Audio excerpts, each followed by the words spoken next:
Hey y'all, this will be chapters 21 through 30. I'm recording the preface for this a little differently this time, just to save myself some work in the future, because I will eventually end up combining 1 through 100 into one gigantic video. And the time that it's going to take to process that is just going to be ridiculous. Like I added all of um 21 through 30 together, and currently it says uh about 2 hours to complete. So I'm going to end up adding this onto that, and it's probably going to take 2 more hours. So maybe I'll get this out at midnight. um anyway, I just wanted to say thank you. Um, I appreciate all of you that have stuck it out so far. We're getting into the real meat and potatoes. Um, we're 3/10 of the way in, so not too shabby. Um, but yeah, I don't really have anything else to say. I just wanted to say thank you. I appreciate y'all. Anyone who's active, um, and like contributing to discussion. I appreciate you. And yeah, that's it. Uh, so without further ado, enjoy chapters 21 through 30. Thanks. Chapter 21. The protectors of the faith build a farm for the great sage. Ling Ji from Sumeru pacifies the wind devil. The 50 petty devils fled, routed into the cave, their banners and drums smashed, to report, "Your Majesty, the tiger of the vanguard is no match for the hairy-faced monk who chased him down the mountain." The old fiend was very angry at the news, and he sat silent with his head bowed as he thought over what to do. Then the petty demons from the gate came in to announce, "Your Majesty, the hairy-faced monk has killed the tiger of the vanguard and dragged his body to the gates, where he's insulting us to provoke us to fight." The old fiend was angrier than ever when he heard this, and he said, "This wretch doesn't know what he's doing, killing my commander of the vanguard, although I haven't eaten his master. Hateful beast. Bring my armor. I've heard of this brother monkey, and now I think I'll go out to have a look at this 9-headed, 8-tailed monk. I'll capture him to avenge my tiger of the vanguard." The junior devils brought the armor as fast as they could, and when the old fiend had put it all on properly, he took his steel trident and led his devilish host out of the cave. He was full of martial dignity as he came out, and you can see how he was equipped. His golden helmet shone in the sun, and light was reflected from his golden armor. A pheasant's tail floated above his helmet, and the thin silk robe over his armor was pale goose yellow. The belt that girded his armor was dragon brilliant. His shining breastplate dazzled the eye. His deerskin boots were the color of locust tree blossom. His brocade kilt was patterned with willow leaves. With a sharp steel trident in his hand, he was no less awesome than the little sage Erlang. As he came out of his cave, the old fiend shouted at the top of his voice, "Are you Brother Monkey?"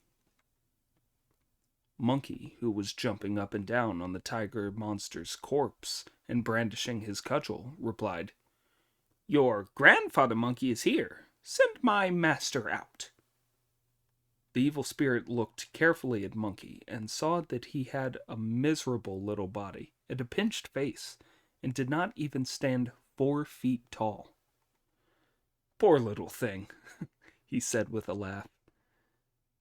"I'd imagined that you were some sort of invincible hero, but now I see what a sick little devil you really are, all skin and bone." Monkey smiled back and said, "You've no eyes in your head, my child.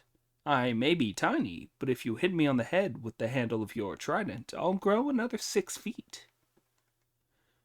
"Make your head hard, then," the monster replied. "Here it comes."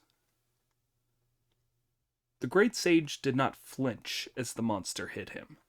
Then, with a bend of his waist, he grew 6 feet taller, making himself 10 feet tall altogether, to the astonishment of the monster, who put his trident down and shouted, "Brother Monkey, why do you come and do these defensive transformations at my gate? Stop fooling around and come over here so we can compare tricks." "My child," Monkey replied, "as the saying goes, if you have any warm feelings, don't raise your hand in anger. And if you raise your hand in anger, put all feelings aside. I have a very heavy hand, and I'm afraid that you may not be able to stand my cudgel." No longer wishing to talk, the monster whirled his trident round and lunged at Monkey's chest. With unrushed expertise, Monkey did a black dragon pawing the ground movement to parry the trident with his cudgel before striking at the monster's head. There followed a fine duel between the pair of them at the mouth of the Yellow Wind Cave.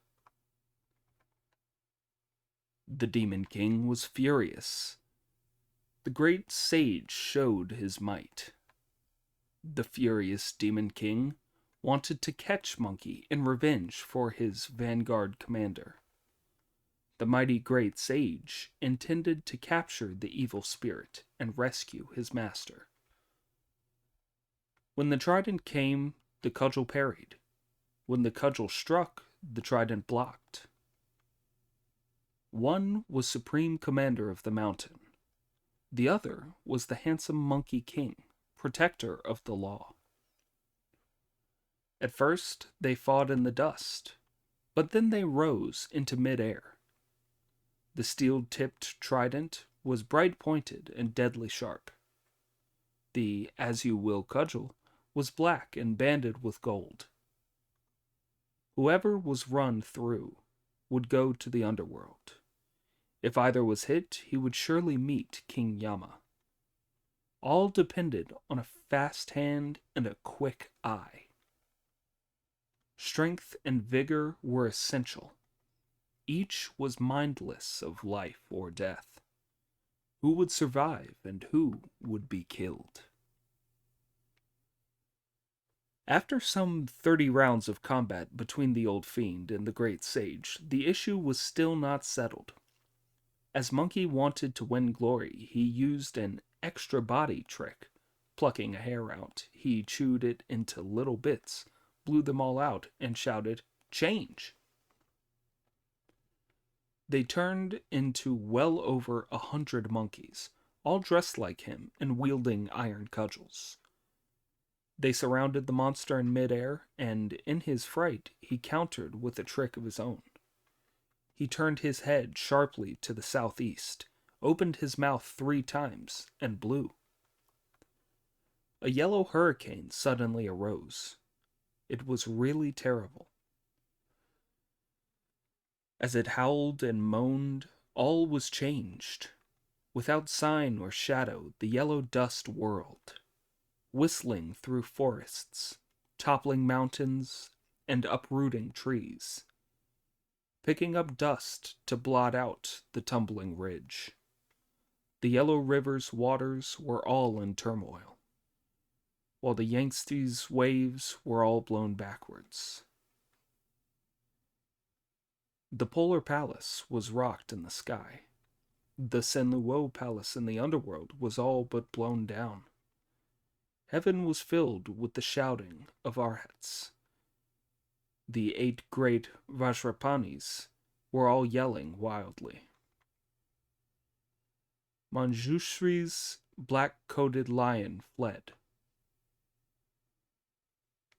Samantabhadra's white elephant was nowhere to be found. The true martial emperor's tortoise and snake were missing. Zitong's mule was blown away by its saddlecloth. Traveling merchants called on heaven. Boatmen made vows to the gods as they sought safety. Lives were washed away in the torrent. Fortune or death was decided by the waters. The cave palace on the magic mountain was murky dark, and Pinglai, Island of Joy, was wrapped in gloom. Lao Tzu could hardly manage to look after his furnace. The Star of Longevity put away his fan of dragon's beard grass. The Queen Mother, on her way to a peach banquet, had the pendants at her waist blown in a tangle. Erlang could not find his city of Guanzhou. Neja could scarcely draw his sword from its scabbard. Heavenly King Li lost sight of the pagoda in his hand. Lu Ban, the carpenter, dropped his gold-tipped awl. 3 stories of the pagoda at Thunder Monastery fell, and the stone bridge at Zhaozhou collapsed. The red wheel of the sun sent out no light, and all the stars in the sky were dimmed. The birds of the southern hills were carried to the north. The waters of the east lake flowed to the west. Husband was parted from wife, mother snatched from child. The Dragon King searched the seas for his yakshas. The Thunder God hunted everywhere for his lightning. The 10 kings of hell looked for the judge, while the bull-headed demons searched for the horse-faced. This hurricane overturned Podoraka Island, rolling up all of Guanyin's scriptures. The White Lotus went flying beyond the seas, and the 12 courts of the Bodhisattva were all blown down. Pengu, who had seen all winds since creation, had never seen one as fine as this. Howl, howl! As mountains and seas trembled, heaven and earth were all but blasted asunder. The hurricane that the monster had summoned up made all the little monkeys that the great sage had produced from his hair whirl round in midair like so many spinning wheels, and far from being able to use their cudgels, they could not even control their own bodies. At this critical moment, Monkey shook his hair and put it back on his body, then advanced to give battle with his iron cudgel held high.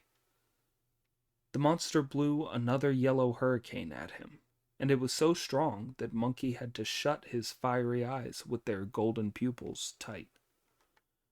Opening them was out of the question. Unable to use his iron cudgel, he had to flee from the scene of battle, at which the monster put his wind away and went back to his cave. When Pig saw the great yellow hurricane blow up and cast heaven and earth into darkness, he held on to the horse and kept a grip on the carrying pole while he crouched in the hollow on the mountainside, not daring to open his eyes or raise his head, as he invoked the Buddha and made all sorts of vows to him. He did not know whether Monkey had won or lost, or whether their master was still alive. As he worried about all this, the wind died down, and the sky became clearer again. He raised his head to look towards the entrance of the cave, but he could neither see any weapons nor hear any gongs or drums. The idiot did not want to get any nearer to those gates, and there was nobody else to look after the horse and the baggage, so he was stuck there, not knowing what to do and feeling miserable. His gloomy thoughts were interrupted by the sound of Monkey shouting to the west of him. Pig rose to his feet to welcome him and said, "That was quite a wind, elder brother. Where have you been?" "That was terrible," said Monkey. "Never in my life have I known such a hurricane. The old fiend came out to fight me with a steel trident, and after we'd been at it for 30 rounds, I used my extra body trick to surround him. This made him so worried that he deliberately summoned up the wind. It was really vicious. It blew so hard I couldn't stand my ground, so I had to put my tricks away and clear out. What a wind! What a wind! I can call up wind or rain, but I've never produced anything as vicious as his." "Can that evil monster fight well?" Pig asked. "He's not bad at all," Monkey replied. "And he has a very neat way with this trident. We were evenly matched apart from that foul wind, which makes him unbeatable." "Then how are we going to rescue our master?" Pig asked. "His rescue will have to wait," Monkey replied. "I wonder if there's an oculist near here to treat my eyes." "What's happened to them?" Pig asked. "When that monster blew his wind at me," said Monkey, "it made my eyes very sore, and they keep on watering." "We're halfway up a mountain, and night's falling," said Pig. "Never mind about an oculist. There's nowhere for us to shelter for the night." "There's no problem about shelter," Monkey replied. "I don't think that evil spirit will dare to do our master any harm. So let's find the main path and look for a house to stay in tonight. We can come back here at first light to subdue that fiend." Very well," Pig replied. Leading the horse and carrying the baggage, they came out of the hollow and went along the path. The dusk was gradually deepening when they heard dogs barking under a hill to the south of the path. They stopped to look and saw a farmhouse with a lamp shining brightly in its window. The pair of them stopped bothering to look for the path and cut straight through the grass to the gate.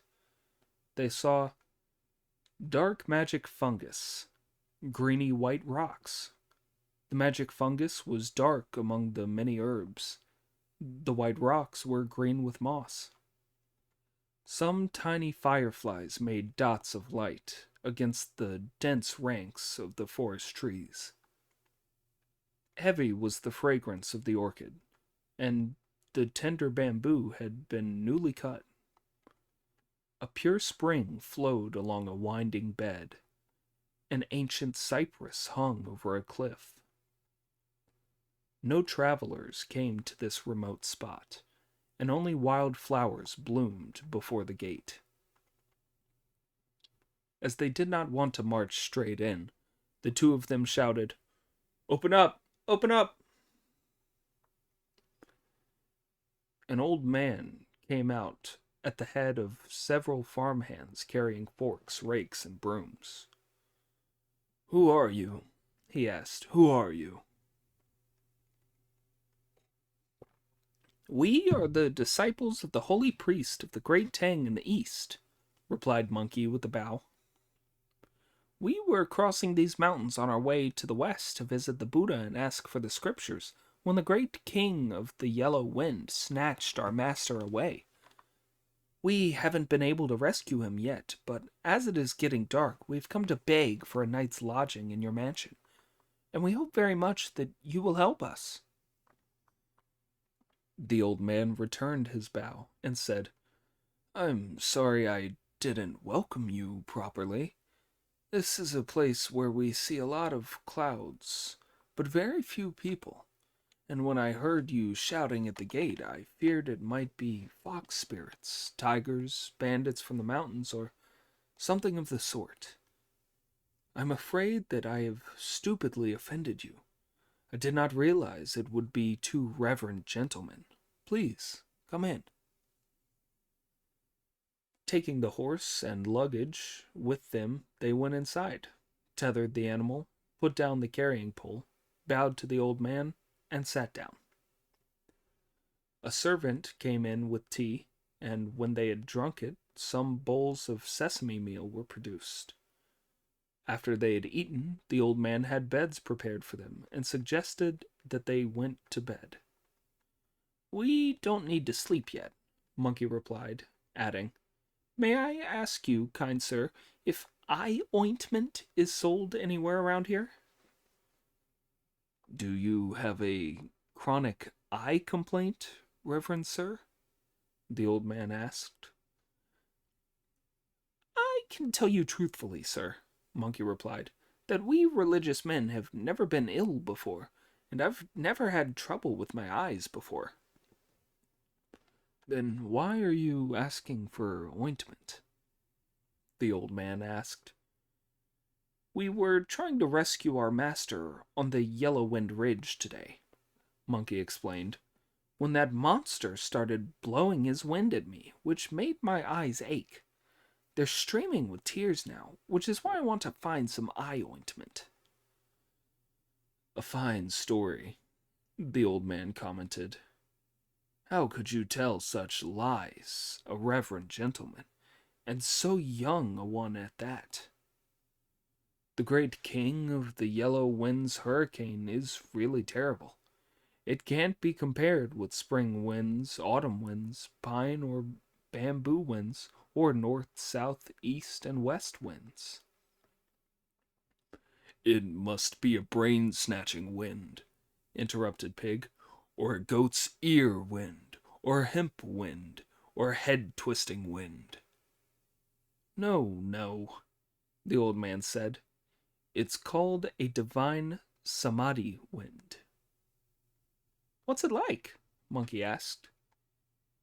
"It can darken heaven and earth, make gods and devils gloomy, split rocks open, and bring cliffs down. And it doesn't stop till you're dead," the old man replied. "If you'd encountered that wind, you couldn't possibly have survived. Only a god or an immortal would be able to survive such a wind." "Quite right," Monkey replied. "Quite right. Although we're not gods or immortals ourselves, I regard them as my juniors, and this life of mine is extremely hard to snuff out. All the wind could do was to make my eyes very sore." "If what you say is true," the old man said, "you must really be somebody. Although there's nowhere that sells eye ointment here, I sometimes suffer from watering eyes myself when I'm in the wind, and I once met an unusual person who gave me a prescription for 3-flower 9-seed ointment. This cures all inflammations of the eye." Monkey bowed his head, chanted a respectful "No," and said,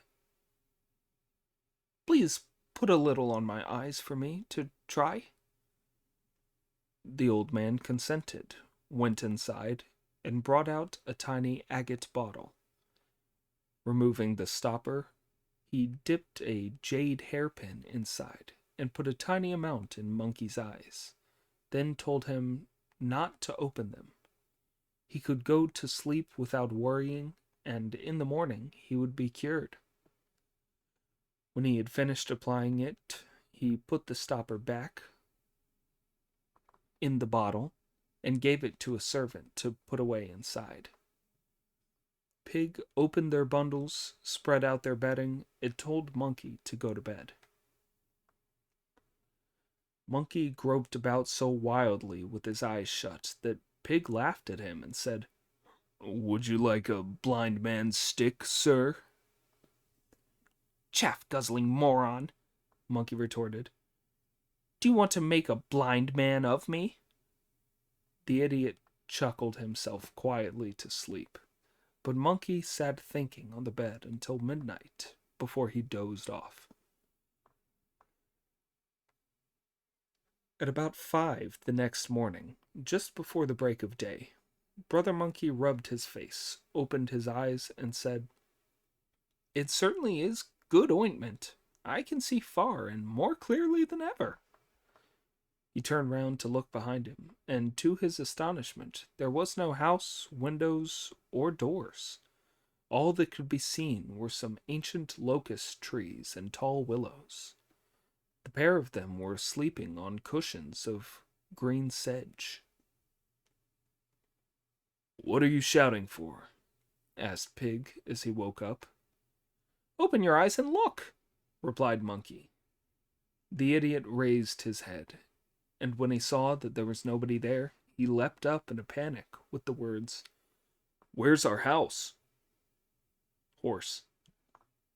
"Over there, tied to a tree," said Monkey. "What about your luggage?" "There, beside your head." "The wretches," said Pig. "Moving way in the middle of the night. Damn it, we must have been almost dead asleep. However did they dismantle the house without us hearing a thing?"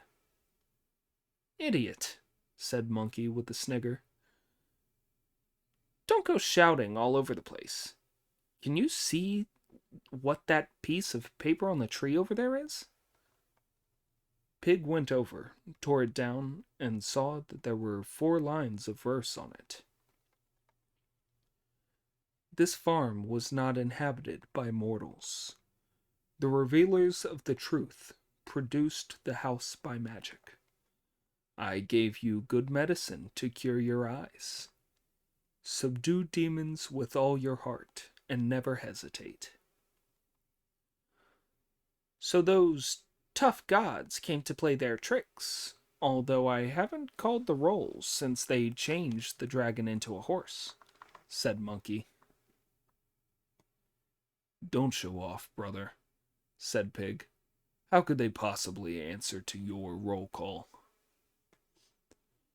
"You don't realize," Monkey replied, "that the protectors of the faith, the 6 Dings, the 6 Gias, the revealers of the truth of the 5 regions, and the 4 duty gods have all been ordered by the Bodhisattva to give secret protection to our master. They reported their names to me then, but as I've had you with me recently, I haven't needed them again, which is why I haven't called the roll." "Brother," Pig replied, "if they have been ordered to protect our master in secret, then of course they can't appear in their true forms. That was why they produced the magic farm. You mustn't be angry with them. Yesterday they gave you eye ointment and fed us. They did all they could. Don't be angry with them. Let's go and rescue the master instead." "How right you are," said Monkey. "It's not far from here to the Yellow Wind Cave, so there's no need for you to move. You'd better stay in the wood and look after the horse and the luggage while I go to the cave and see what I can find out about where our master is before fighting the monster again." "Yes," said Pig. "Find out for sure whether he's alive or dead. If the master's dead, we'd better each go our own way, and if he's alive, we'll do everything we can to save him." "Stop talking such nonsense," replied Monkey. "I'm off." With a single jump, he arrived at the entrance to the cave, where the gates were still locked as everyone was asleep. Monkey did not call on them to open the gates as he did not want to alarm the monsters. Instead, he said a spell, made a magic movement with his hand, shook himself, and turned into a neat little mosquito. There are some lines about it that go, "Its troublesome little body has a sharp bite. Its faint buzz echoes like thunder. Clever at getting through the curtains round the bed. It particularly loves the summer's warm weather. It fears only smoke and fly swatters, and loves the brilliance of the lamp. Light and tiny, It flies straight in, entering the evil spirit's cave. Seeing that the lowly demon on the gate was fast asleep and snoring, Monkey bit him on the face, at which the creature woke up and said, "My lord, what an enormous mosquito! It's raised a huge lump with a single bite." Then he opened his eyes and announced, "It's light." The two gates creaked open, and Monkey flew inside with a buzz to see the old demon giving orders that a very close watch was to be kept at all the gates, and all the weapons are to be assembled at such and such a spot. "I'm afraid that yesterday's wind may not have killed Brother Monkey," he was saying, "and I think he's bound to come back today. When he does, I'll finish him off." When he heard this, Monkey flew across to the back of the hall, where he saw a door that was tightly closed. He slipped through the crack between the two leaves of the door and found himself in a large empty garden, on one side of which was the wind-settling stake with the Tang priest tied to it. The tears were pouring down Sun Zong's face as he wondered where Monkey and Pig were.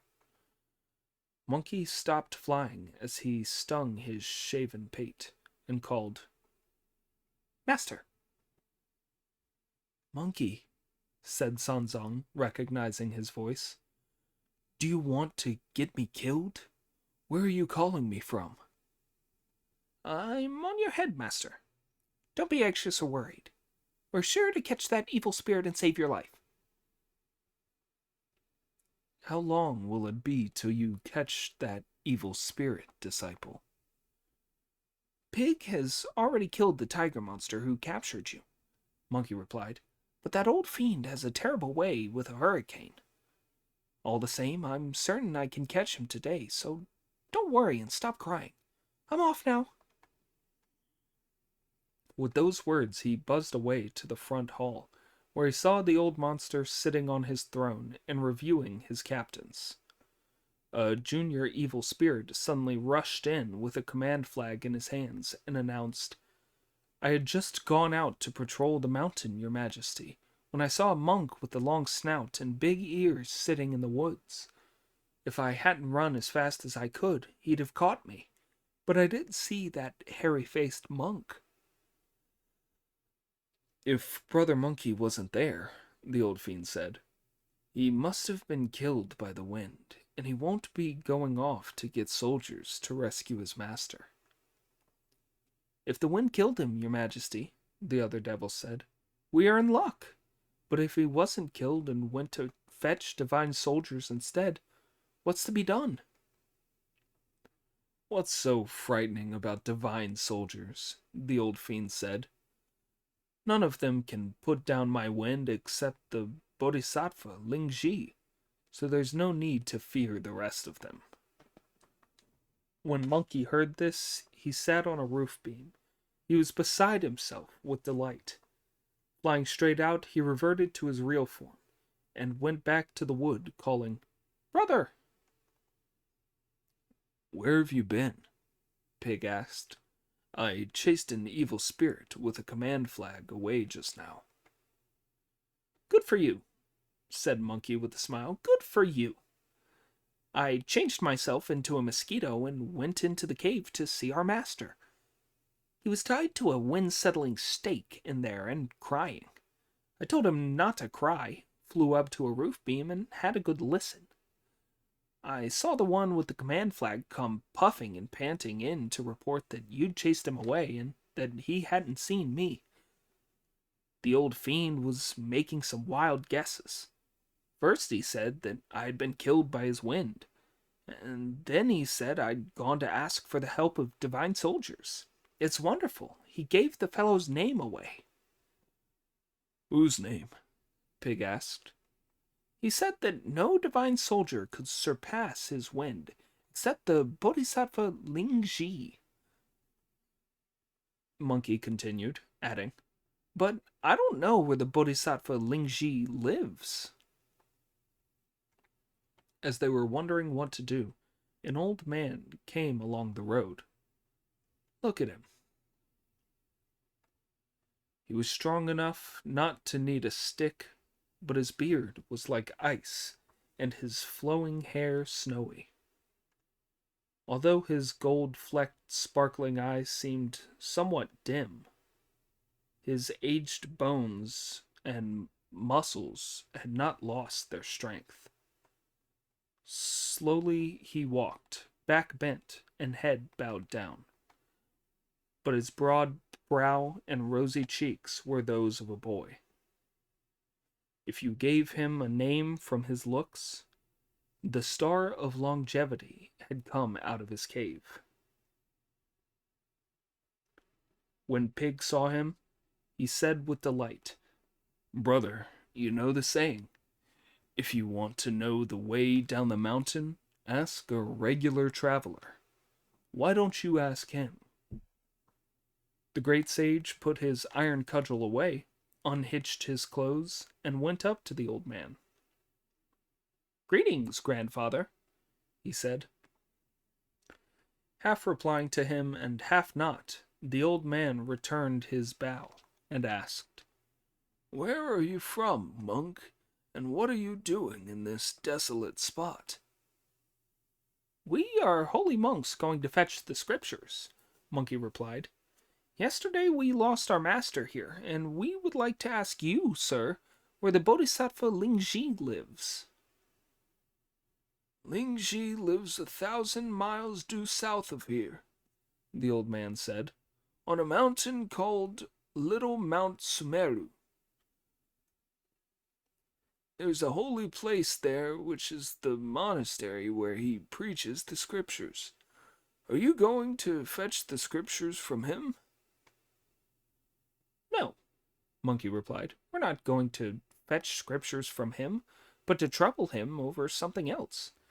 How does one get there?" The old man pointed south and said, "That twisting path will take you." Thus tricking the great sage into turning round to look, the old man turned into a puff of wind and disappeared from sight. All that could be seen of him was a piece of paper he had left beside the road. On it were 4 lines of verse that read, "I report to the great sage equaling heaven that I am Long Life Li. On Sumeru Mountain there's a flying dragon staff, the weapon the Buddha once gave to Lingji." Brother Monkey took the note, turned, and set off. "What lousy luck we've been having for the last few days, brother," said Pig. "For the last couple of days we've been seeing ghosts, even in broad daylight. Who was that old man who turned into a wind?" Monkey handed the piece of paper to him, and when he had read it, he said, "Who is this Long Life Li?" "He's the great white planet of the West," Monkey replied. Pig immediately bowed low and said, "My benefactor, my benefactor. If he hadn't put in a memorial to the Jade Emperor, I don't know what would have become of me." "So you're capable of feeling gratitude," said Monkey.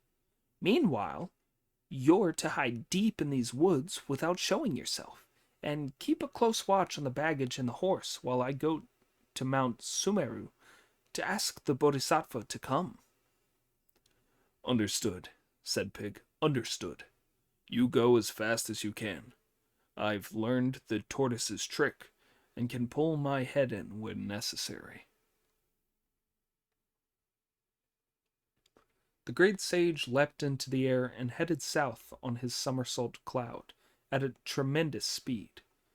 He could cover 1,000 miles with a nod of his head, and do 800 stages with a twist of his waist.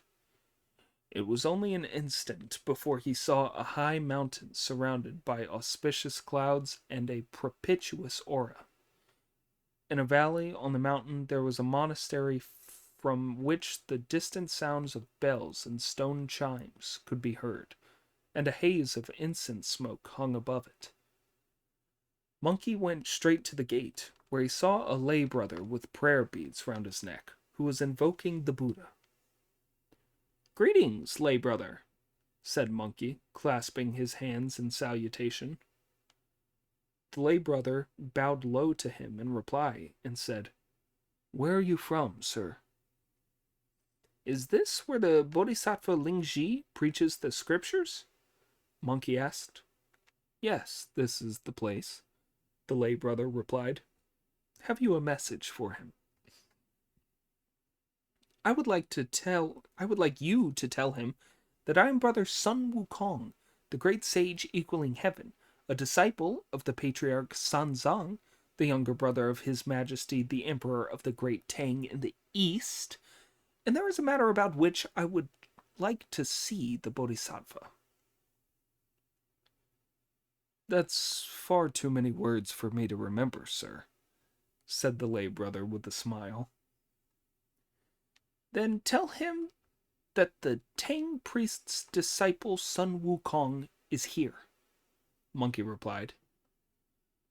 The lay brother did as he asked, and went into the preaching hall to pass on the message. The Bodhisattva put on his cassock, burnt some incense, and prepared to receive him. As the great sage went through the gate and looked inside, he saw a hall full of brocade, a room of awe-inspiring majesty. All the monks were chanting the Lotus Sutra, while the aged head priest lightly struck the golden chime. The offerings made to the Buddha were magic fruit and magic flowers. Set out on tables were meatless delicacies. Dazzling candles sent golden flames up to the rainbow. From fragrant incense, jade smoke rose to the translucent mist. With the sermon over and the mind at peace, a trance was entered. White clouds coiled around the tops of pine trees. When the sword of wisdom is sheathed, the demon is beheaded. Great are the powers of the Prajna Paramita.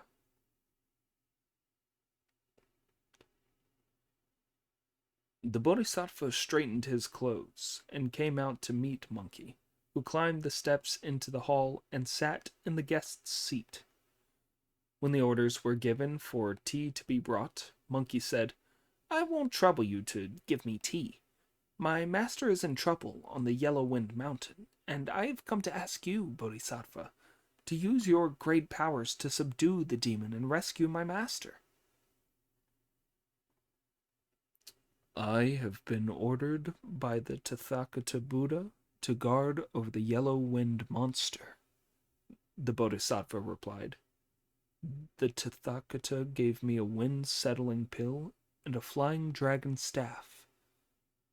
When I captured that monster before, the Tathagata spared his life and exiled him to live in seclusion on this mountain, where he is not allowed to kill or do any other evil.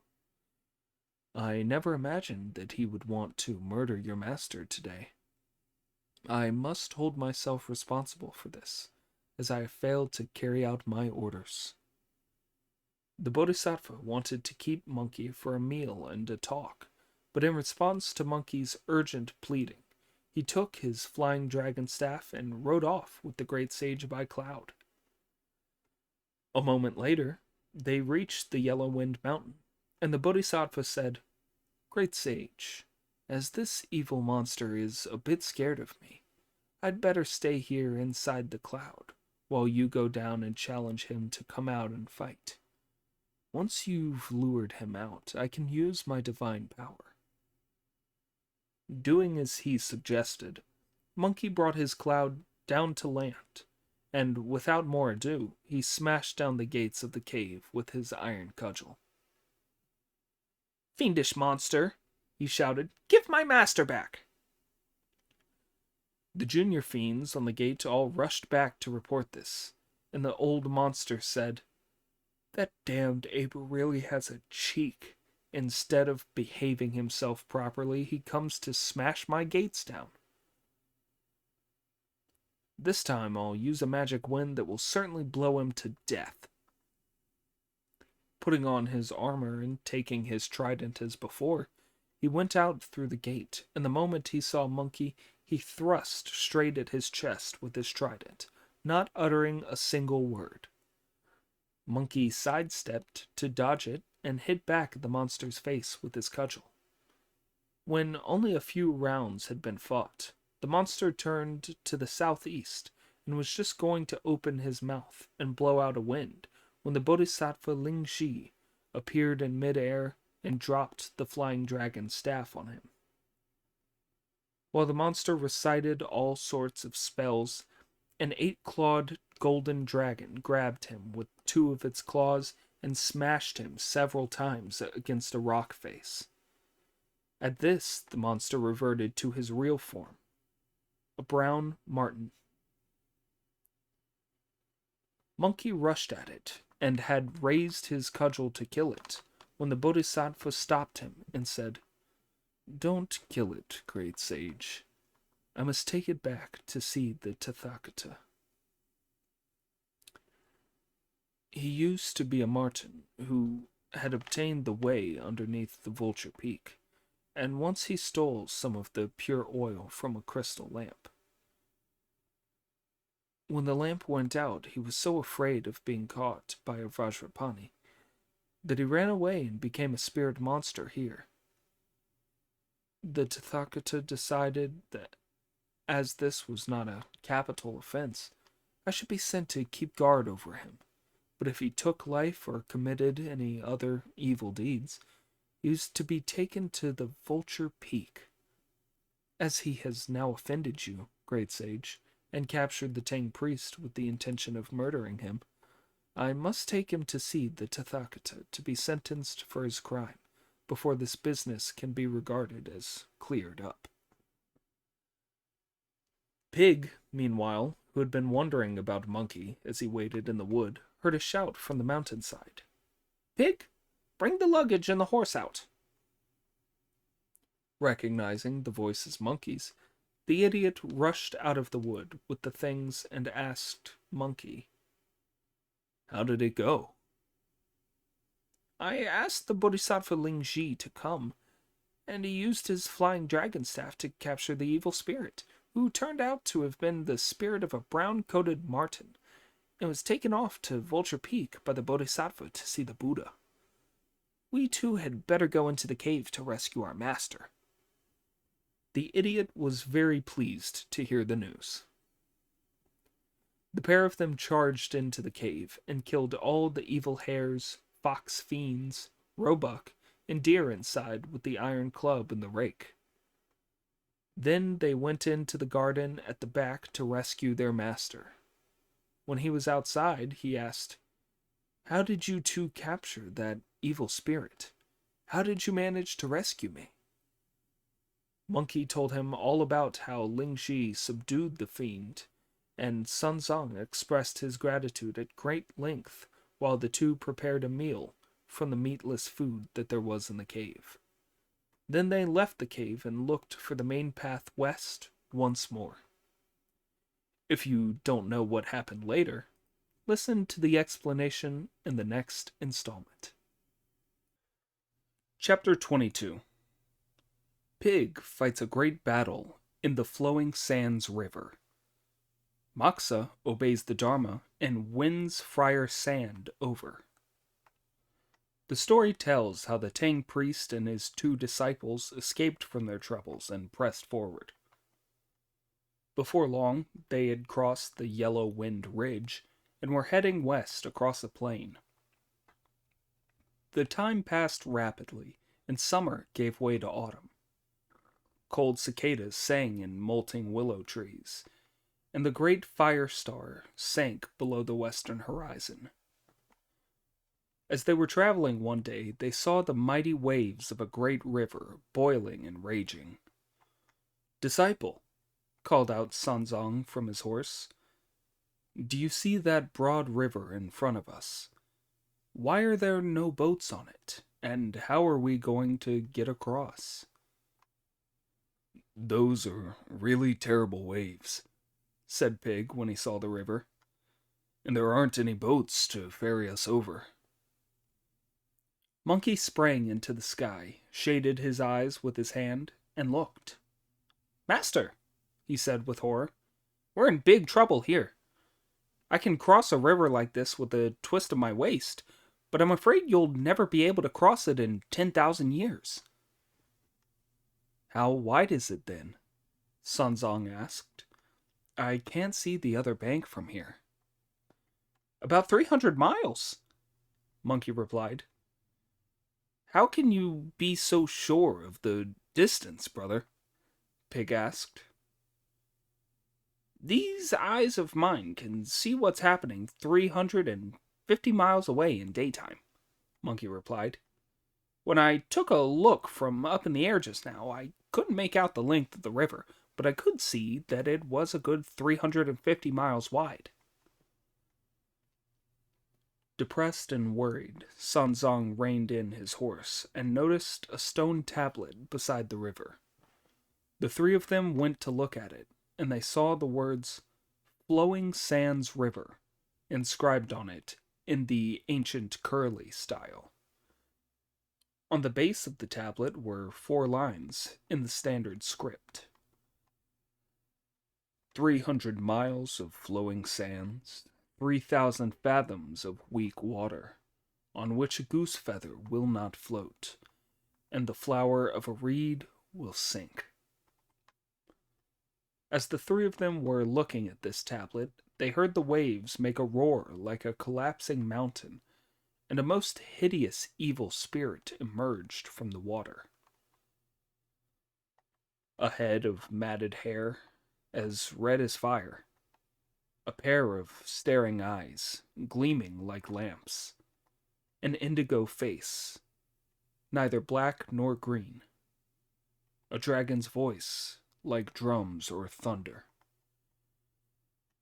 On his body a cloak of yellow goose down, tied at the waist with white creeper. 9 skulls hung around his neck, and in his hands was an enormous staff. The monster came to the bank in a whirlwind and rushed straight at the Tang priest. Monkey picked Sanzong up at once, turned, and made off up the high bank. Pig dropped his carrying pole, grabbed his rake, and struck at the evil spirit, who parried the blow with his staff. Each of them showed his prowess on the banks of the Flowing Sands River, and it was a fine battle. The 9-pronged rake and the ogre-quelling staff, 2 men fighting on the banks of the river. One was the great commander, Tian Peng, the other the banished curtain-lifting general. They used to meet in the Hall of Miraculous Mist, but now they were locked in ferocious combat. The rake had dug deep into clawed dragons. The staff had defeated tusked elephants. When either was held defensively, it was rock solid. In attack, they cut into the wind. While one clawed at head and face, the other never panicked or left an opening. One was the man-eating monster of the Flowing Sands River. The other was a believer, a general cultivating his conduct. The pair of them battled on for 20 rounds, but neither emerged as the victor. The great sage, who was holding on to the horse and looking after the luggage after carrying the Tang priest to safety, became worked up into such a fury at the sight of Pig and the monster fighting that he ground his teeth and clenched his fists. When he couldn't hold himself back no longer, he pulled out his cudgel and said, Master, you sit here and don't be afraid. I'm going to play with him. Ignoring Sanzang's pleas for him to stay, he whistled, jumped down to the side of the river, and found that the fight between Pig and the ogre was at its height. Brother Monkey swung his cudgel and aimed it at the ogre's head, but the ogre made a lightning turn and plunged straight into the river. Pig was hopping mad. "Nobody asked you to come, elder brother," he said. "That ogre was tiring, and he could hardly fend my rake off. With few more rounds I would have captured him, but you gave him such a fright that he ran away, damn it." "Brother," said Monkey with a smile, "I must tell you frankly that the sight of you fighting so beautifully gave me an uncontrollable itch. I haven't used my cudgel for a whole month since we came down the mountain after dealing with the yellow-winged monster. I just had to join in the fun. How was I to know that the monster wouldn't want to play and was going to run away?" The two of them then clasped hands and went back talking and laughing to see Sanzang, who asked, "Did you catch the ogre?" "No," Monkey said. "He couldn't take any more and dived back into the water."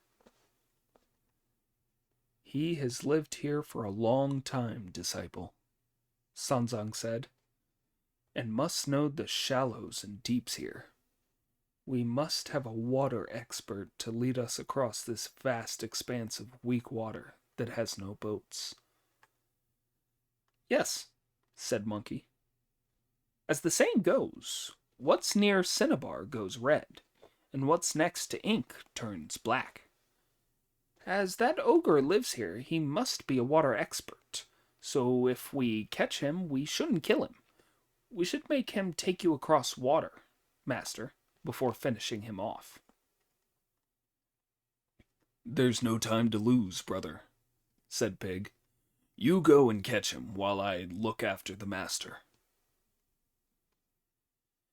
"This is something I can't talk big about," said Monkey with a smile. "I'm not all that good at underwater stuff. Even to walk underwater, I have to make a magic hand movement and recite a water-repelling spell before I can move. The only other way I can get about there is by turning myself into a fish, a shrimp, a crab, or a turtle. I can manage any strange and wonderful magic on a mountain or in the clouds that you can do, but when it comes to underwater business, I'm useless." "When I was commander of the Milky Way, the Heavenly River, in the old days," said Pig, "I had a force of 80,000 sailors, so I know a bit about water. But I'm afraid that he might have generations of clansmen down there, and that would be too much for me. If they got me, we'd be in a real mess." "You go into the water and start a fight with him there," said Monkey. "Don't fight hard, and don't win. You must lose and lure him out. Then I can finish him off for you." "Very well, then. I'll be off," said Pig. After stripping off his brocade tunic and removing his shoes, he swung his rake in both hands and made his way into the water, where the tricks he had learned years back enabled him to go through the waves to the riverbed, across which he advanced. The ogre had now recovered his breath after his earlier defeat, and when he heard someone pushing the waters aside, he leapt to his feet to look. Seeing that it was Pig brandishing his rake, the monster raised his staff and shouted at him, "Where do you think you're going, monk? Watch out and take this." Pig warded off the blow with his rake and replied, "Who are you, evil spirit, and why are you blocking the way?" "You may not realize who I am," the monster replied, "but I'm no fiend, demon, ghost, or monster, and I don't lack a name either." "If you're not a fiend, a demon, or a monster, then why do you live here taking life? Tell me your name truthfully, and I'll spare your life." I, the monster replied, have had a divine essence since childhood, and have wandered all over heaven and earth. I've won glory among the heroes of the world, and brave knights have taken me as their model. I traveled at will over countries and continents, going where I liked in lakes and seas. To study the way, I went to the edge of the heavens, and I roamed the wastes in search of teachers. In those days I had a cassock and an alms bowl, and I kept my mind and spirit well controlled. I traveled the earth by cloud some dozen times, visiting everywhere on 100 journeys. The immortal I finally managed to find led me along the great and shining way. First I gathered mercury and lead, then I let go of the mother of wood and metal's father. The kidney water behind my brow entered my mouth, and the liver fire in my windpipes entered my heart. With 3,000 accomplishment won, I bowed to the heavenly continents. Piously I worshipped him in his glory. The great Jade Emperor then promoted me to be the general who lifts the curtain. I was honored within the southern gate of heaven. Supreme before the hall of miraculous mist, at my waist was hung the tiger tally. In my hand I held my demon-quelling staff. My golden helmet shone like sunlight. On my body gleamed a suit of armor.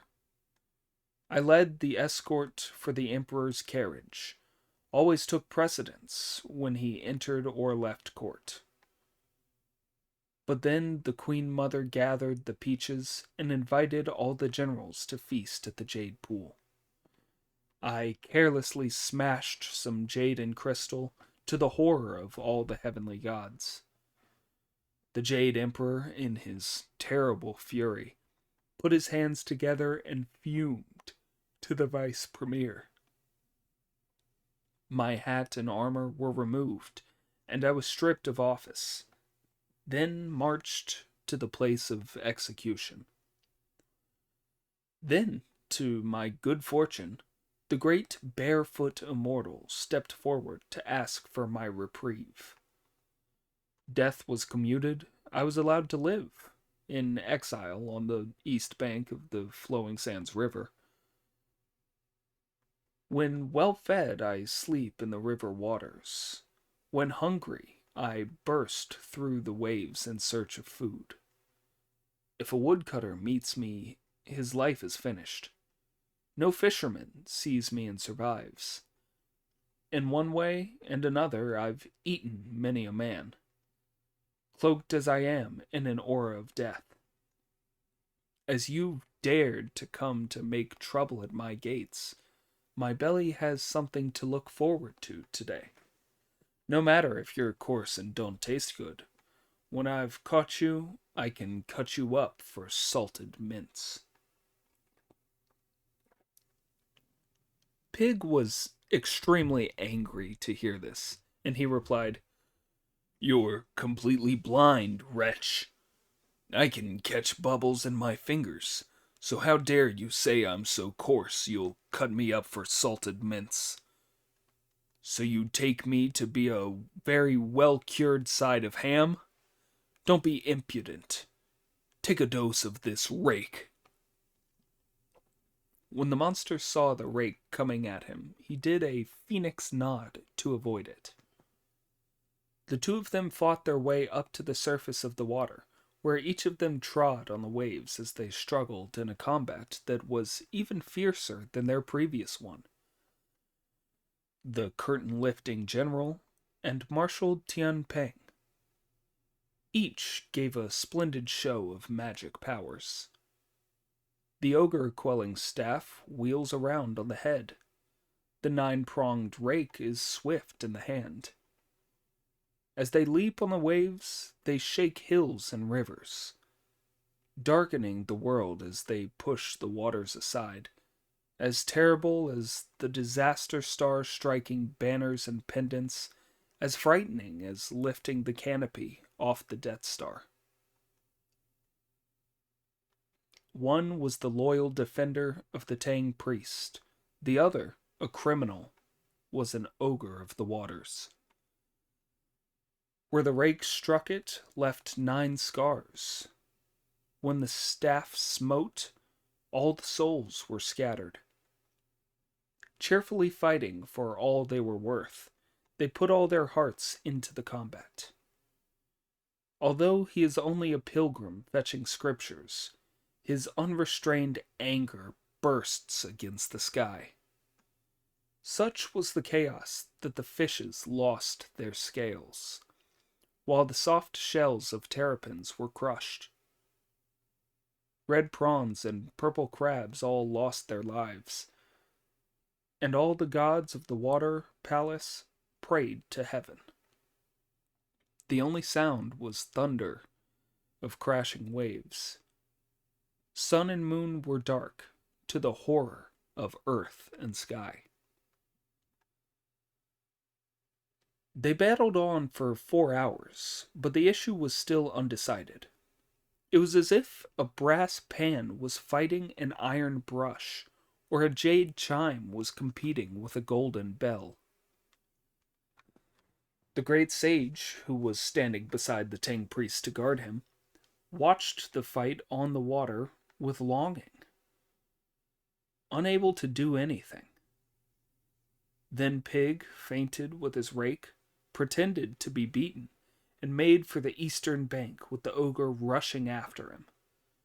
When he had almost reached the bank, Monkey could hold himself back no longer. Abandoning his master, he sprang down to the river's edge with his cudgel in his hand, and took a swing at the ogre's head.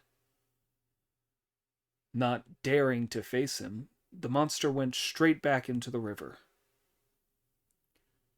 "Protector of the horses," Pig shouted, "you impatient ape! You should have taken it a bit more slowly and waited till I'd drawn him up to the high ground, then cut him off from the river bank. Then he wouldn't have been able to go back and we'd have caught him.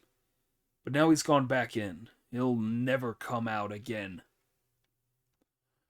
"Don't shout, idiot," Monkey said with a smile. "Don't shout. Let's go back and see our master." When Pig reached the top of the bank with Monkey, Sanzong bowed to him and said, "You've had a tough time, disciple." "I wouldn't say that," Pig replied. "But if we'd captured that evil spirit and made him take you across the river, that would have been the perfect solution." "How did your battle with the evil spirit go?" Sanzong asked. "He's as good as me," Pig replied. "When I pretended to be beaten in the fight, he chased me to the river's edge, but then he saw Elder Brother waving his cudgel, so he ran away." "So, what are we going to do?" Sanzong asked. "Relax, master," said Monkey. "There's no need to worry. It's getting late, so you'd better sit on the bank while I go and bake some food. When you've eaten that, you can go to sleep, and we can decide what to do tomorrow morning." "Good idea," said Pig. "Be as quick as you can." Monkey leapt up on his cloud, went due north to a house where he begged some food, and came back to give it to his master. Seeing him come back so soon, Sanzong said to him, "Monkey, let's go to the house where you begged this food, and ask them how to cross this river. That would be better than having to fight this ogre." "But that house is a long way away," laughed Monkey. "It's about 2,000 miles from here. What would be the point in asking them about this river? They wouldn't know anything about it." "You're telling tall stories again," Pig said. "If it's 2,000 miles away, how did you get there and back so fast?" You wouldn't know, of course, Brother Monkey replied, that my somersault cloud can cover 36,000 miles with a single bound. To do a mere 2,000-mile return journey takes only a couple of nods and a bow. There's nothing to it. If it's so easy, brother, said Pig, you should carry Master on your back. Take him across with just a couple nods and a bow, and save us all the trouble of fighting the monster. You can ride clouds, can't you? Said Monkey. Why don't you carry the Master across? The Master's mortal flesh and bones are heavier than Mount Tai, said Pig.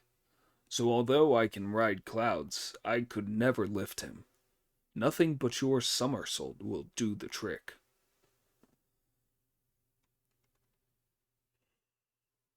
My somersault is the same as cloud riding, Monkey said, except that it takes you further. I'm no more able to carry him than you are. As the old saying goes, Mount Tai is as easy to move as a mustard seed, but a mortal cannot be dragged away from the earthly dust.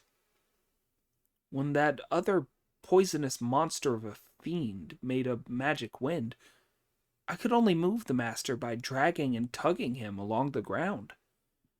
Of course, I can do tricks like that, and all the other ones, like making myself invisible or shrinking land. But although our Master cannot escape from the sea of suffering, he wants to go to a foreign land, so he finds every inch of the way heavy going. All we can do is escort him and see that he comes to no harm. We can't undergo all that suffering on his behalf, nor can we fetch the scriptures for him. Even if we went ahead to see the Buddha, he wouldn't give the scriptures to you or me.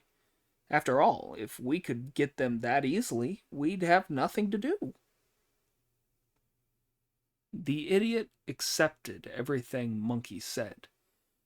Then they ate some plain rice without any vegetables, after which the three of them went to sleep on the eastern bank of the Flowing Sands River. Monkey, said Sun Zong the next morning, what are we going to do about it today? There's nothing for it but to send Pig back under the water, Monkey replied. You're making me go underwater because you want to stay dry, brother, Pig protested. I won't be impatient this time, Monkey said. I'll let you lure him out onto the bank, and then I'll cut him off from the river. That way we'll be bound to catch him. Dear Pig rubbed his face, summoned up his energy, took his rake in both hands, went down to the river, and parted the waters as he went back to the monster's lair once more.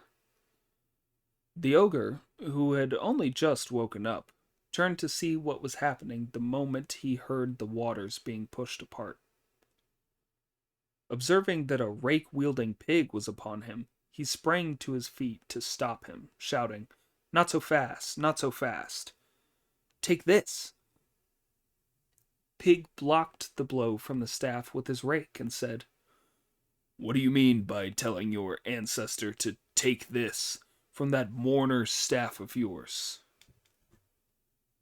You know nothing, you wretch, the monster replied, continuing. Great is the fame of this staff of mine, made from a sala tree on the moon. Wu Gong cut down a branch of it for Lu Ban to work his unrivaled skill. A strip of gold goes right through its heart, and it is set with countless pearls. It is a precious staff, fine for subduing fiends. It could quell all demons when it guarded the heavenly palace.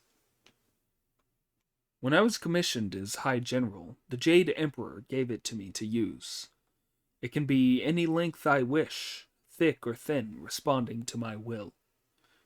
It protected the emperor at the peach banquets, attended at court in the upper world. When I was at the palace, it met all the sages. When I lifted the curtain, it greeted the immortals. I nurtured it and made it a divine weapon. This is no ordinary earthly arm. When I was sent down from heaven in exile, I roamed at will throughout the world. I do not need to boast about this staff, unmatched by any spear or saber in the world. Look at that rusty rake of yours, only good for farming or growing vegetables. I'll give you the beating you deserve, damn you, said Pig. Never mind about vegetable growing. One swipe from it, and you'll have nowhere left to put ointment, because your blood will be pouring out from 9 holes. Even if it doesn't kill you, you'll have tetanus for the rest of your days. The ogre dropped his defensive posture and fought with Pig from the riverbed to the surface of the water. This battle was fiercer than the earlier ones. The precious staff whirled, the deadly rake struck, and no word passed between the two foes. Because the Mother of Wood conquered the medicine measure, the pair of them had to fight each other twice. With no victory and no defeat, the waves were overturned and knew no peace. How could the one hold back his anger? How could the other bear his humiliation? As the staff parried the rake's blows, they showed their prowess. Each was most vicious as the flowing sands river rolled. Towering rage, strenuous efforts, all because Sanzong wanted to go west. The rake was thoroughly murderous. The staff was wielded with experience. Pig grabbed his enemy, trying to drag him ashore, while the other, in turn, tried to pull Pig underwater. The thunderous noise disturbed fish and dragons. Gods and ghosts lay low as the sky was darkened. The battle went on for 30 rounds, but neither emerged victorious. Pig feigned defeat once again, and fled, trailing his rake behind him. The ogre charged through the waves after him as far as the bank, when Pig shouted at him, "I'll get you, you damned ogre. Come up on this higher ground where we can fight with dry land under our feet." "You're trying to lure me up there, damn you," the monster replied, "for your mate to come and get me. Come back and fight in the water." The fiend, who had more sense than to go up the bank again, stood at the river's edge, shouting with Pig. When Monkey saw that the monster was not coming up on the bank, he seethed with frustration at not being able to catch him. "Master," he said, "you sit here while I do a hungry eagle falling on its prey on him." He somersaulted into midair, then plummeted down to catch the ogre, who heard the noise of a wind as he was yelling at Pig, turned immediately, and saw Monkey descending from the clouds. He put his staff away, plunged into the water with a splash, and was seen no more. "Brother," said Monkey to Pig as he landed on the bank, "the monster's made a smooth getaway. Whatever are we to do if he won't come on to the bank again?" "It's impossible," said Pig. "We'll never be able to beat him. Even if I put everything I've got into it, I can only hold my own against him." "Let's go and see the master," Monkey said. The two of them climbed the bank and told the Tang priest about the difficulty of capturing the ogre. "It's so hard," said Sun Zong, tears streaming down his cheeks. However are we going to cross? No need to worry, master, said Monkey. The monster is lurking deep down on the riverbed, where it's very hard to move around. You stay here and look after the master, Pig, and don't fight with the ogre again. I'm going to the southern sea. What for? Pig asked. This whole business of fetching the scriptures was started by the Bodhisattva Guan Yin, and it was she who converted us. Now we are stuck here at the Flowing Sands River. Nobody but she can sort this one out. With her help, we'll be in a stronger position to fight that monster. Wrong voice, that was Monkey. Yes, yes, said Pig. And when you're there, please thank her for converting me. If you're going to ask the Bodhisattva to come, Sanzang said, don't waste a moment, and be back as quickly as possible. Monkey then somersaulted on his cloud towards the southern sea, and before an hour was up he saw Potoraka Island. An instant later he landed outside the purple bamboo grove, where the 24 Devas came forward to greet him with the words, "Why have you come, great sage?" "Because my master is in trouble," Monkey replied. "I've come for an audience with the Bodhisattva." The Deva on duty that day asked Monkey to sit down while he went in to report, whereupon he went into the Tide Cave to announce that Sun Wukong was seeking an audience on business. The Bodhisattva was leaning on a balcony, looking at the blossoms in the precious lotus pool with the dragon princess Peng Zhu when she heard the news. She went back in her cloudy majesty, opening the door and summoning Monkey to her presence.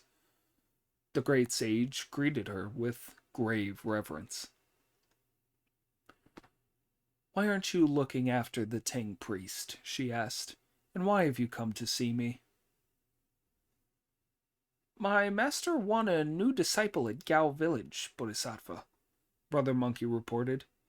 "He's called Zhu Beiji, and also has the Buddhist name Wu Nang, thanks to you. We have now reached the Flowing Sands River, after crossing the Yellow Wind Ridge, but it's 1,000 miles of Ruo River, and my master cannot cross it. On top of this, there's an evil monster in the water who's a great fighter, and although our pig had 3 great battles with him on the surface of the water, he couldn't beat the ogre, who is still blocking our way and preventing my master from crossing. This is why I've come to see you and ask you in your mercy to help him across." "You have revealed your conceit once again, you ape," said the Bodhisattva. "Why didn't you tell the monster that you were protecting the Tang priest?" "We wanted to catch him," Monkey replied, "and make him take our master across the river. As I'm not up to much in the water, Pig was the only one who could find the ogre's den, and did all the talking. I expect he never mentioned fetching the scriptures."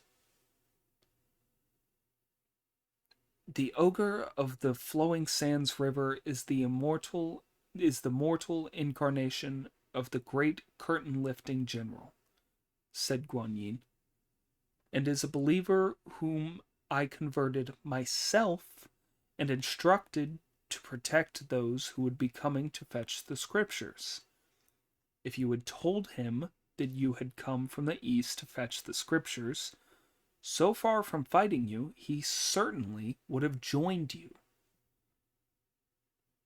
"But the craven monster is now skulking in the river, too frightened to come out," Monkey said. "So how are we to make him join us, and how is my master to cross the weak water?" The Bodhisattva sent for her disciple, Huyan, and produced a red bottle gourd from her sleeve. "Take this gourd," she said, and go with Sun Wukong to the Flowing Sands River. Shout, Wu Jing, awaken to purity, and he'll come out. First, take him to submit to the Tang priest, and then make him thread his 9 skulls on a string, like the sacred palaces. If he puts this gourd in the middle of them, it will make a Dharma boat to ferry the Tang priest across the river. In obedience to the Bodhisattva's command, Huion and the great sage took the gourd from them, from the tide cave and the purple bamboo grove. There are some lines to describe it. The 5 elements were combined with the heavenly immortal, recognizing their master of the old days. They have been sufficiently refined to achieve great things. When true and false are distinguished, origins are seen. When metal joins nature, like joins like. When wood seeks the passions, both are lost. When the 2 earths achieve nirvana, fire and water will combine, and worldly dust be no more. A little later, the pair of them brought their clouds down to land on the bank of the Flowing Sands River. Recognizing Huion as Moxa the novice, Pig led his master forward to meet him. When Moxa had exchanged courtesies with Sanzang, he greeted Pig.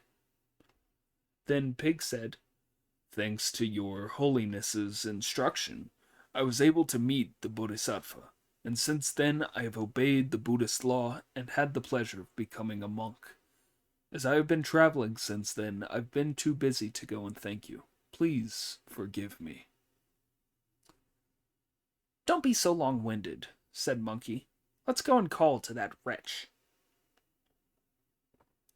"Call to whom?" asked Sanzang. "I saw the Bodhisattva," said Monkey, "and told her what happened. She said that the ogre of the Flowing Sands River is the mortal incarnation of the great curtain-lifting general who was thrown down to this river as a monster because of a crime he had committed in heaven. He had been converted by the Bodhisattva and has vowed to go to the Western Heaven with you. If we told him we were going to fetch the scriptures, there would have been none of this bitter fighting. The Bodhisattva has now sent Moxa to give this gourd to that fellow to make a Dharma boat that will ferry you across." Sanzang bowed in reverence to the Bodhisattva many times when he heard it, and also bowed to Moxa with the words, "Please do this as quickly as you can, Your Holiness." Moxa then went by cloud and stood over the river with the gourd in his hands. "Wu Jing! Wu Jing!" he shouted at the top of his voice.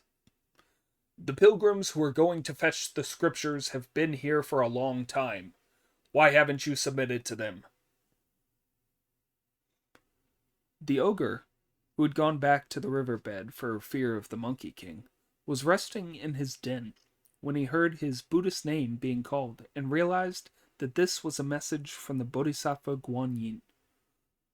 On hearing that the pilgrims were there, his fears of being attacked melted away, and he pushed his head up through the waves to see it was Moxa the novice. Look at him as he bows to Moxa, his face wreathed in smiles. "I'm sorry I did not welcome you properly, Your Holiness," he said. "Where is the Bodhisattva?" "She didn't come," Moxa replied.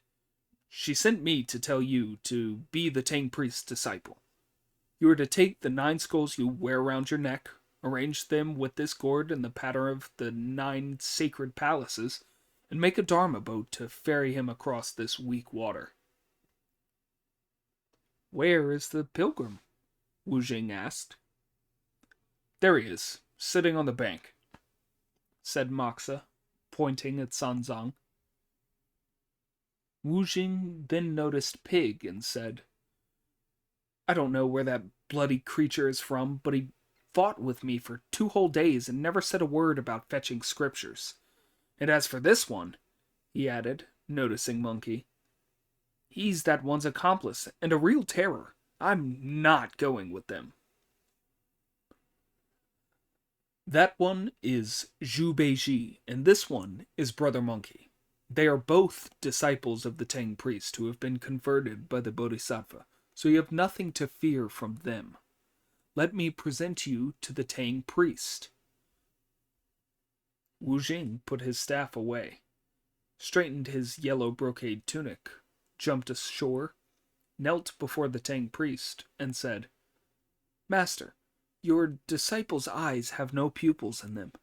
I beg you to forgive me for attacking your followers, instead of recognizing who they were. You pustule, said Pig. Why did you fight me instead of submitting? What did you mean by it? You can't blame him, brother, said Monkey. We didn't tell him our names or even mention fetching the scriptures. Do you believe in our teachings with all your heart? Sanzong asked. I was converted by the Bodhisattva, Wu Jing replied, and she gave me this river's name as a surname, and called me by the Buddhist name of Sha Wu Jing, or Sand Awakened to Purity. So, of course, I must follow you, Master. In that case, said Sanzong, bring the razor over, Monkey, and cut his hair off. The great sage obediently shaved the monster's head, who then bowed to Sanzong, Monkey, and Pig with appropriate degrees of reverence. When Sanzong saw him do this just like a real monk, he gave him another name, Friar Sand. Now that you have entered the faith, said Moxa, there's no need to waste time talking. Make that Dharma boat at once.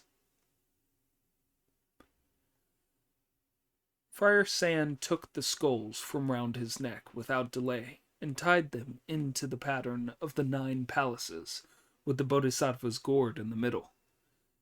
Then he asked Sanzong to board it, and Sanzong found, when he sat on it, that it was as stable as a small dinghy. Pig and Friar Sand supported him to left and right, while Monkey led the dragon horse through the clouds behind him, and Moxa stood above him on guard. Sanzong thus made a calm and windless crossing of the weak water of the flowing sands river. He moved with the speed of an arrow, and it was not long before he climbed ashore on the other side. He was neither wet nor muddy, and his hands and feet were completely dry.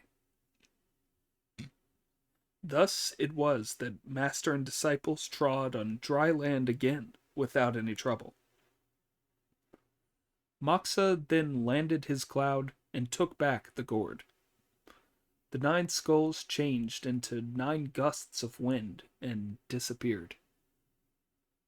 Sanzong bowed to Moxa to thank him and worshipped the Bodhisattva, after which Moxa returned to the Eastern Ocean, while Sanzong remounted and headed west. If you don't know when they won their reward and fetched the scriptures, listen to the explanation in the next chapter. Chapter 23. Sanzong does not forget the basic. The 4 holy ones have their piety tested. Long is the road as they travel west. In the rustling autumn breeze, the frost-killed flowers fall. The cunning ape is firmly chained. Do not untie him. The wicked horse is tightly reined. Don't whip him on. The mother of wood and father of metal were originally combined.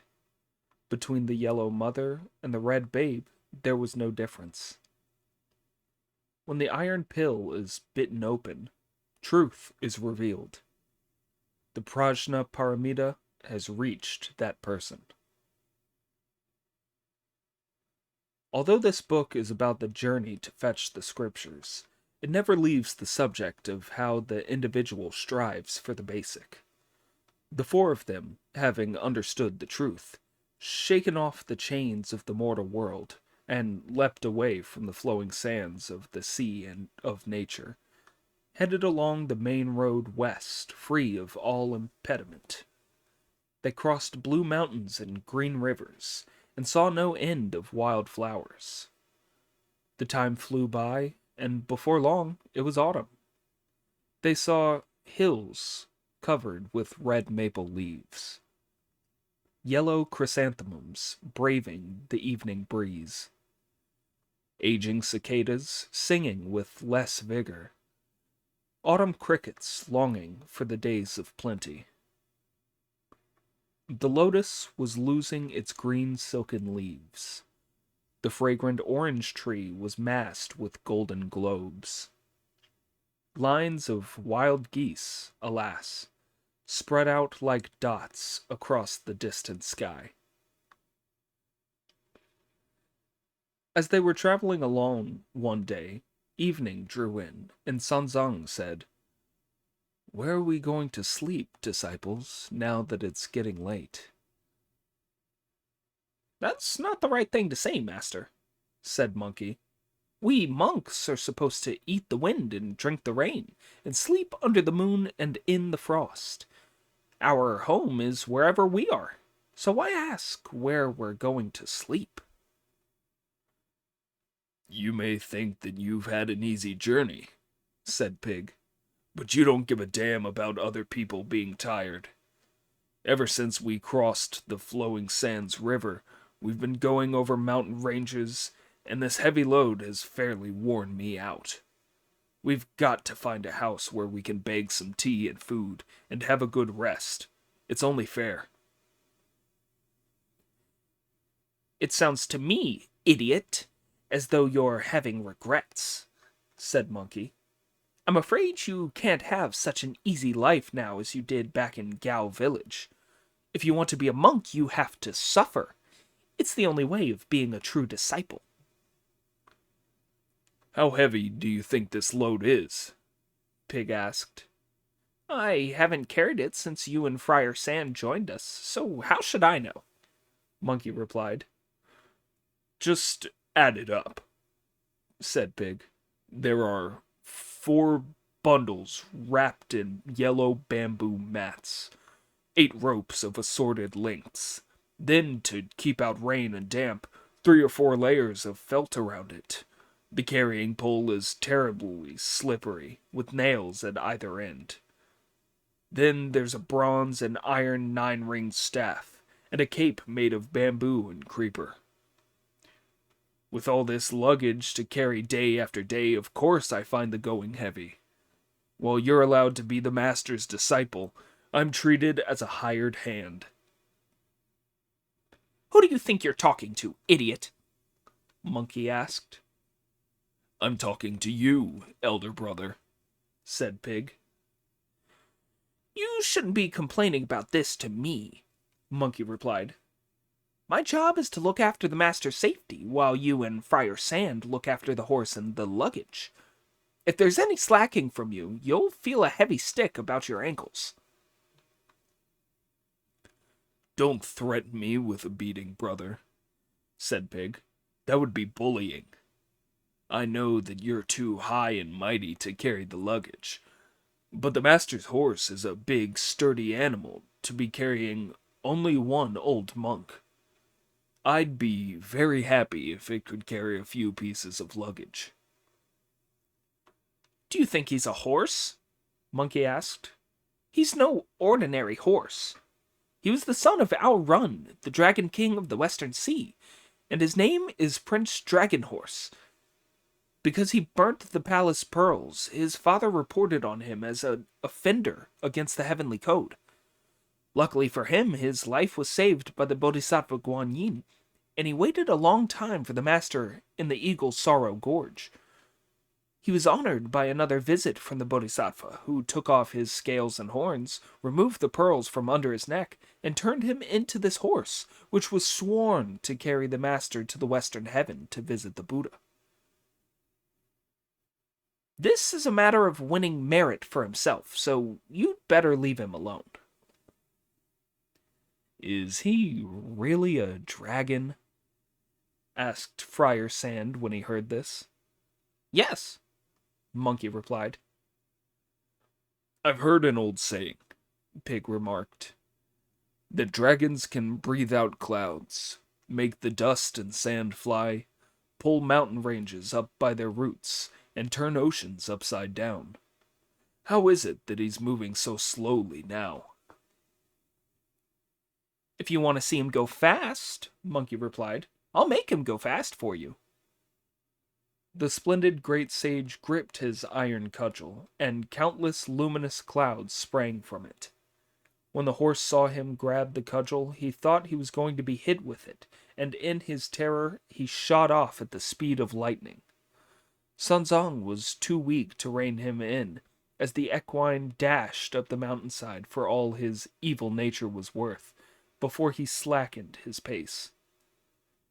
When Sunzong began to get his breath back, he looked up and saw some fine houses in the shade of a bamboo grove.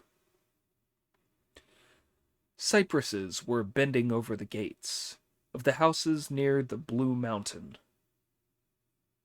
There were several spreading pines and some molded bamboo. Wild chrysanthemum outside the fence, beautiful in the frost. The orchid by the bridge reflected red in the water. A whitewashed, plastered wall surrounded it. Handsome was the lofty hall, peaceful the main building.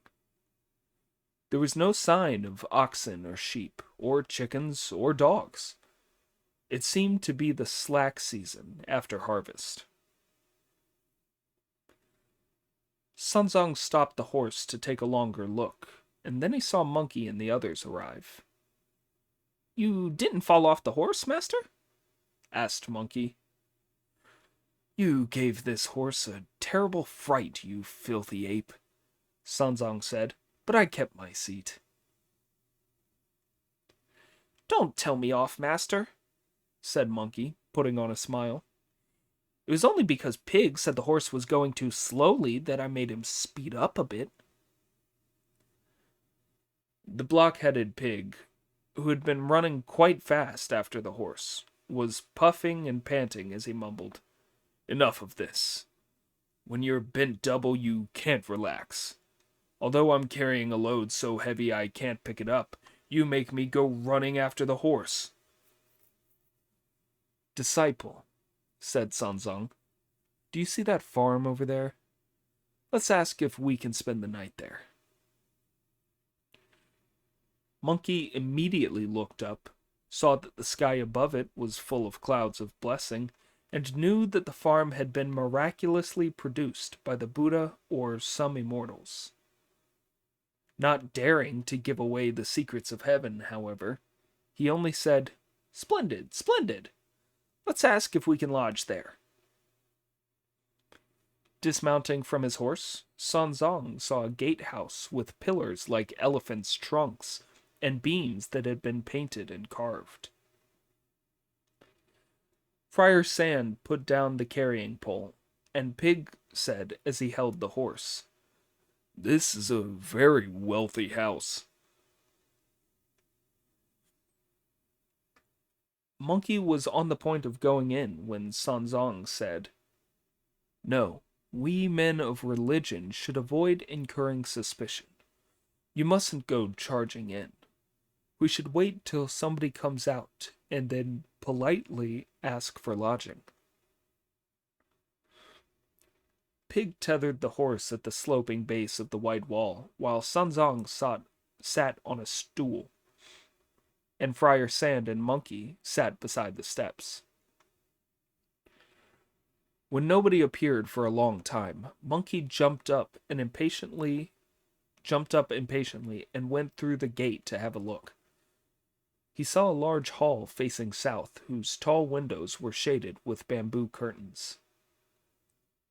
Over the doorway, dividing the inner and outer parts of the house, was a horizontal landscape painting symbolizing long life and blessings, and on the gold-painted columns flanking the door was pasted a pair of scrolls reading,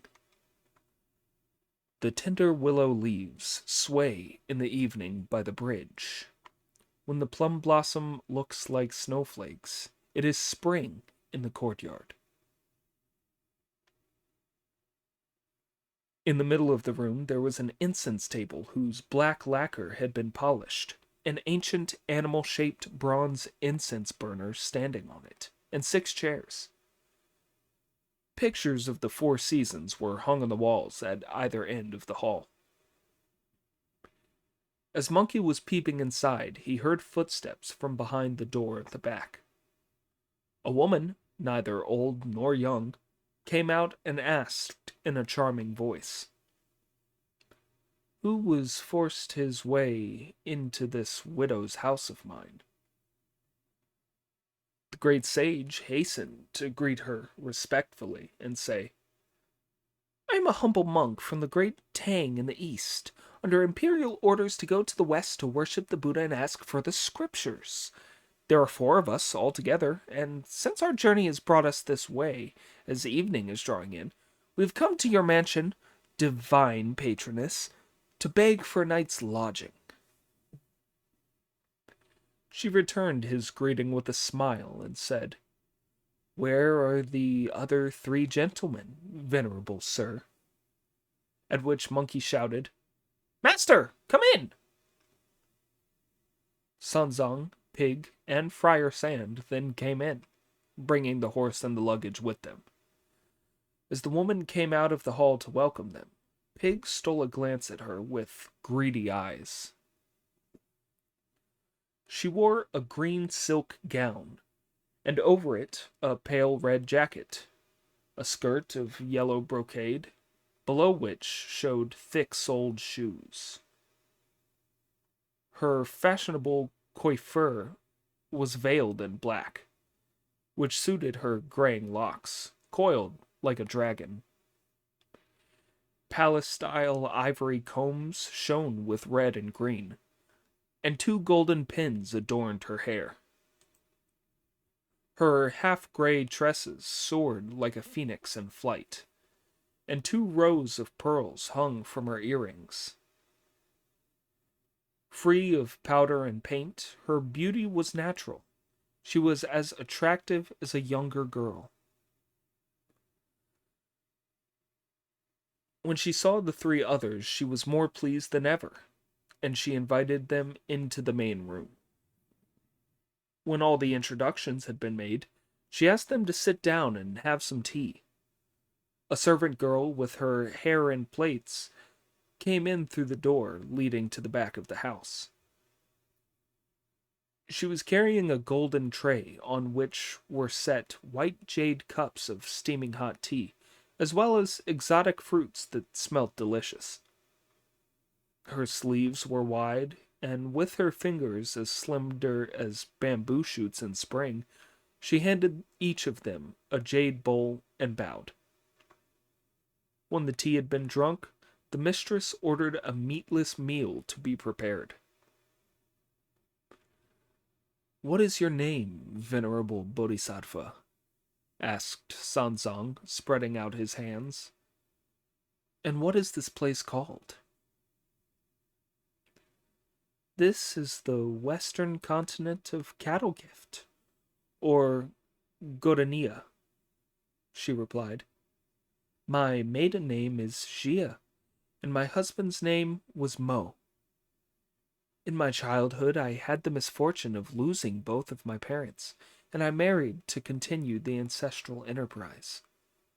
Our family is worth 10,000 strings of cash, and we own 15,000 acres of good arable land. We were not fated to be given sons, and we only had 3 daughters. The year before last, I suffered the great misfortune of losing my husband. I've remained a widow, and this year I have come out of mourning.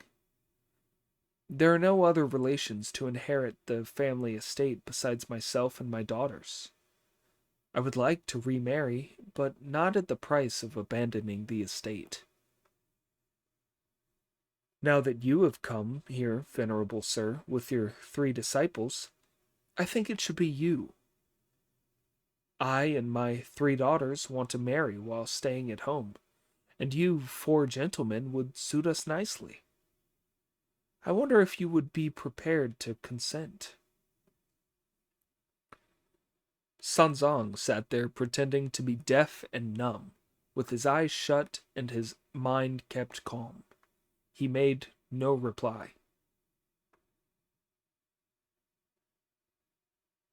We have over 4,000 acres each of irrigated land, dry land, and orchards on hillsides, she continued, as well as over 1,000 head of oxen and water buffalo, herds of mules and horses, and more pigs and sheep than you could count.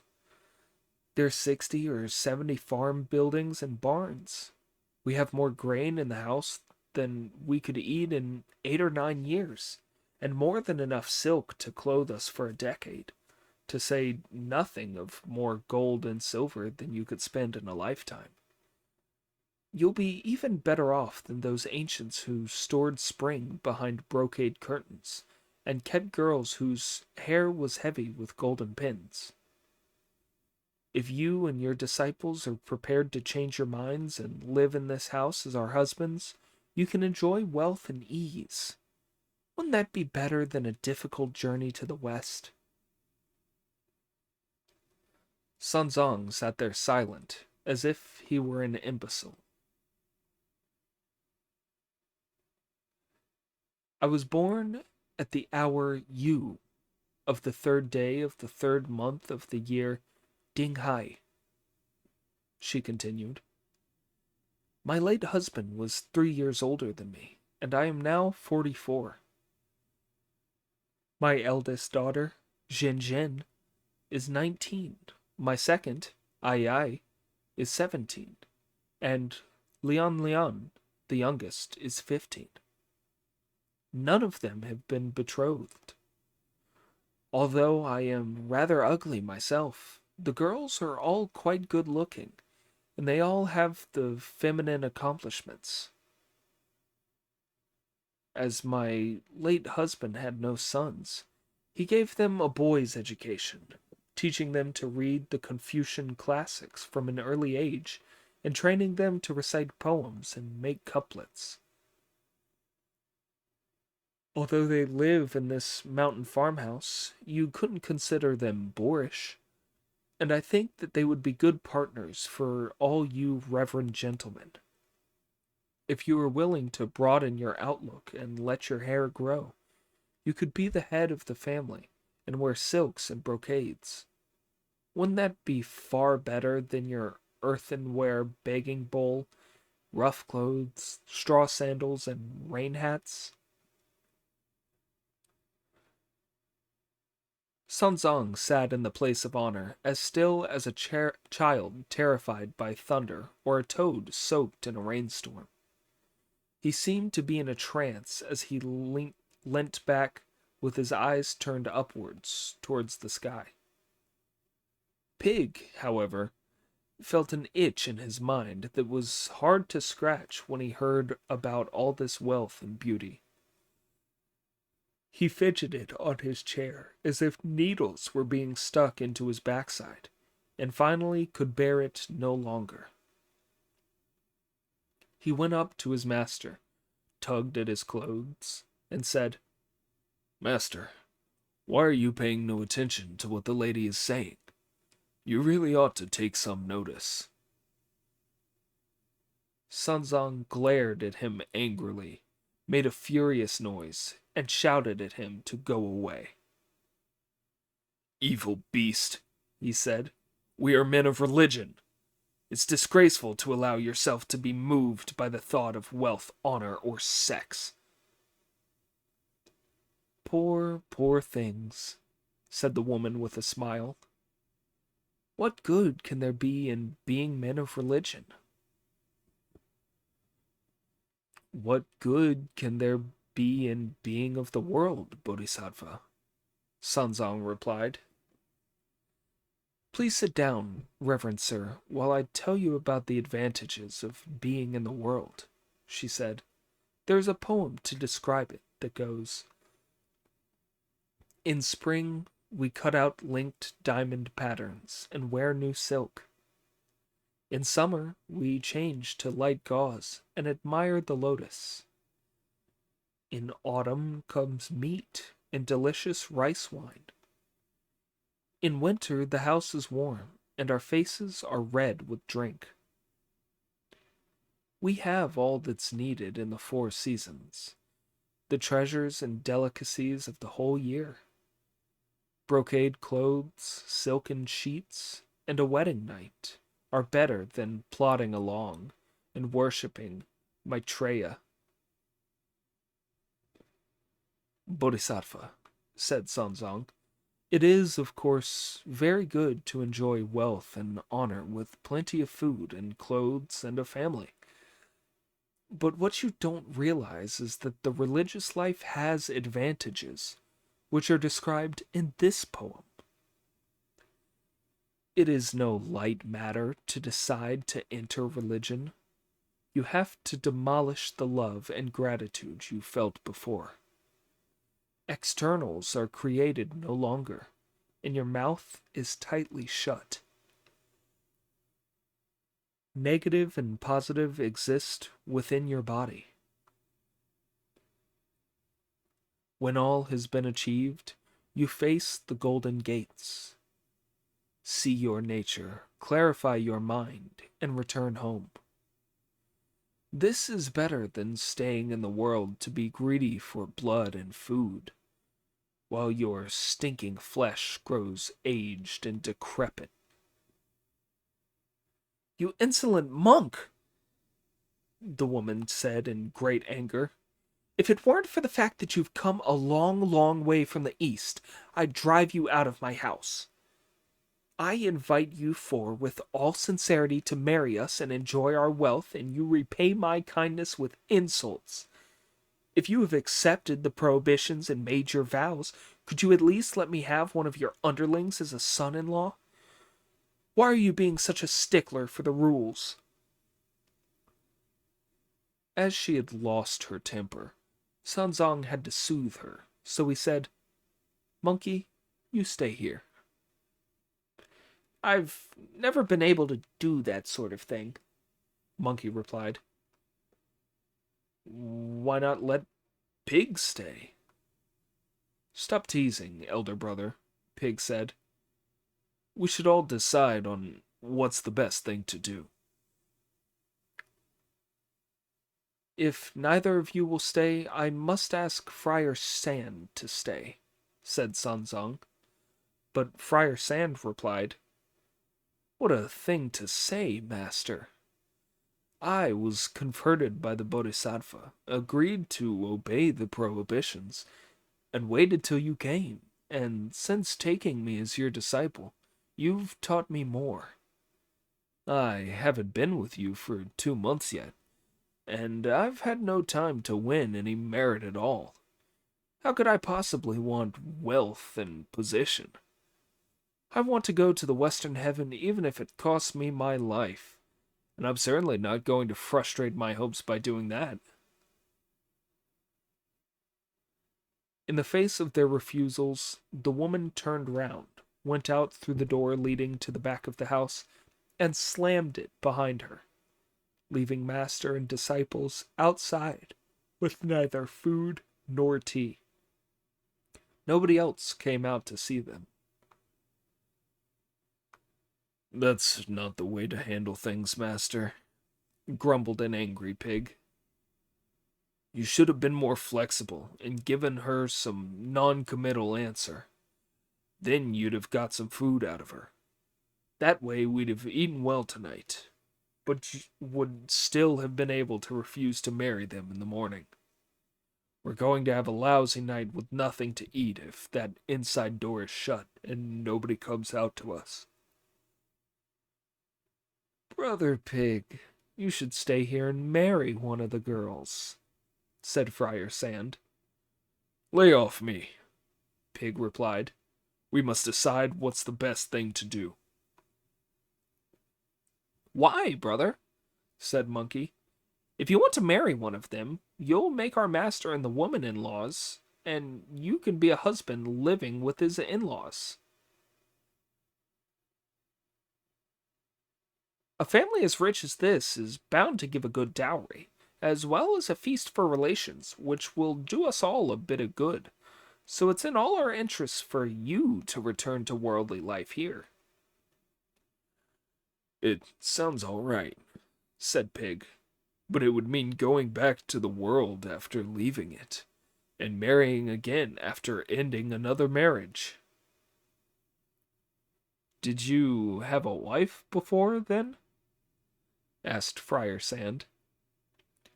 So you still don't know, said Monkey, that he used to be the son-in-law of Squire Gow in Gow Village, in the land of Stubet. After I defeated him, and the Bodhisattva converted him, and made him promise to observe the prohibitions, we managed to force him to become a monk. So he left his wife and joined our master for the journey to the Buddha in the West. I think that now he's been away from her for so long he's remembering all that business again. When he heard this woman's offer, it revived his old ideas. Blockhead, he continued, addressing Pig. Marry into this family as a son-in-law. I won't report on you, provided you bow to me a few times. Nonsense, nonsense, said Pig. You've all been thinking the same thoughts, but you pick on me to make an exhibition of.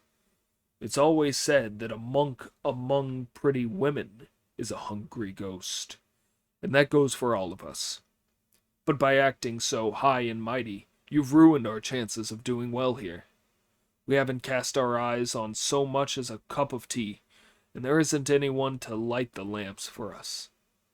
We may be able to stick it out for a night, but that horse will have to carry our master again tomorrow, and if he gets nothing to eat all night, he'll collapse. You lots sit here while I take him out for a feed. He untied the animal and dragged it out in a great hurry, at which Monkey said, Friar Sand, you sit here with the master while I follow him and see where he pastures that horse. If you want to keep an eye on him, you may do so, Sanzang said, but don't play any tricks on him. I understand, said Monkey, and as he went out of the room, he shook himself, turned into a red dragonfly, flew out of the main gate, and caught up with Pig. Instead of letting the horse eat what grass there was, the blockhead chivied and dragged it round to the back door of the house, where he saw the woman and 3 daughters admiring some chrysanthemums. When they saw Pig coming, the 3 girls rushed inside, while their mother remained standing in front of him. Where are you going, Reverend Sir? She asked. The idiot dropped the horse's bridle, greeted her respectfully, and said, I'm pasturing the horse, mother. That master of yours is too prim and proper, she said. Wouldn't you rather marry here than go on plodding west as a traveling monk? They're under orders from the Tang Emperor, Pig replied with a grin, and are too scared of disobeying him to do a thing like this. When they put the treasure on me in the hall just now, I was in a very awkward spot. I hope you don't mind about my long snout and big ears.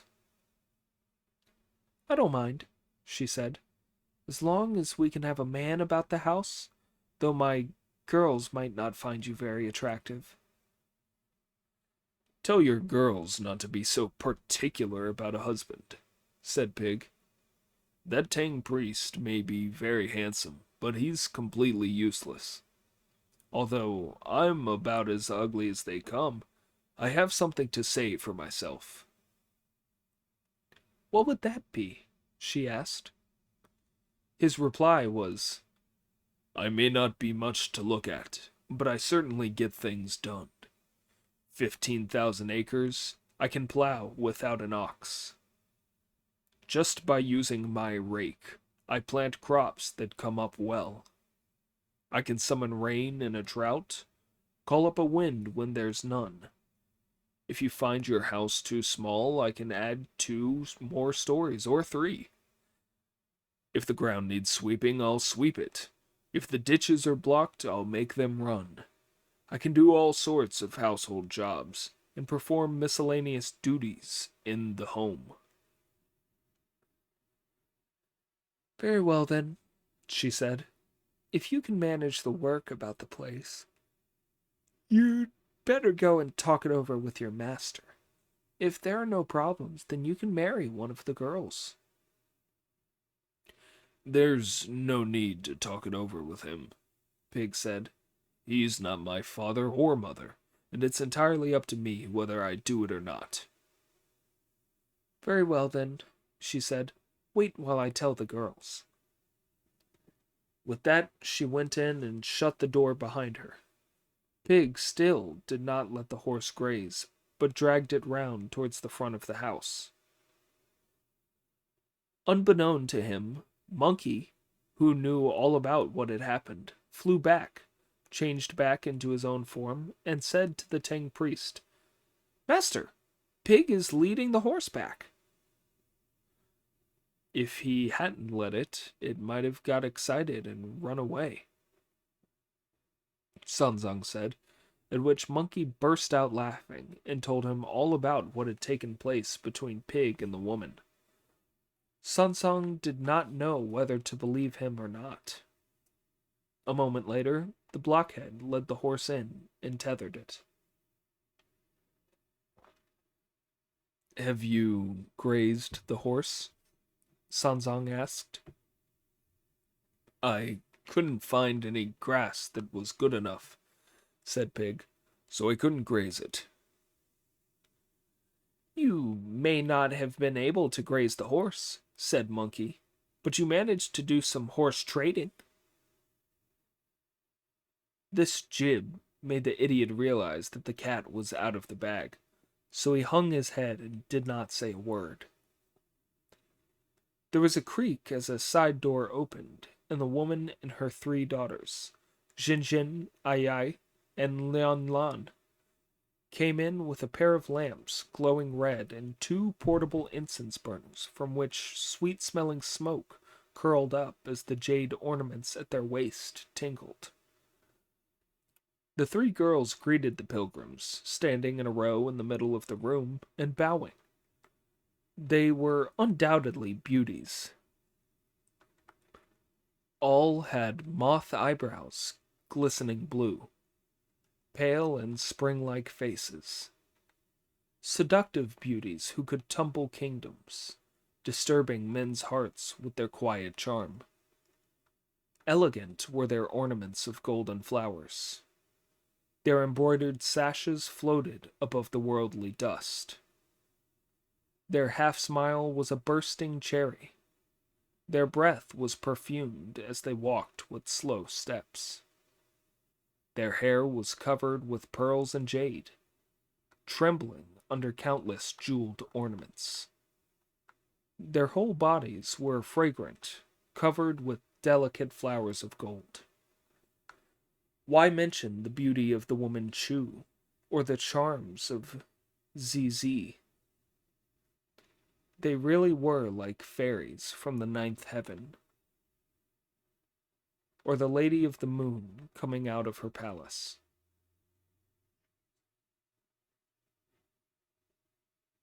While Sanzang put his hands together and bowed his head, the great sage pretended not to notice, and Friar Sand turned away.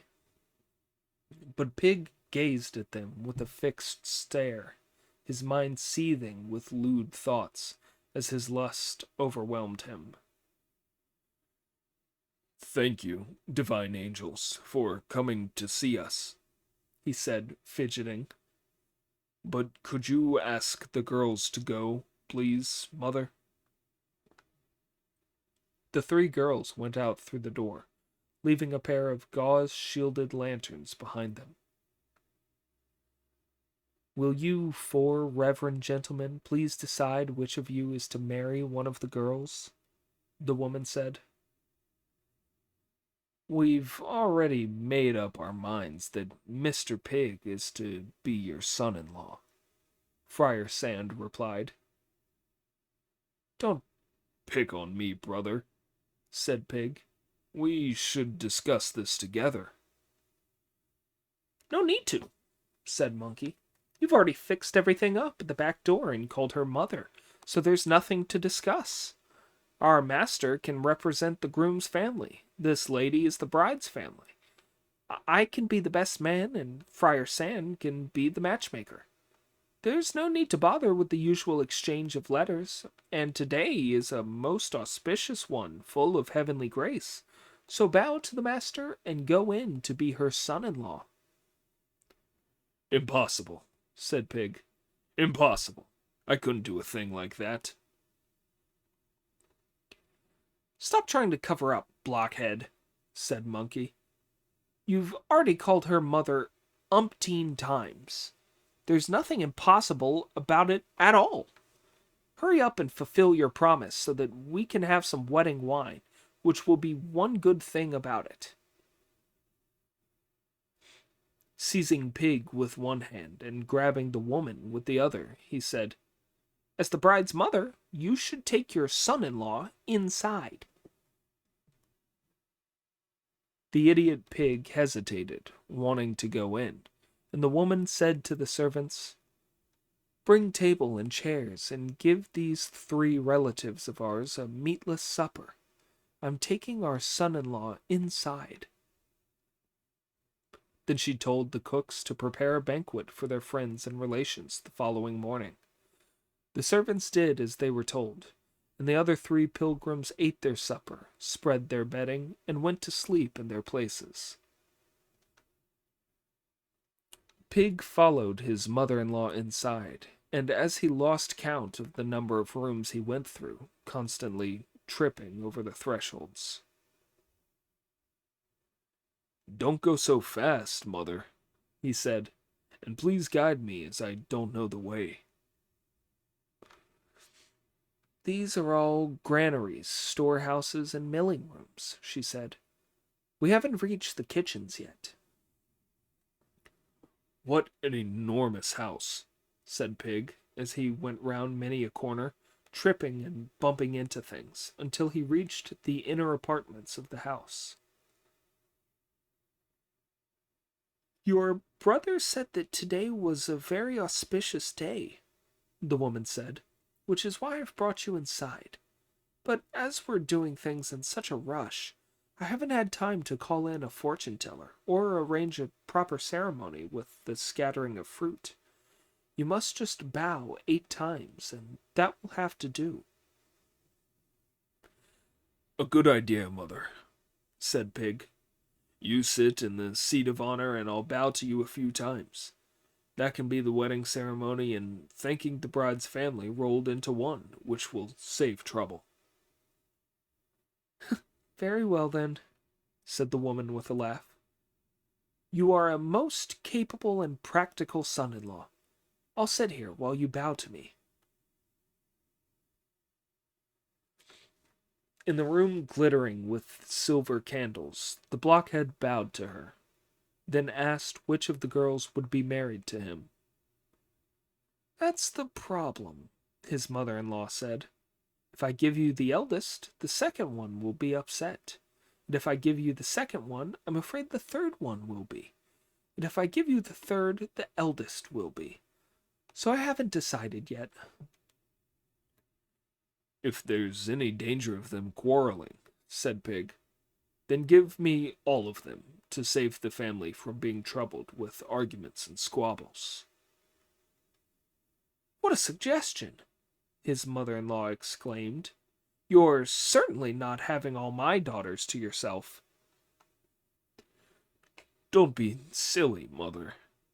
What's unusual about 3 or 4 wives? Even if there were several more of them, I'd take them on with a smile. When I was young, I learned the art of protracted warfare, and I can guarantee to keep every one of them happy. No, no, the woman said. I have a handkerchief here. Tie it round your head to cover your face, and we can let heaven decide which one you'll marry. I'll tell the girls to walk in front of you while you stretch your arms out. The one you catch will be yours. The blockhead obediently tied the handkerchief around his head, and there is a verse to prove it. The fool, not knowing his own fate, was wounded by the sword of sex as he harmed himself in secret.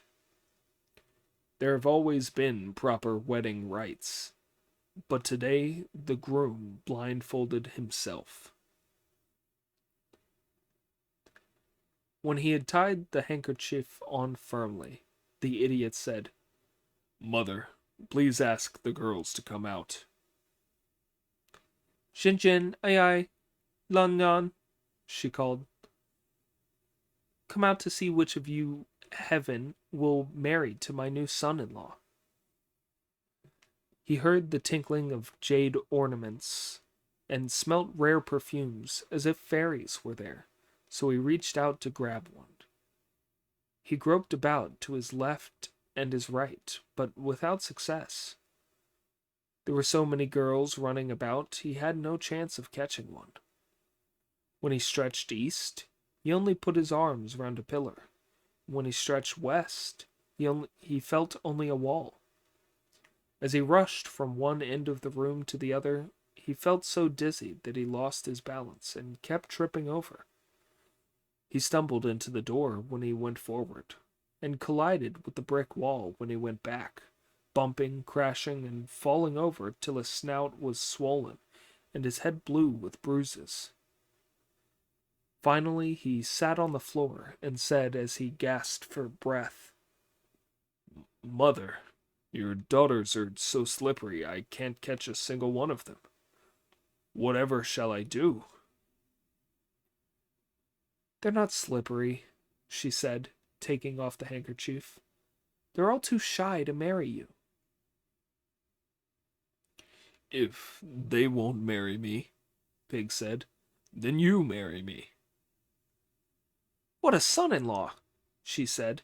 He doesn't care whether they're young or old. He even wants his own mother-in-law. Now each of these clever girls of mine has made a brocade shirt, sewn with pearls. I'll tell whichever girl it is whose shirt you put on to marry you. Great, great, great, said Pig. Bring out all 3 shirts for me to try on, and if I can get them all on, I'll marry all of them. The woman went back inside and brought out only 1 shirt, which she handed to Pig. The idiot took off his own black cloth tunic and pulled on the shirt, but before he could tie the belt at the waist, he fell to the ground with a thump and found himself tightly bound with many ropes. He was in great pain, and all the women had disappeared. When Sanzang, Monkey, and Friar Sand woke up, the east was already lightening, and as they opened their eyes, they looked around them. They saw none of the lofty buildings that had been there.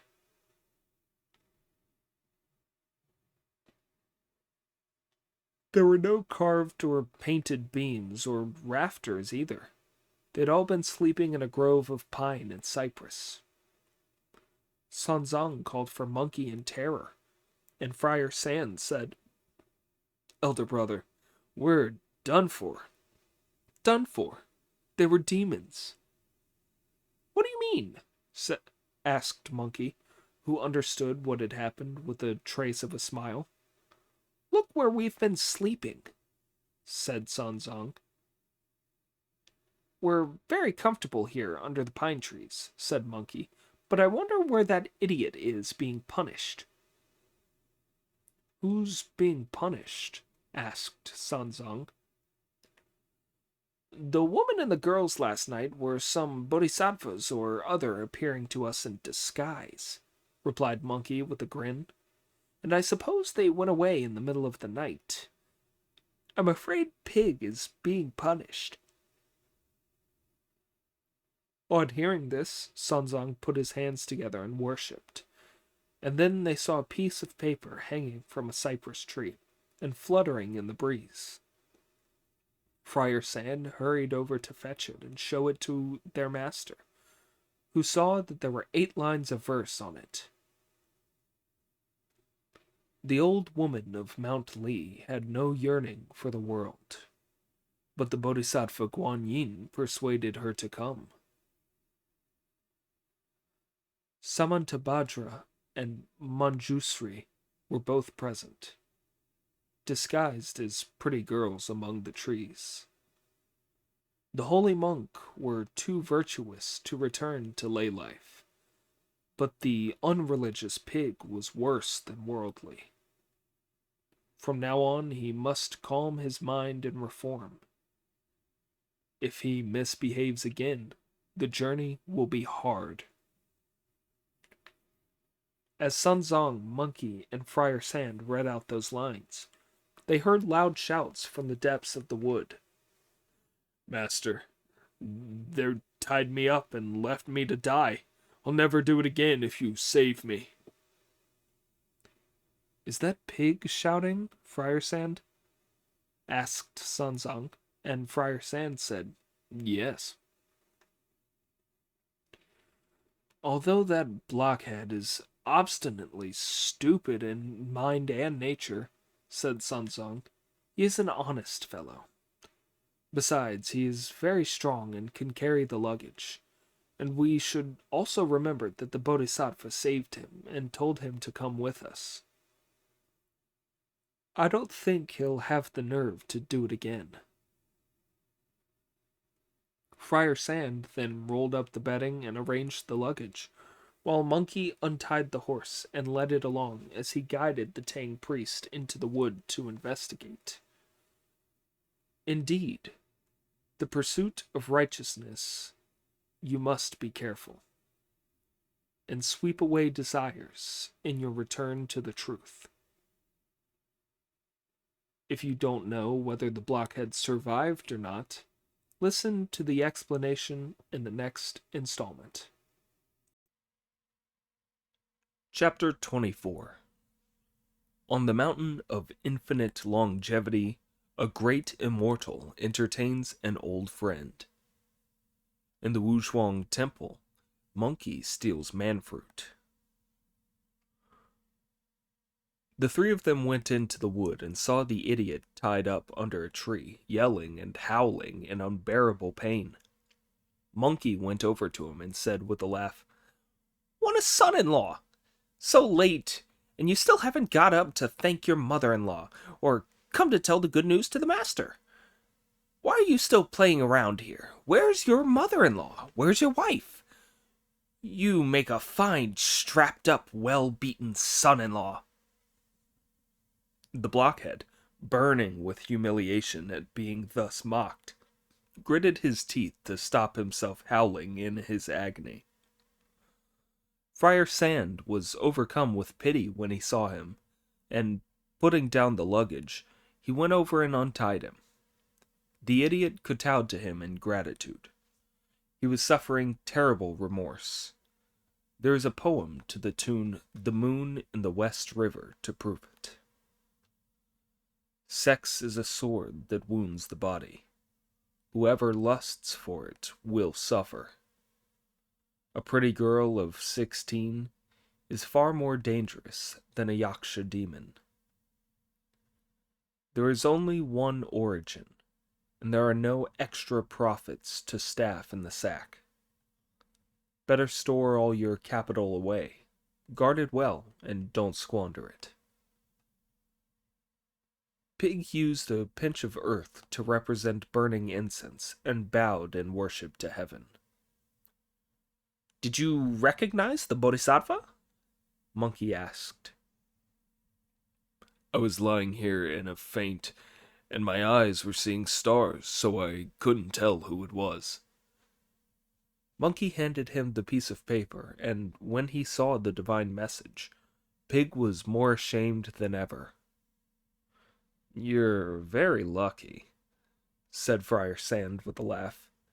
You've got 4 bodhisattvas as your relations now. Please don't talk about it, said Pig. I really don't deserve to be human. I'll never misbehave again in future. And even if the effort breaks my bones, I'll rub my shoulder and carry our master's luggage to the west. That's more like it, said Sanzong. Monkey then led his master along the main road. After they had been going for a long time, walking and resting, they saw a high mountain blocking their way.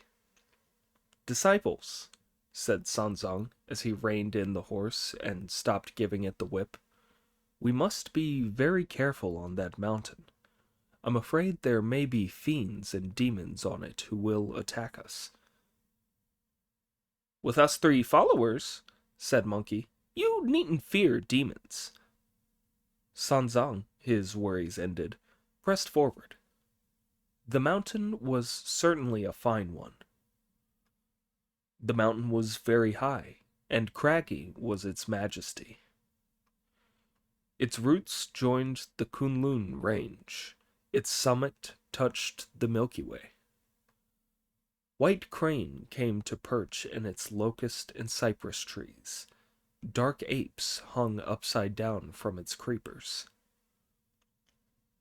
When the sun shone bright on its forests, it was enveloped in a red haze. When winds sprang from dark valleys, colored clouds scudded across the sky. Hidden birds called in the green bamboo. Pheasants fought among the wild flowers. 1,000-year peaks, 5 blessing peaks, lotus peaks, majestically reflecting a delicate light. 10,000-year rocks, tiger-tooth rocks, 3 heavens rocks, wreathed in subtle and auspicious vapors. Luxuriant grass in front of the cliff, the scent of plum blossom on the ridge. Dense grew the jungle of thorns, pure and pale were the orchids. Deep in the woods, the birds gathered round the phoenix. In an ancient cave, a unicorn was chief of the animals. A delightful stream in a gully twisted and turned as it wandered around. Endless peaks coiled about in layer upon layer. Then there were the green locust trees, mottled bamboo, and bluish pines that had been competing in splendor for 1,000 years. White plum blossom, red peach, and emerald willows were brilliant as they vied in beauty during spring. Dragons called and tigers roared, cranes danced and apes howled. Deer emerged from the flowers, pheasants sang to the sun. This was a land of blessing, an immortal's mountain, just like Pinglai or Langwan. Flowers opened and withered on the mountaintop. Clouds came and went above the peaks along the ridge. Disciples, said Sanzong with delight as he sat on his horse. I've crossed many mountains on my journey west, and they were all steep and rocky, but none of them could be compared to the extraordinarily beautiful scenery here. If this isn't far from the Thunder Monastery, we had better put ourselves in a solemn and reverent mood to meet the Buddha. It's early days yet, said Monkey with a laugh. That's not an easy place to get to. How far are we from Thunder Monastery, elder brother? Asked Friar Sand. 36,000 miles, Monkey replied, and we haven't covered 1/10 of it. How many years will it take us to get there? Pig asked. You 2 younger brothers of mine could manage it in 10 days or so, and I could go there 50 times over in a single day and still be back before sunset. but for our master, it doesn't bear thinking about. Tell me, monkey, how long will it take? Asked Sanzong. If you went from childhood to old age, said Monkey, and from old age back to childhood again, and you did it 1,000 times over, you'd still find it hard to get there. But if you see your true nature, are determined to be sincere, and always remember to turn your head back to enlightenment, then you will have reached Vulture Peak.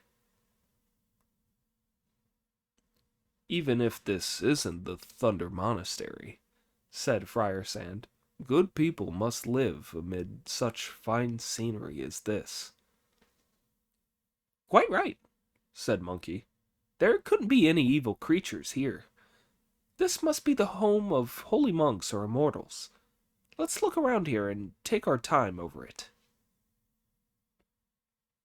The mountain was called the Mountain of Infinite Longevity, and there was a Taoist temple on it called the Wuzhuang Temple.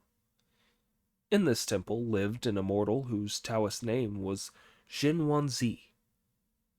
He was also known as Conjoint Lord of the Age. The temple had a rare treasure, a miraculous tree that had been formed when primeval chaos was first being divided. Before the separation of heaven and earth, in the 4 great continents of the world, only the western continent of Cattle Gift's Wuzhuang Temple had this treasure that was known as grass-returning cinnabar, or manfruit.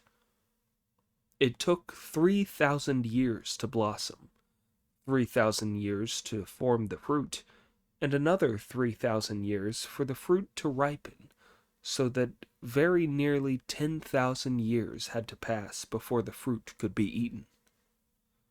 Only 30 fruit were formed each 10,000 years, and they were shaped just like a newborn baby, complete with limbs and sense organs.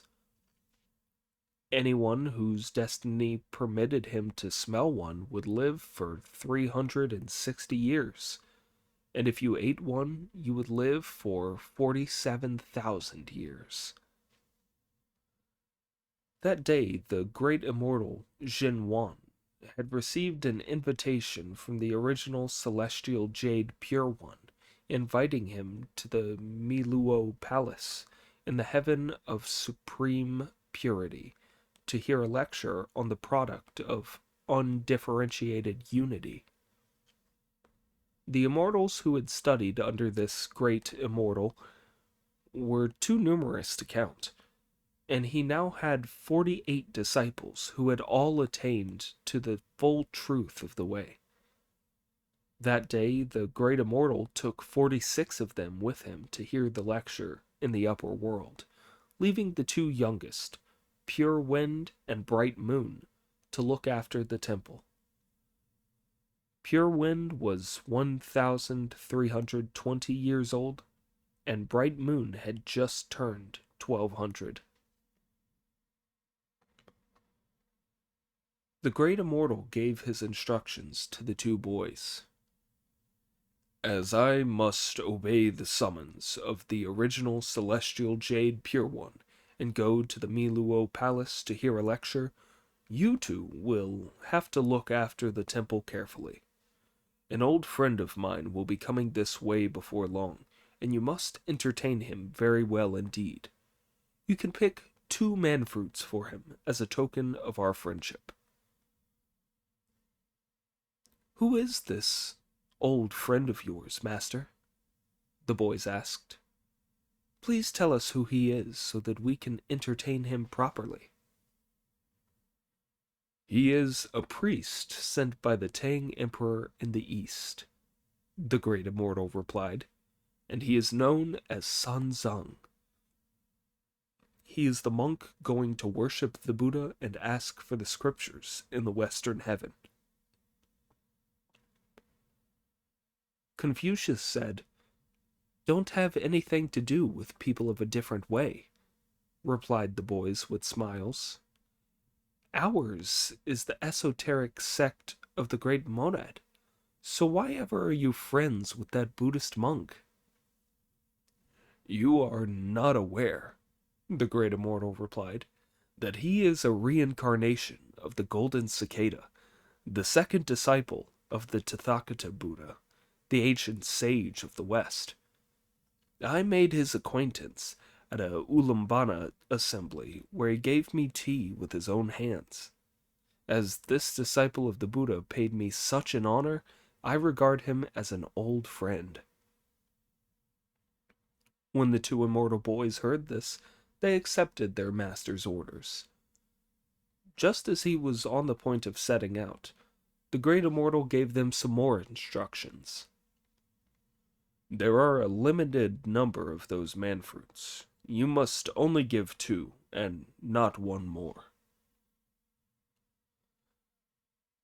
When the garden was opened, we all shared 2, said the boys, and there are 28 now left on the tree. We won't use more than 2. Although the Tang priest is an old friend of mine, said the great immortal, you must be on your guard against his ruffian followers, and you mustn't let them know about the man-fruit. The great immortal then flew up to heaven with the rest of his disciples. The Tang priest and his followers, 3, meanwhile, were enjoying themselves strolling on the mountain when they noticed some tall buildings rising above a bamboo grove. What do you think that is? Sanzang asked Monkey, who replied, It's either a Taoist temple or a Buddhist one. Let's go over and find out. It did not take them long to reach the gate, and they saw a cool pine-covered slope, a tranquil path through the bamboo. White cranes brought floating clouds. Monkeys and apes offered fruit. Before the gate was a wide pool, and the shadows of the trees were long. In the cracks of the rocks grew moss. Many a purple hull was massed together. A red aura enveloped the lofty towers. It certainly was a blessed place. A cloud cave on Ping Lai. In its pure emptiness, little happened. Its stillness gave birth to the thoughts of Wei. Green birds often brought letters from the Queen Mother. Purple pheasants carried the classics of Lord Laozi. There was a majestic air of the Wei and its power. It was indeed a divine immortal's home. Sanzang dismounted and saw that there was a stone tablet outside the gate on which was inscribed in large letters, Blessed Land of the Mountain of Infinite Longevity, Cave Heaven of the Wuzhuang Temple. You were right, said Sanzang. It is a Taoist temple. Good people must live in this temple, said Friar Sand. Said as it is in such fresh light scenery. Let's go in and have a look around. When we go back to the east at the end of our journey, this will be one of the finest sights we'll have seen. Well spoken, said Monkey, and they all went in. On the next gate was pasted the couplet, Residence of divine immortals who never grow old, home of Taoists as ancient as heaven.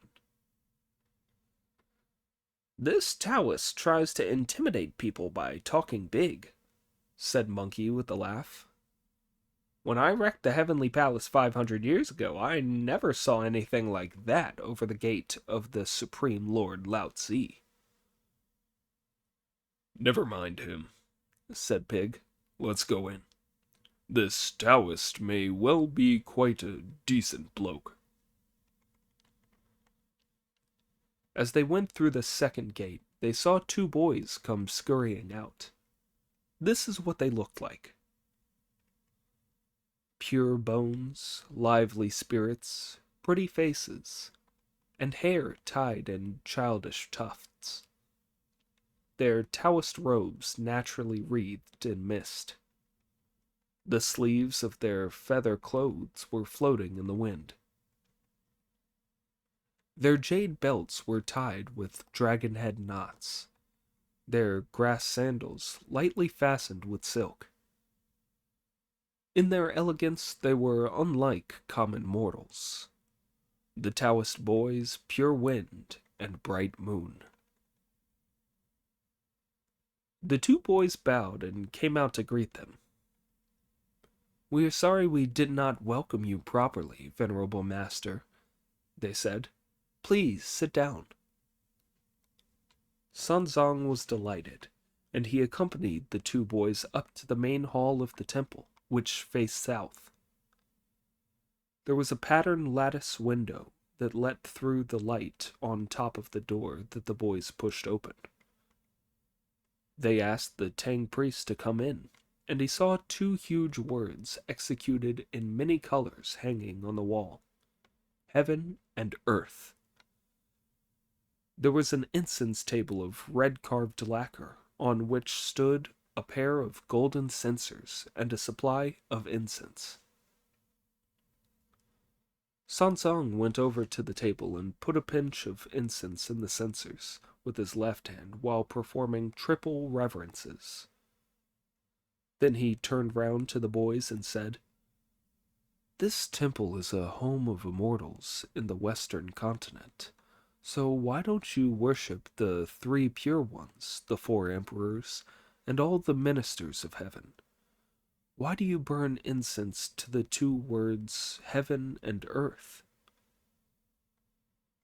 "To be frank with you, venerable teacher," the boys replied with smiles, "it's quite right to worship the top word heaven, but the bottom one, earth, gets no incense from us.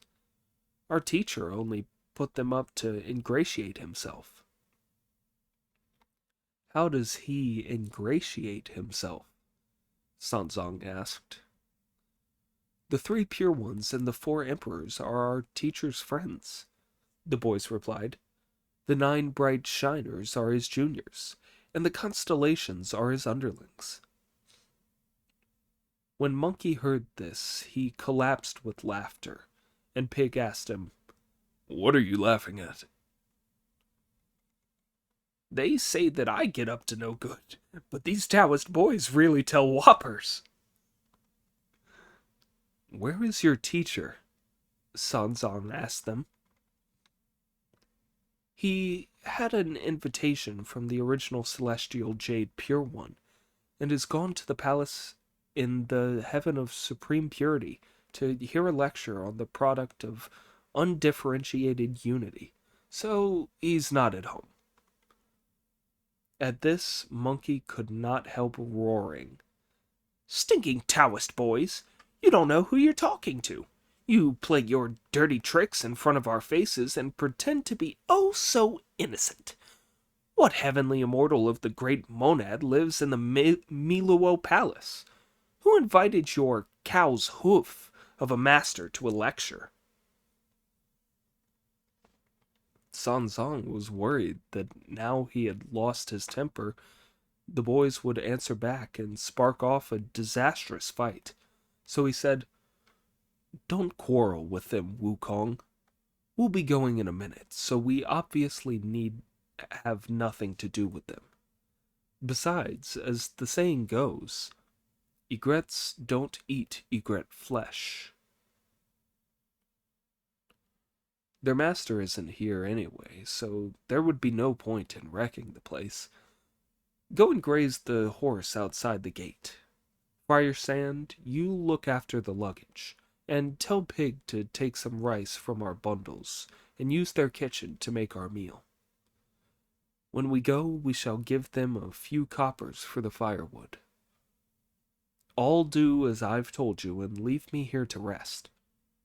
When we have eaten, we shall be on our way again." The three of them went off to do their jobs.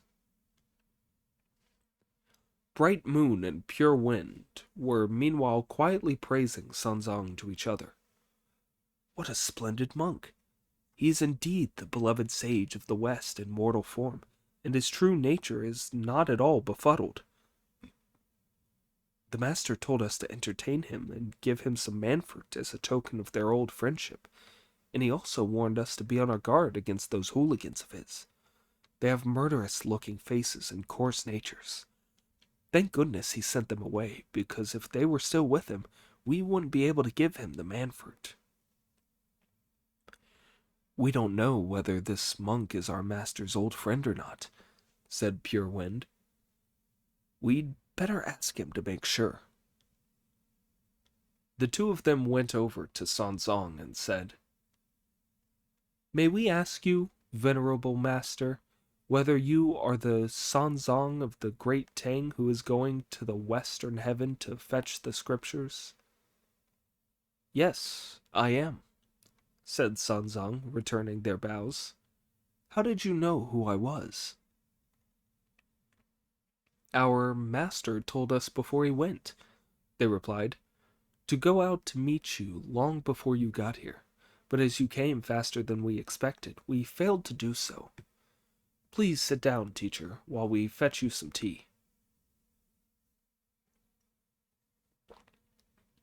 I am honored, said Sanzang. Bright Moon hurried out and came back with a cup of fragrant tea for him. When Sanzang had drunk the tea, Pure Wind said to Bright Moon, We must do as our teacher told us and fetch the fruit. The two boys left Sanzang and went to their room, where one of them picked up a golden rod, and the other a red dish, on which he put many a silk handkerchief as cushioning. They went into the manfruit orchard, where Pure Wind climbed the tree and tapped the fruit with the golden rod, while Bright Moon waited below to catch them in the dish. They only took a few moments to knock down and catch a couple, which they took to the front hall to offer to Sanzang with the words, This temple of ours is on a remote and desolate mountain, Master Sanzang, and there is no local delicacy we can offer you, except these 2 pieces of fruit. We hope they will quench your thirst. At the sight of the manfruit, the monk recoiled some 3 feet, shaking with horror. Goodness me, he exclaimed. How could you be so reduced to starvation in this year of plenty as to eat human flesh? And how could I possibly quench my thirst with a newborn baby? This monk has developed eyes of flesh and a mortal body in the battlefield of mouths and tongues and the sea of disputation, thought Pure Wind, and he can't recognize the treasures of this home of immortals. Venerable master, said Bright Moon, this is what is called manfruit, and there is no reason why you should not eat one. Nonsense, nonsense, said Sanzang. They were conceived by their fathers and mothers, and had to go through no end of suffering before they were born. How can you treat them as fruit when they haven't been alive for 3 days yet? They really and truly grew on a tree, said Pure Wind. Stuff and rubbish, Sanzang replied. Babies don't grow on trees. Take them away, you inhuman beasts. As he refused absolutely to eat them, the boys had to take the dish away and go back to their room. This fruit was rather difficult to handle, and did not keep for long without becoming hard and inedible. So the boys sat on their beds and ate one each. Oh dear, what a thing to happen! There was only a wall separating their room from the kitchen, where their whispering could be clearly heard. Pig was in there cooking the rice, when he heard them talk as they fetched the golden rod and red dish. Later he heard them saying that the Tang priest had not recognized the manfruit, which was why they took them back to their room to eat. I'd love to try one, but I don't know how, thought Pig, unable to prevent his mouth from watering. Too stupid to do anything about it himself, he had to wait until he could talk it over with Brother Monkey. He had now lost all interest in stoking the stove as he stood in front of it, constantly poking his head outside the kitchen to look for Monkey. Before long, Monkey appeared leading the horse, which he tethered to a locust tree. As he came round to the back, the blockhead waved frantically to him and said, "Come here, come here." Monkey turned round, came to the kitchen door, and said, "What are you yelling for, idiot? Not enough food for you? Let the old monk eat his fill. Then we too can go to the next big house that lies ahead and beg for some more." "Come in," said Pig. "It's not about that. Do you know that there's a treasure in this temple?" "What treasure?" Monkey asked. "I can't describe it because you've never seen it," said Pig. "And if I gave it to you, you wouldn't know what it was."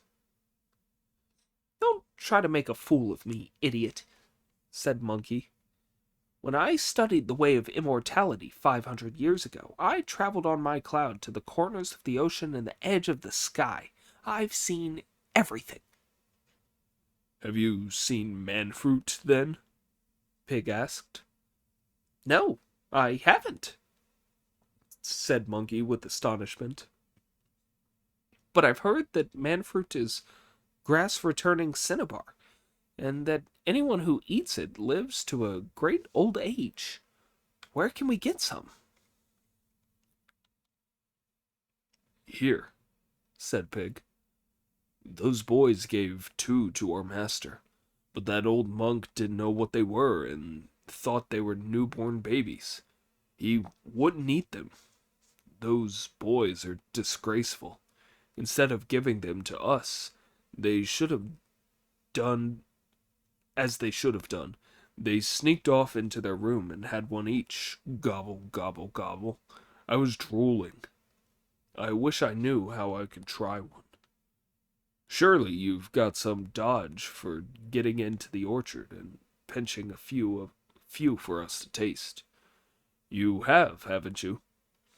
"Easy," said Monkey. "I'll go in and pick some." As he rushed out, Pig grabbed him and said, "I heard them saying in their room that they needed a golden rod to knock them down with. You must do this very carefully. Nobody must know about it." I know," replied Monkey. The great sage made himself invisible and slipped into the boy's room, only to find that after eating the fruit, they had gone to the front hall, where they were talking to Sanzang. Monkey looked all around the room for the golden rod until he saw a 2-foot length of gold hanging from the window lattice. It was about as thick as a finger. At the bottom was a lump like a bulb of garlic, and at the top was a hole through which was fastened a green silk tassel. "So this must be what they called the golden rod," he thought as he took it down. He left the room and pushed open a pair of gates at the back.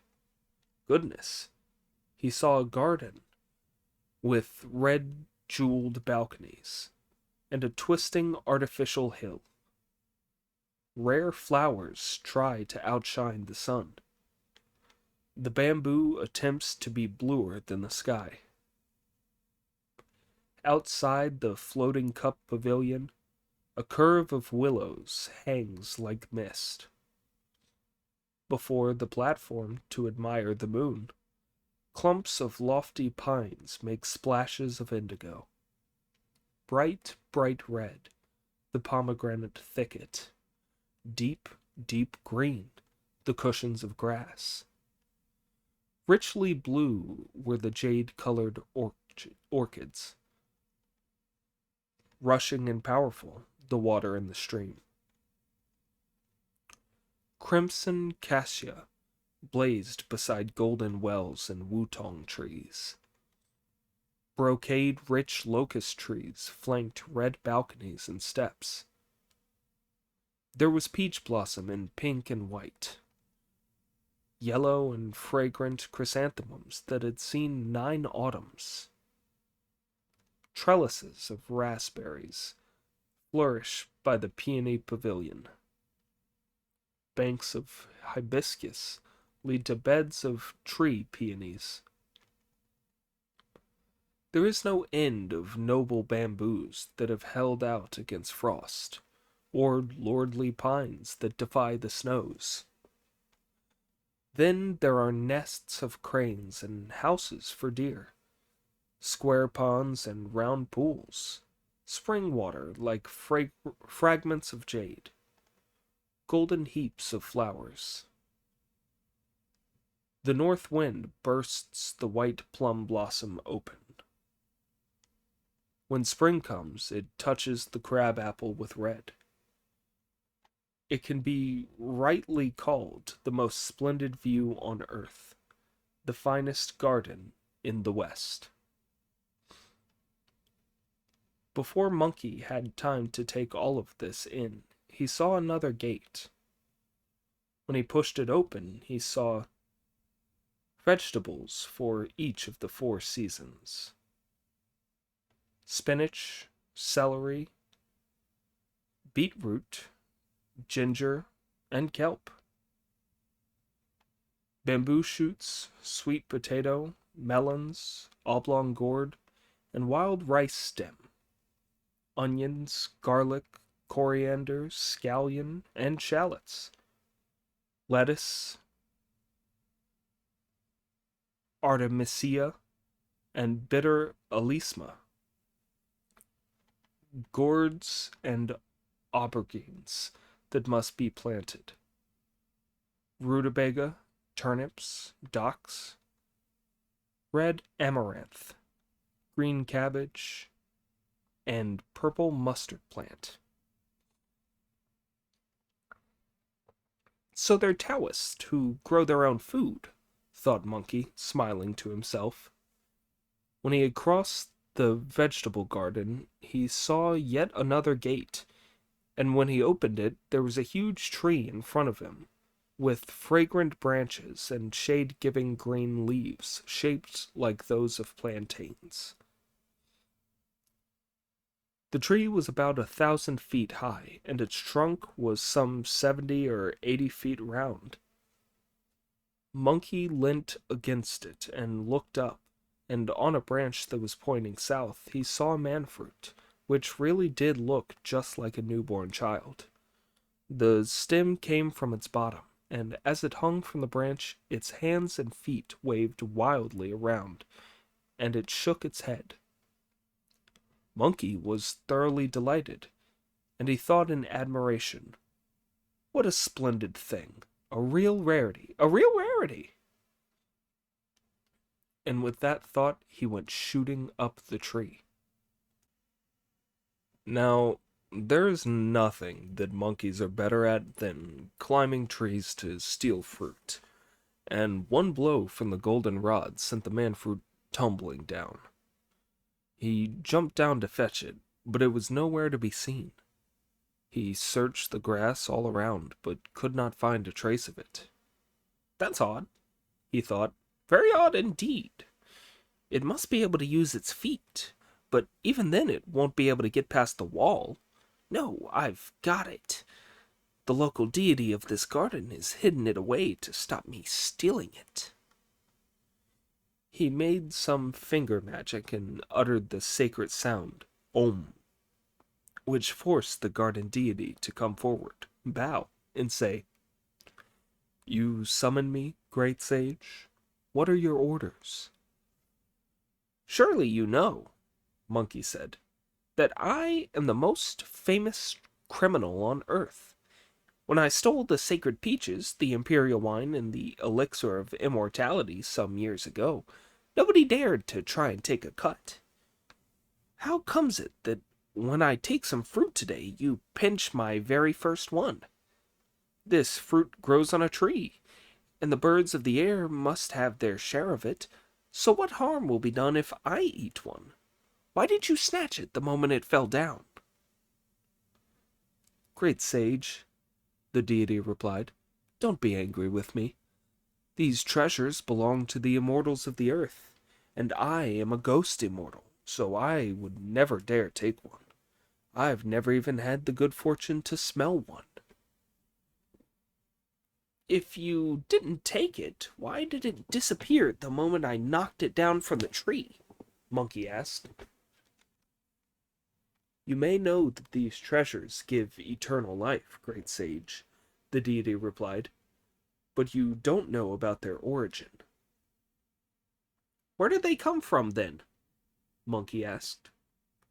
"These treasures," the deity replied, "take 3,000 years to blossom, another 3,000 to form, and 3,000 more to ripen. In almost 10,000 years, only 30 grow. Anyone lucky enough to smell one will live for 360 years, and if you eat one, you will live to be 47,000. These fruit fear only the 5 elements." "What do you mean, fear only the 5 elements?" Monkey asked. "If they meet metal," the deity said, "they fall. If they meet wood, they rot. If they meet water, they dissolve. If they meet fire, they are burnt. And if they meet earth, they go into it. If you tap them, you have to use a golden rod, otherwise they won't drop. And when you knock them down, you must catch them in a bowl padded with silk handkerchiefs. If they come into contact with wooden utensils, they rot, and even if you eat one, it won't make you live any longer. When you eat them, you must do so off porcelain, and they should be cooked in clear water. If they come in contact with fire, they become charred and useless, and they go into any earth they touch. When you knocked one to the ground just now, it went straight in, and as the earth here will now live for 47,000 years, you won't be able to make any impression on it, even with a steel drill. It's much harder than wrought iron. But if a man eats one, he wins long life. Try hitting the ground if you don't believe me." Monkey raised his gold-ringed cudgel and brought it down on the ground. There was a loud noise as the cudgel sprang back. The ground was unmarked. "So you're right," said Monkey. "You're right. This cudgel of mine can smash rocks to powder and even leave its mark on wrought iron, but this time it did no damage at all. This means that I was wrong to blame you. You may go back now." At this, the local deity went back to his shrine. The great sage now had a plan. He climbed the tree and then held the rod in one hand while he undid the lapel of his cloth tunic and made it into a kind of pouch. He pushed the leaves and branches aside and knocked down 3 man-fruits, which he caught in his tunic. He jumped out of the tree and went straight to the kitchen, where a smiling pig asked him if he got any. "This is the stuff, isn't it?" said Monkey. "I was able to get some. We mustn't leave Friar Sand in the dark, so give him a shout." "Come here, Friar Sand," Pig called, waving his hand. Friar Sand put the luggage down, hurried into the kitchen, and asked, "Why'd you call me?" "Do you know what these are?" Monkey asked, opening his tunic. "Man-fruits," said Friar Sand as soon as he saw them. "Good," said Monkey. "You know what they are. Have you eaten them?" "I've never eaten them," Friar Sand replied. "But when I was the curtain lifting general in the old days, I used to escort the imperial carriage to the peach banquets, and I saw some that immortals from over the seas brought as birthday presents for the Queen Mother. Now, I've certainly seen them, but I've never tasted one. Please, give me a bit to try. No need to ask, said Monkey. We're having one each.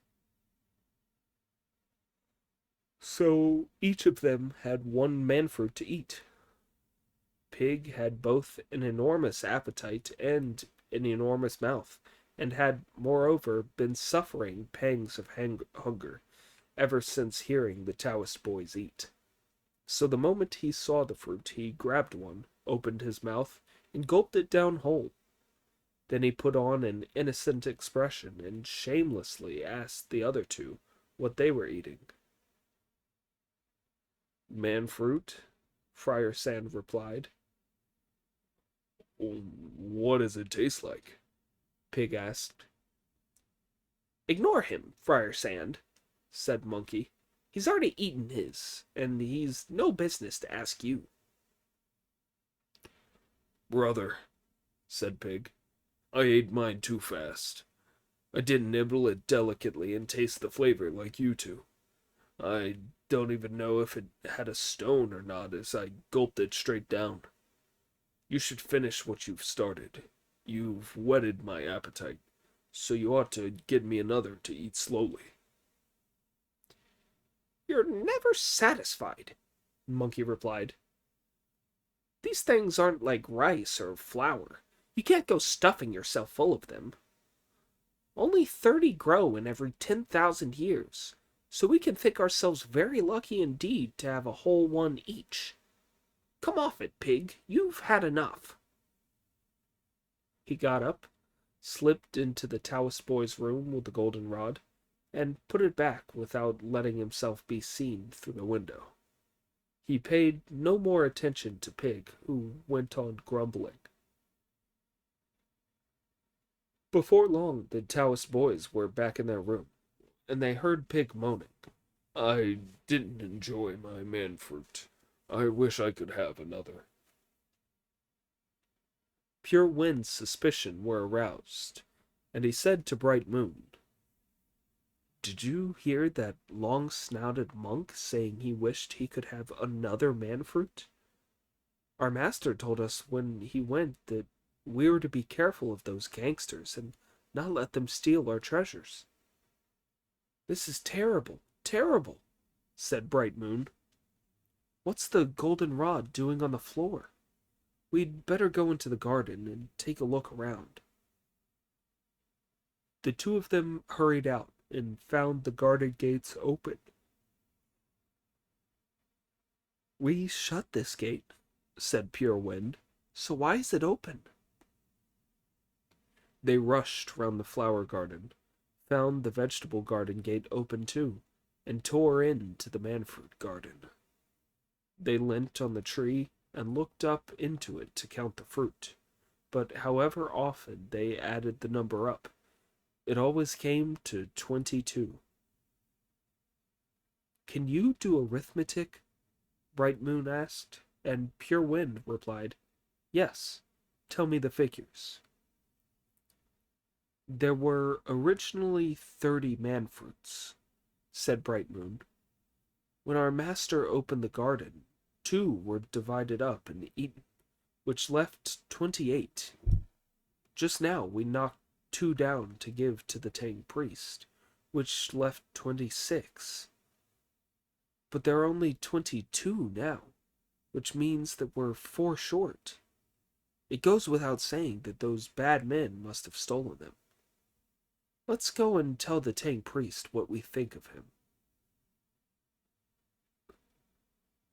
The two of them went from the garden to the front hall, where they pointed at Sun Zong and poured the most filthy and stinking abuse on him, calling him Baldy this and Baldy that. It was more than Sun Zong could stand, so he said, What are you making all this fuss about, immortal boys? Please stop. I wouldn't mind you being a bit offhand with me, but you can't talk in this outrageous way. Are you deaf? Pure Wind asked. We're not talking a foreign language, and you can understand us perfectly well. You've stolen our manfruit. and you've no right to forbid us to mention it. What does man-fruit look like? Sunzong asked. It's what we offered you just now, and you said looked like babies. Amitabha Buddha! Sunzong exclaimed. I shook with terror at the very sight of them. I couldn't possibly steal one. Even if I were being racked by the most terrible greed, I could never commit the crime of eating one of those. What do you mean by making so unjust an accusation? Although you didn't eat any, said Pure Wind, those underlings of yours stole and ate some. Even if they did, you shouldn't shout like that. Wait till I've questioned them. If they stole some, I'll see that they make it up to you. Make it up? Said Bright Moon. They are things that money can't buy.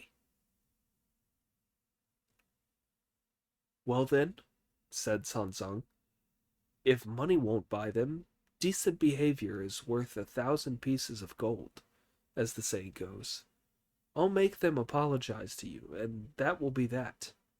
Besides, we still don't know whether they did. Of course they did, retorted Bright Moon. They're still quarreling in there because they were divided unfairly. Come here, disciples, called Sunzong.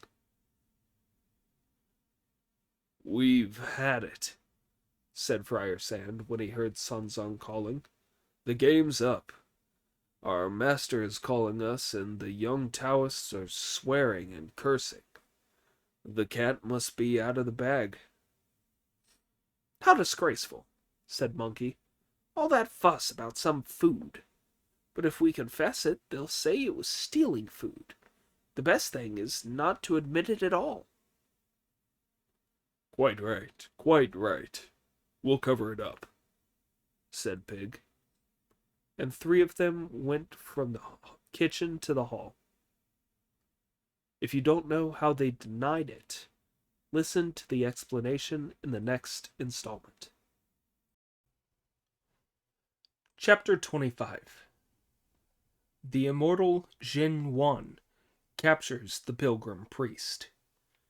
Monkey makes havoc in the Wuzhuang temple. The meal is cooked, the 3 disciples said as they entered the hall. What did you call us for? I'm not asking about the meal, disciples, said Sanzong. This temple has things called man-fruit or something that look like babies. Which of you stole and ate some?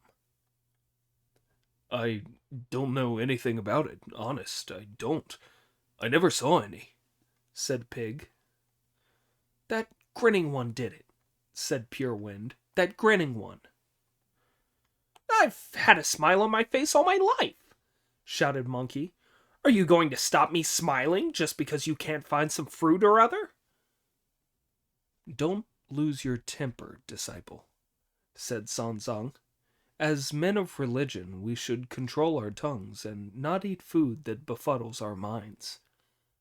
If you ate their fruit, you should apologize to them instead of trying to brazen it out like this. Seeing that his master was talking sense, Brother Monkey began to tell the truth. I didn't start it, master, he said. Pig heard the Taoist boys eating something called man-fruit next door and wanted to try one himself. He made me go and get 3 so that we 3 disciples could have one each. But now they've been eaten, there's no point in waiting around here. How can these priests deny that they are criminals when they've stolen 4 of our man-fruits? Said Bright Moon. Amitabha Buddha, exclaimed Pig. If he pinched 4 of them, why did he only share out 3? He must have done the dirty on us. He continued to shout wildly in this vein. Now that they knew that the fruit had been stolen, the 2 boys started to abuse them even more foully.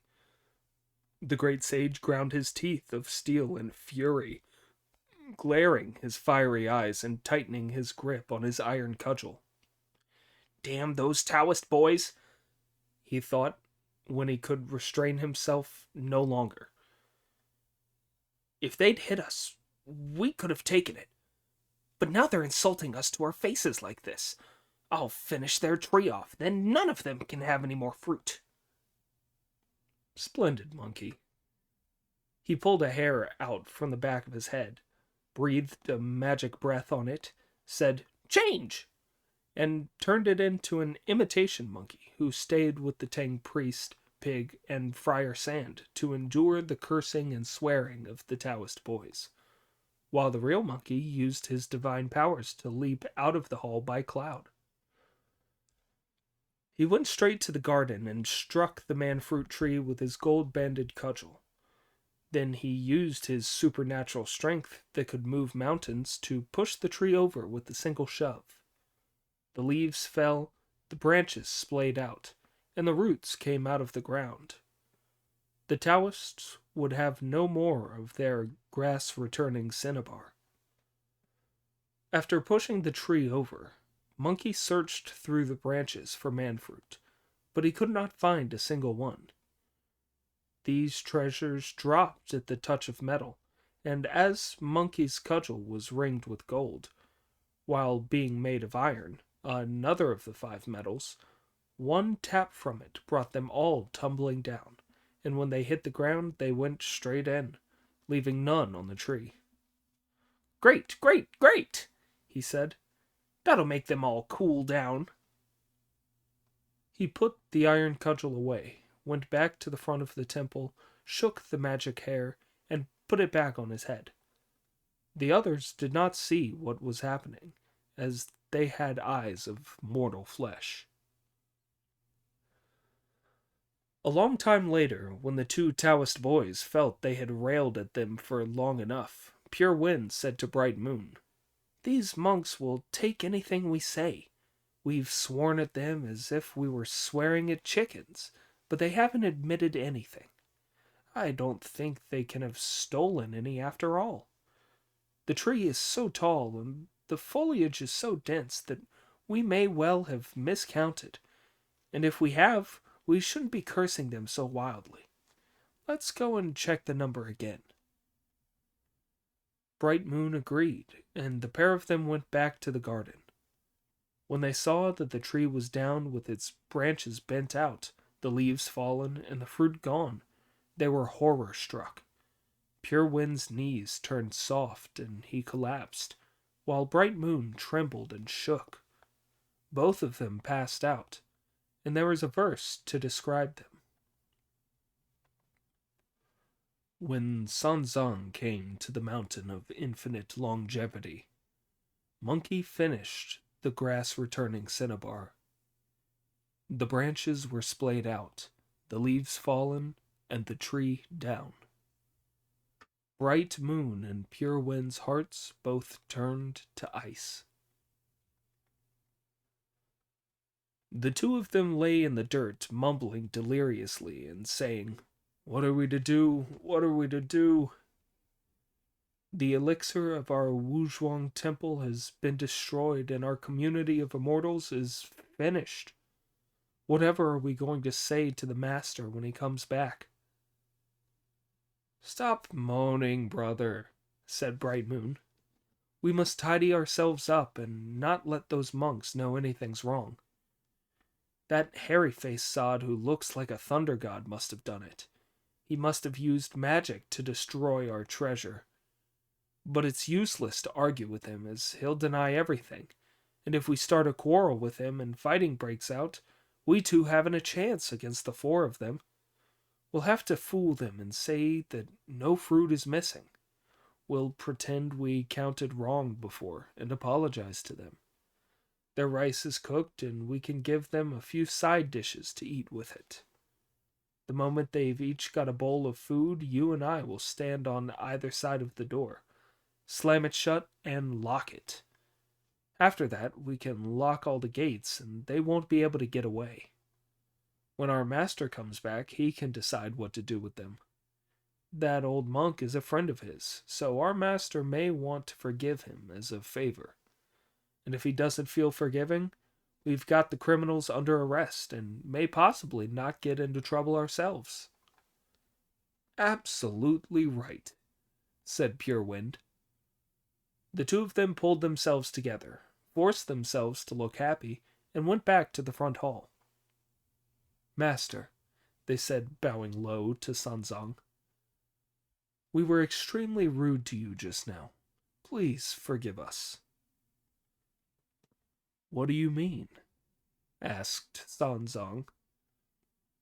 "The fruit is all there," they replied. "We couldn't see it all before, as the tree is so tall and the foliage so thick. But when we checked just now, the number was right." "You're too young to know what you're doing," said Pig, taking the chance to put the boot in. "Why did you swear and curse at us and try to frame us up, you bastards?" Monkey, who understood what the boys were up to, said nothing and thought, "Lies, lies! The fruit is all finished.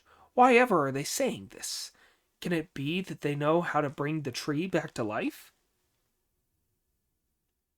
"Very well, then," Sanzang was saying meanwhile. "Bring our rice in, and we'll be off after eating it."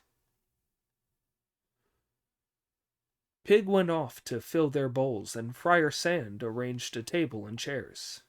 The two boys hurried out and fetched some side dishes: salted squash, salted eggplant, turnips and wine lees, pickle bean, salted lettuce, and mustard plant, some 7 or 8 plates in all. These they gave to the pilgrims to eat with their rice, and then they waited on them with a pot of good tea and 2 cups. As soon as the 4 pilgrims had their rice bowls in their hands, the boys, who were on either side of the doorway, slammed the doors to, and locked them with a double-sprung bronze lock. "You shouldn't do that, boys," said Pig with a smile. "Even if the people round here are a bit rough, there's no need to shut the doors while we eat." "Yes, yes," said Bright Moon. "We'll open them after lunch." Pure Wind, however, was abusive. "I'll get you, you greedy, bald-headed food thief," he said.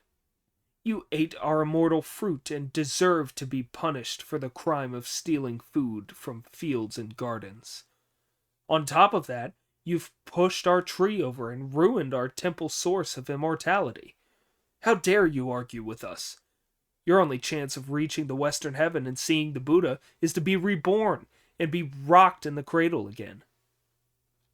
When Sanzang heard this, he dropped his rice bowl, feeling as if a boulder was weighing down his heart.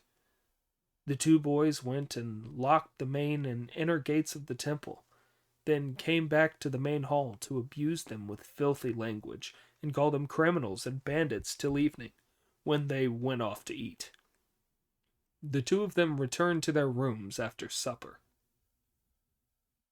"You're always causing trouble, you ape," grumbled Sanzang at Monkey. "You stole their fruit, so you should have let them lose their temper and swear at you. Then that would have been the end of it. Why on earth did you push their tree over? If they took this to court, you wouldn't be able to get off even if your own father were on the bench." "Don't make such a row, master," said Monkey. "Those boys have gone to bed, and when they're asleep we can do a midnight flit." "But all the gates have been locked," said Friar Sand, "and they've been shut very firmly. So how can we possibly get away?" "Don't let it bother you," said Monkey. "I have a way." "We weren't worried that you wouldn't have a way," said Pig. "You can turn yourself into an insect and fly out through the holes in the window lattice. But you'll be leaving poor old us, who can't turn ourselves into something else, to stay here and carry the can for you."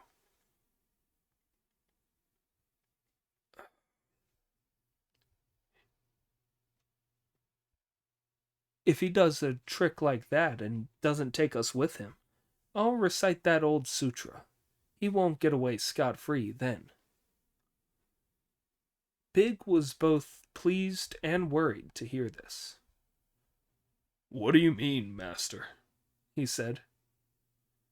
"I know that the Buddha's teachings include a Lankavatara Sutra, a Lotus Sutra, a Peacock Sutra, an Avalokitesvara Sutra, and a Diamond Sutra, but I never heard of any old sutra." "What you don't know, brother," said Monkey, "is that the Bodhisattva Guanyin gave this band I have round my head to our master. He tricked me into wearing it, and now it's virtually rooted there, and I can't take it off. The spell or sutra for tightening this band is what he meant by the old sura. If he says it, my head aches. It's a way he has of making me suffer. Please don't recite it, master. I won't abandon you. I guarantee that we'll all get out." It was now dark, and the moon had risen in the east. "It's quiet now," said Monkey, "and the moon is bright. This is the time to go." "Stop fooling about, brother," said Pig. "The gates are all locked, so where can we possibly go?" "Watch this trick," said Monkey, and gripping his cudgel in his hand, he pointed at the doors and applied unlocking magic to them. There was a clanking sound, and the locks fell from all the doors and gates, which he pushed them open. "Not half clever," said Pig. "A locksmith with his skeleton keys couldn't have done it anything like as fast." "Nothing difficult about opening these doors," said Monkey. "I can open the southern gates of heaven just by pointing at them." Then he asked his master to go out and mount the horse. Pig shouldered the luggage, Friar Sand led the horse, and they headed west. "You carry on," Monkey said, "while I go back to make sure that those two boys will stay asleep for a month." "Mind you don't kill them, disciple," said Sanzong, "or you'll be on a charge of murder in the pursuit of theft as well." "I'm aware of that," replied Monkey, and went back into the temple. Standing outside the door of the room where the boys were sleeping, he took a couple of sleep insects from his belt. These were what he had used when he fooled the heavenly king Virudaka at the eastern gate of heaven, and now he threw them in through a gap in the window lattice. They landed straight on the boys' faces and made them fall into a deeper sleep from which they would not wake up for a long time. Then he streaked back by a cloud and caught up with Sanzong. They headed west along the main road. That night the horse never stopped, and they kept on till dawn. "You'll be the death of me, you ape," said Sanzong. "Because of your greed, I've had to stay awake all night." "Stop grumbling," said Monkey. "Now that it's light, you can rest in the forest beside the road and build your strength up before we move on." Sanzong obediently dismounted and sat down on the roots of a pine tree, using it as a makeshift meditation platform. Friar Sand put down the luggage and took a nap, while Pig pillowed his head on a rock and went to sleep. Monkey, the great sage, had his own ideas and amused himself leaping from tree to tree. After the lecture in the palace of the original celestial Jade Pure One, the great immortal Jin Wan led his junior immortals down from the Tushita heaven through the jade sky on auspicious clouds, and in a moment they were back at the gates of the Wuzhuang Temple. The gates, he saw, were wide open, and the ground was clean. So, Pure Wind and Bright Moon aren't so useless after all, he said. Usually they're still in bed when the sun is high in the sky. But now, with us away, they got up early, opened the gates, and swept the grounds. All the junior immortals were delighted. Yet when they went into the hall of worship, there was no incense burning, and nobody to be seen. Where were Bright Moon and Pure Wind, they wondered. They probably thought that with us not here, they could steal some stuff and clear out. What an outrageous idea, said the great immortal. As if men cultivating immortality could do anything so evil. I think they must have forgotten to shut the gates before they went to sleep last night, and not have woken up yet. When the immortals went to look in their room, they found the doors closed, and heard the boys snoring. They hammered on the doors and shouted for all they were worth, but the boys did not wake up. They forced the doors down and pulled the boys from their beds. The boys still did not wake up. Fine immortal boys you are, said the great immortal with a smile. When you become an immortal, your divine spirit should be so full that you do not want to sleep. Why are they so tired? They must have been bewitched. Fetch some water at once. A boy hastily handed him half a bowl of water. He intoned a spell, took a mouthful of the water, and spurted it on their faces. This broke the enchantment.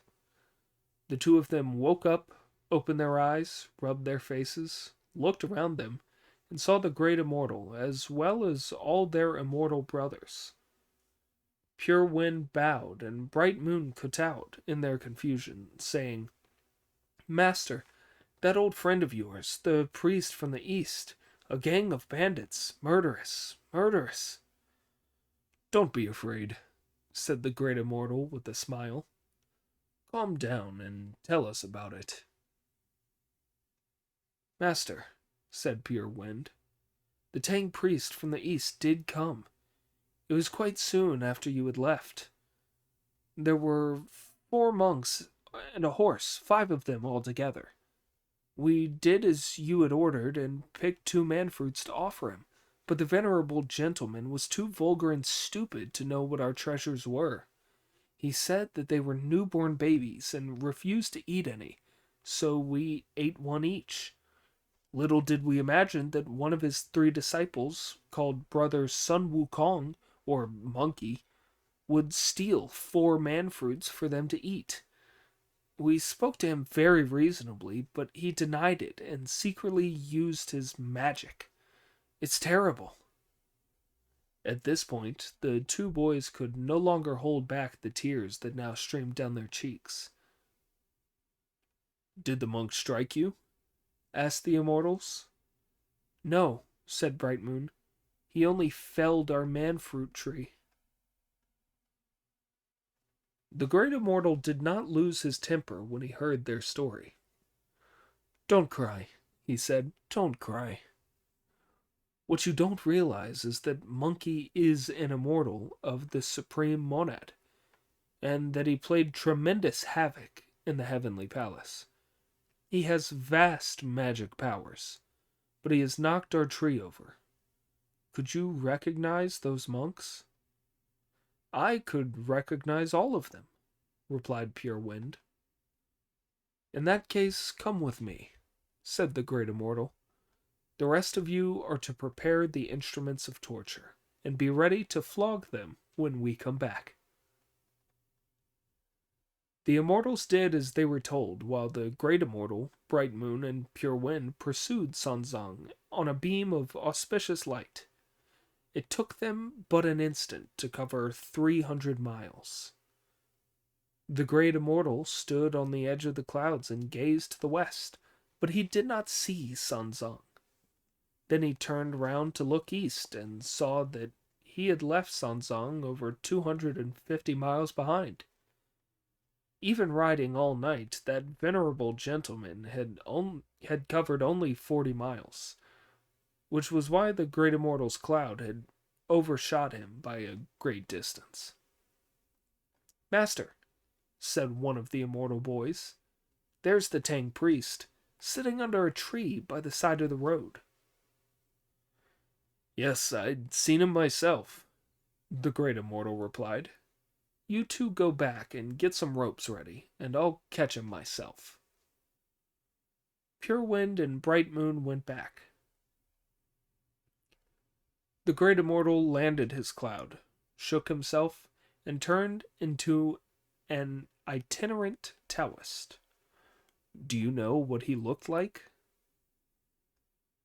He wore a patchwork gown, tied with Lu Dongbin sash. Waving a fly whisk in his hand, he tapped a musical drum. The grass sandals on his feet had 3 ears. His head was wrapped in a sun turban. As the wind filled his sleeves, he sang "The Moon is High."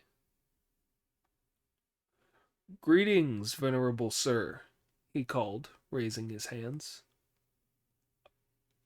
"Oh, I'm sorry I didn't notice you before," replied Sunzong hastily. "Where are you from?" the Great Immortal asked. "And why are you in meditation during your journey?" "I have been sent by the great Tang in the east to fetch the scriptures from the western heaven," Sunzong said, "and I'm taking a rest along the way." "You must have crossed my desolate mountain if you came from the east." "May I ask, immortal sir, which mountain is yours?" "My humble abode is the Wuzhuang Temple, on the mountain of infinite longevity." "We didn't come that way," said Monkey, who realized what was happening. "We've only just started out." The Great Immortal pointed at him and laughed. "I'll show you, you damned ape. Who do you think you're fooling? I know that you knocked our man fruit tree down and came here during the night. You'd better confess. You won't get away with concealing anything. Stay where you are and give me back that tree at once." Monkey flared up at this, and with no further discussion, he struck at the Great Immortal's head with his cudgel. The Great Immortal twisted away from the blow and went straight up into the sky on a beam of light, closely pursued by Monkey on a cloud. In midair, the Great Immortal reverted to his true appearance, and this is what he looked like. A golden crown on his head, a no-worries cloak of cranes down on his body, a pair of turned-up sandals on his feet, and round his waist a belt of silk. His body was like a child's. His face was that of a beautiful woman. A wispy beard floated down from his chin, and the hair on his temples was crow-black. He met Monkey unarmed, with only a jade-handled whisk in his hands. Monkey struck wildly at him with his club, only to be parried to left and right by the Great Immortal's whisk. After 2 or 3 rounds, the Great Immortal did a wrapping heaven and earth in his sleeve trick, waving his sleeve gently in the breeze as he stood amid the clouds, then sweeping it across the ground and gathering up the 4 pilgrims and their horse in it. "Hell," said Pig. "We're all caught in a bag." "It isn't a bag, you idiot," said Monkey. "He's caught us all in his sleeve." "It doesn't matter anyhow," said Pig. "I can make a hole in it with a single blow of my rake that we can all get through. Then we'll be able to drop out when he relaxes his grip on us." But however desperately he struck at the fabric, he could make no impression on it. Although it was soft when held in the hand, it was harder than iron when hit. The great immortal turned his cloud round, went straight back to the Wuzhuang temple, landed, sat down, and told his disciples to fetch rope. Then, with all the junior immortals in attendance, he took the Tang priest out of his sleeve as if he were a puppet, and had him tied to one of the pillars of the main hall. After that, he took the other three out and tied each of them to a pillar. The horse was taken out, tethered, and fed in the courtyard, and their luggage he threw under the covered walk. "Disciples," he said, "these priests are men of religion, so we cannot use swords, spears, or axes on them. You'd better fetch a leather whip and give them a flogging for me. That will make me feel better about the man-fruit." The disciples immediately produced a whip, not an oxhide, sheepskin, deerskin, or calfskin whip, but a 7-starred dragon skin one, and were told to soak it in water. A brawny young immortal was told to take a firm grip on it. "Master," he said, "which of them shall I flog first?" "Sun Zong is guilty of gross disrespect," the great immortal replied. "Flog him first." "That old priest of ours couldn't stand a flogging," thought Monkey when he heard this. "And if he died under the lash, the fault would be mine." Finding the thought of this unbearable, he spoke up and said, "You're wrong, sir. I stole the fruit, I ate the fruit, and I pushed the tree over. Why flog him first when you ought to be flogging me?" "That damn monkey has a point," said the great immortal with a smile. "So you'd better flog him first." "How many strokes?" the junior immortal asked.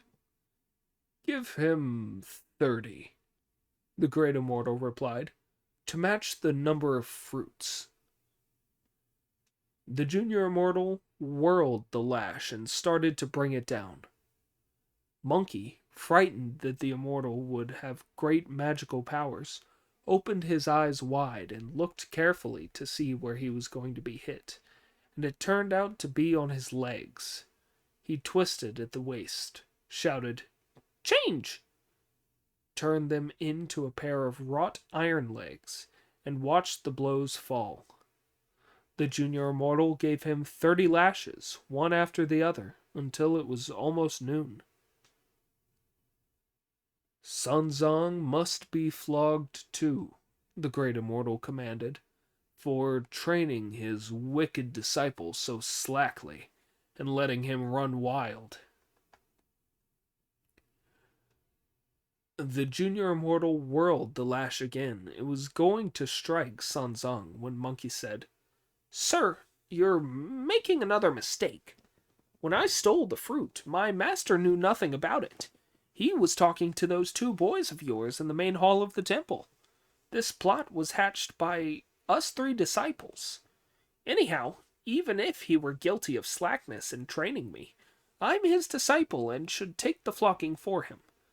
Flog me again." "That damn monkey may be cunning and vicious, but he does have some sense of his obligations to his master. Very well then, flog him again." The junior immortal gave him another 30 strokes. Monkey looked down and watched his legs being flogged till they shone like mirrors, but still he felt no pain. It was now drawing towards evening, and the great immortal said, "Put the lash to soak. We can continue that flogging tomorrow." The junior immortal took the lash away to be soaked, while everyone retired to their quarters, and after supper they all went to bed. "It was because you 3 got me into this trouble that I was brought here to be punished," moaned the venerable Sun Zong to his 3 disciples as tears streamed down from his eyes. Is that how you ought to treat me? Don't grumble, Monkey replied. I was the one to be flogged first, and you haven't felt the lash, so what have you got to groan about? I may not have been flogged, Sanzong replied, but it's agony being tied up like this. We're tied up, too, to keep you company, said Friar Sand. Will you all stop shouting? Said Monkey. Then we can be on our way again when we've taken a rest. You're showing off again, elderly brother, said Pig. They've tied us up with hempen ropes and spurted water on them, so we're tightly bound. This isn't like the time we were shut in the hall of the temple and you unlocked the doors to let us out. I'm not boasting, said Monkey. I don't give a damn about their 3 hempen ropes sprayed with water. Even if they were coconut cables as thick as a rice bowl, there would only be an autumn breeze. Apart from him speaking, all was now silence. Splendid Monkey made himself smaller, slipped out of his bonds, and said, Let's go, master. Save us too, elder brother, pleaded a worried Friar Sand. Shut up, Monkey replied, then freed Sanzang. Pig and Friar Sand straightened his tunic, tightened his belt, saddled the horse, collected their luggage from under the eaves, and went out through the temple gates with the others. Go and cut down 4 off the willow trees by that cliff, he told Pig, who asked, Whatever do you want them for? I've got a use for them, Monkey replied. Bring them here immediately. The idiot Pig, who certainly had brute strength, went and felled each of them with a single bite, and came back holding them all in his arms. Monkey stripped off their tops and branches, and told his 2 fellow disciples to take the trunks back in and tie them up with the ropes as they themselves had been tied up.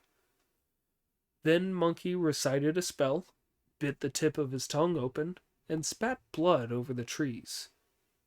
At his shout of "Change!"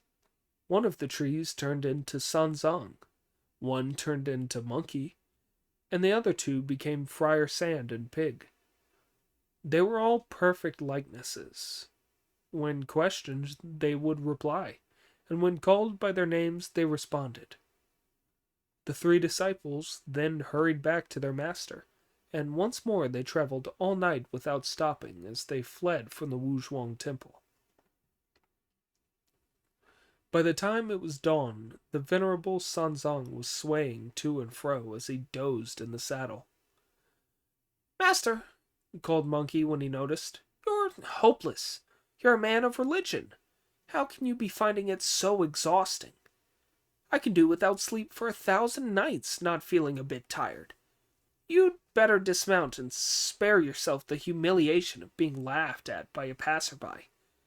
Take a rest in one of the places under this hill where the wind is stored and the vapors gather before we go any further. We shall leave them resting beside the path to tell how the great immortal got up at dawn, ate his meatless breakfast, and went to the hall. Today, Tang Sanzang is to be whipped, he announced as he sent for the lash.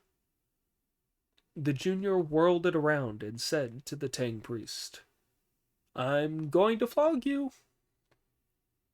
Flog away, the willow tree replied.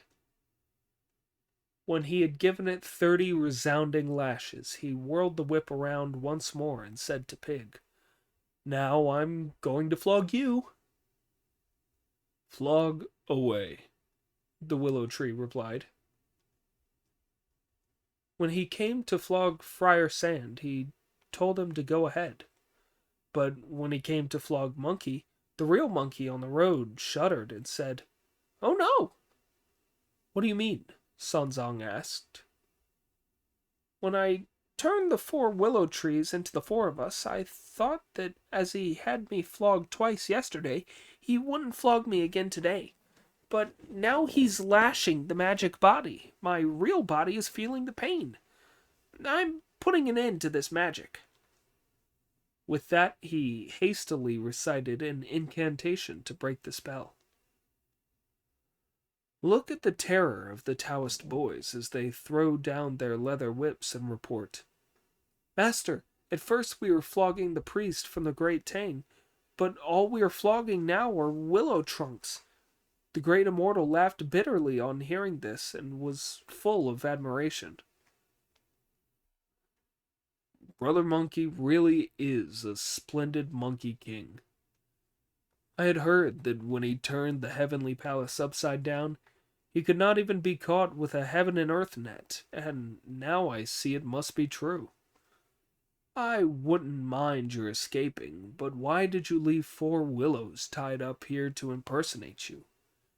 He shall be shown no mercy. After him." As the words "after him" left his mouth, the great immortal sprang up on a cloud and looked west to see the monks carrying their bundles and spurring their horse as they went on their way. Bringing his cloud down, he shouted, "Where are you going, monkey? Give me back my man-fruit tree." "We're done for," exclaimed Pig. "Our enemies come back." "Put all your piety away for now, master," said Monkey, "while we finish him off once and for all with a bit of evil. Then we'll be able to escape."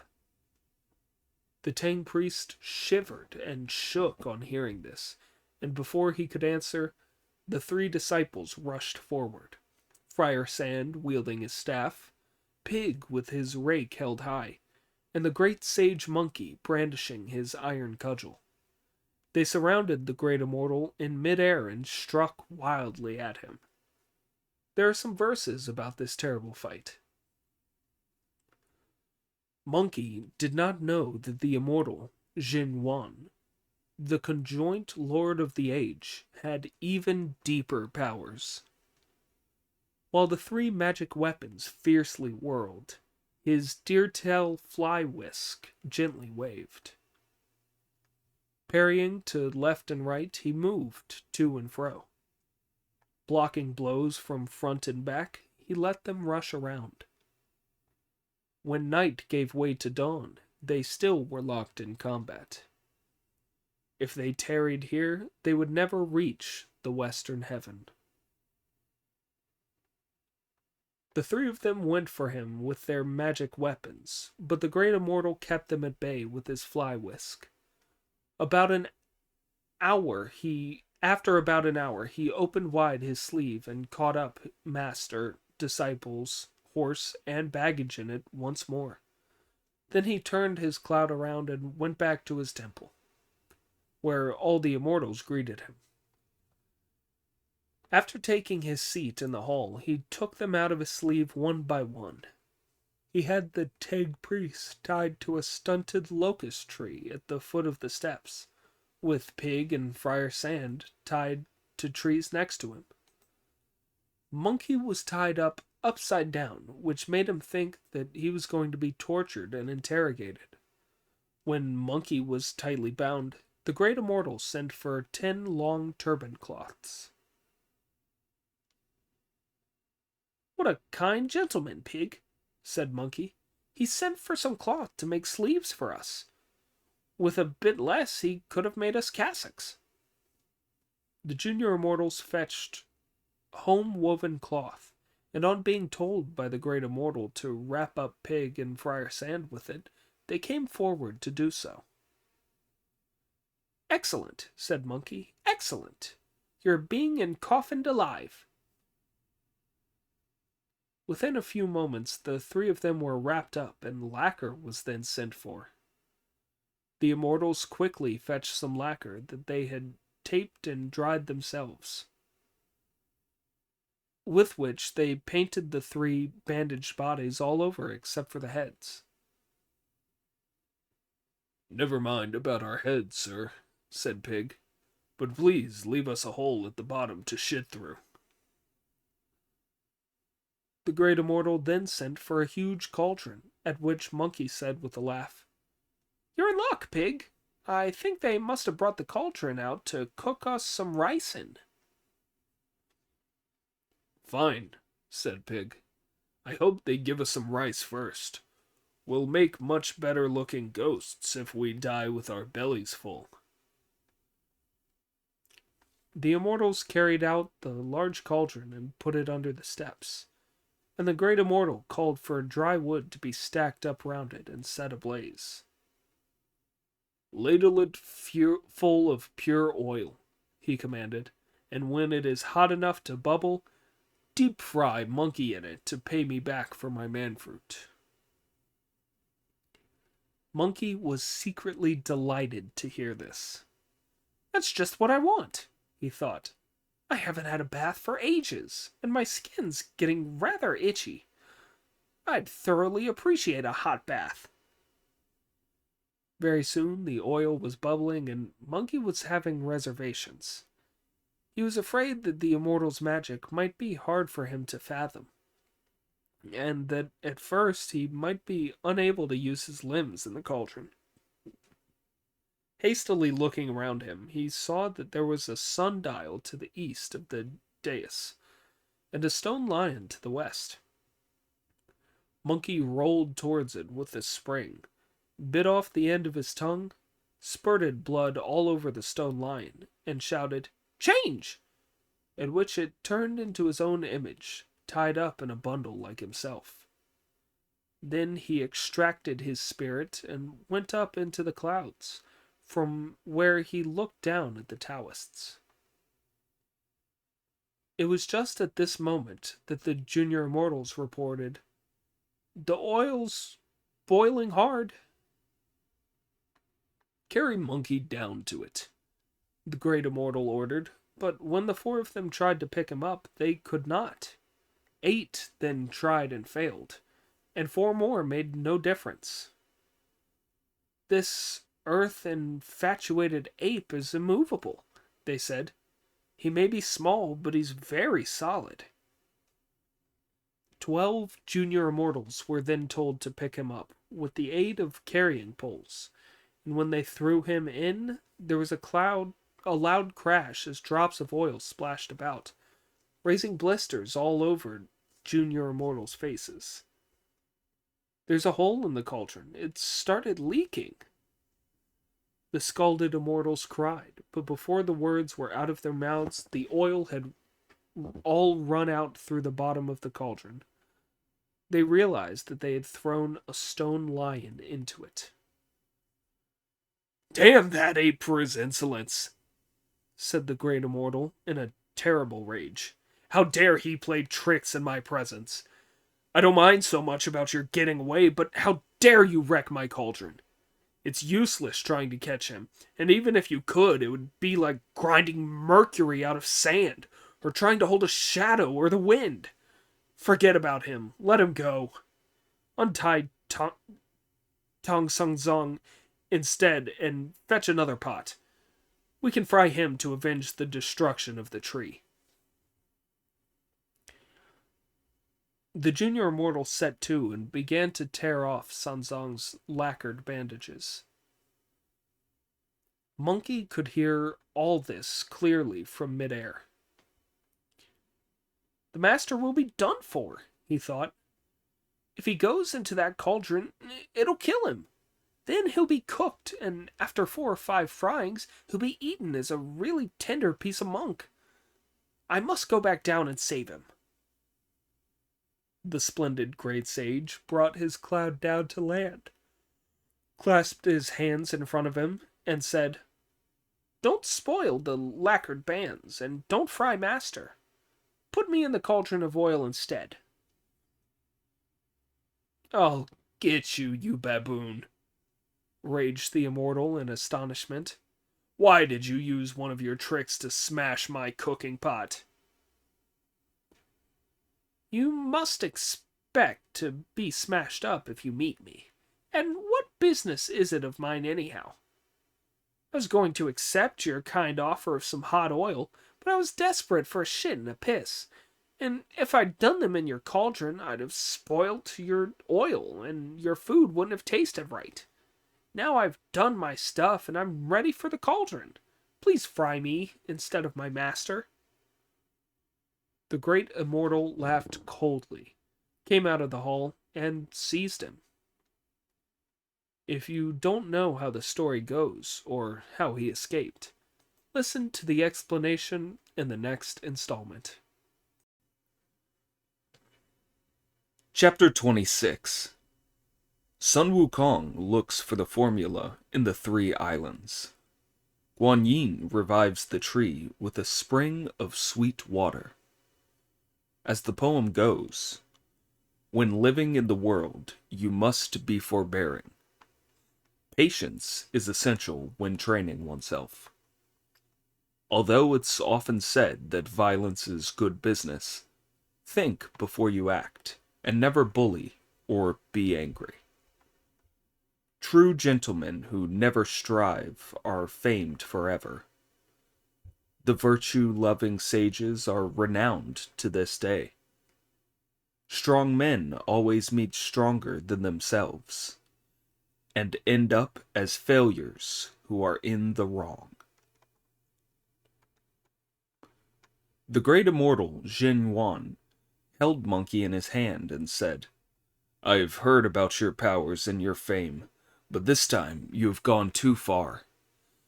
Even if you manage to remove yourself, you won't escape my clutches. You and I shall argue it out as far as the western heaven, and even if you see that Buddha of yours, you'll still have to give me back my manfruit tree first. Don't try any of your magic now." "What a small-minded bloke you are, sir," Monkey replied with a laugh. "If you want your tree brought back to life, there's no problem. If you'd told me earlier, we could have been spared all this quarreling." "If you hadn't made trouble, I'd have forgiven you," said the great immortal. "Would you agree to release my master if I gave you back the tree alive?" Monkey asked. "If your magic is strong enough to revive the tree," the great immortal replied, "I shall bow to you 8 times and take you as my brother." "That's easy then," said Monkey. "Release them, and I guarantee to give you back your tree alive." Trusting him not to escape, the great immortal ordered that Sanzang, Pig, and Friar Sand be set free. "Master," said Friar Sand, "I wonder what sort of trick Monkey is up to." "I'll tell you what sort of trick," retorted Pig. "A pleading for favor trick. The tree's dead and can't possibly be revived. Finding a cure for the tree is an excuse for going off by himself without giving a damn for you or me." "He wouldn't dare abandon us," said Sanzang. "Let's ask him where he's going to find a doctor for it. Monkey," he continued, "why did you fool the immortal elder into untying us?" "Every word I said was true," Monkey replied. "I wasn't leading him on." "Where will you go to find a cure?" "There's an old saying that cures come from over the sea. I'll go to the Eastern Sea and travel round the 3 islands and 10 continents, visiting the venerable immortals and sages to find a formula for bringing the dead tree back to life. I promise that I'll cure that tree." "When will you come back?" "I'll only need 3 days." "In that case, I'll give you 3 days. If you were back within that time, that will be all right. But if you are late, I shall recite that spell." "I'll do as you say," said Monkey.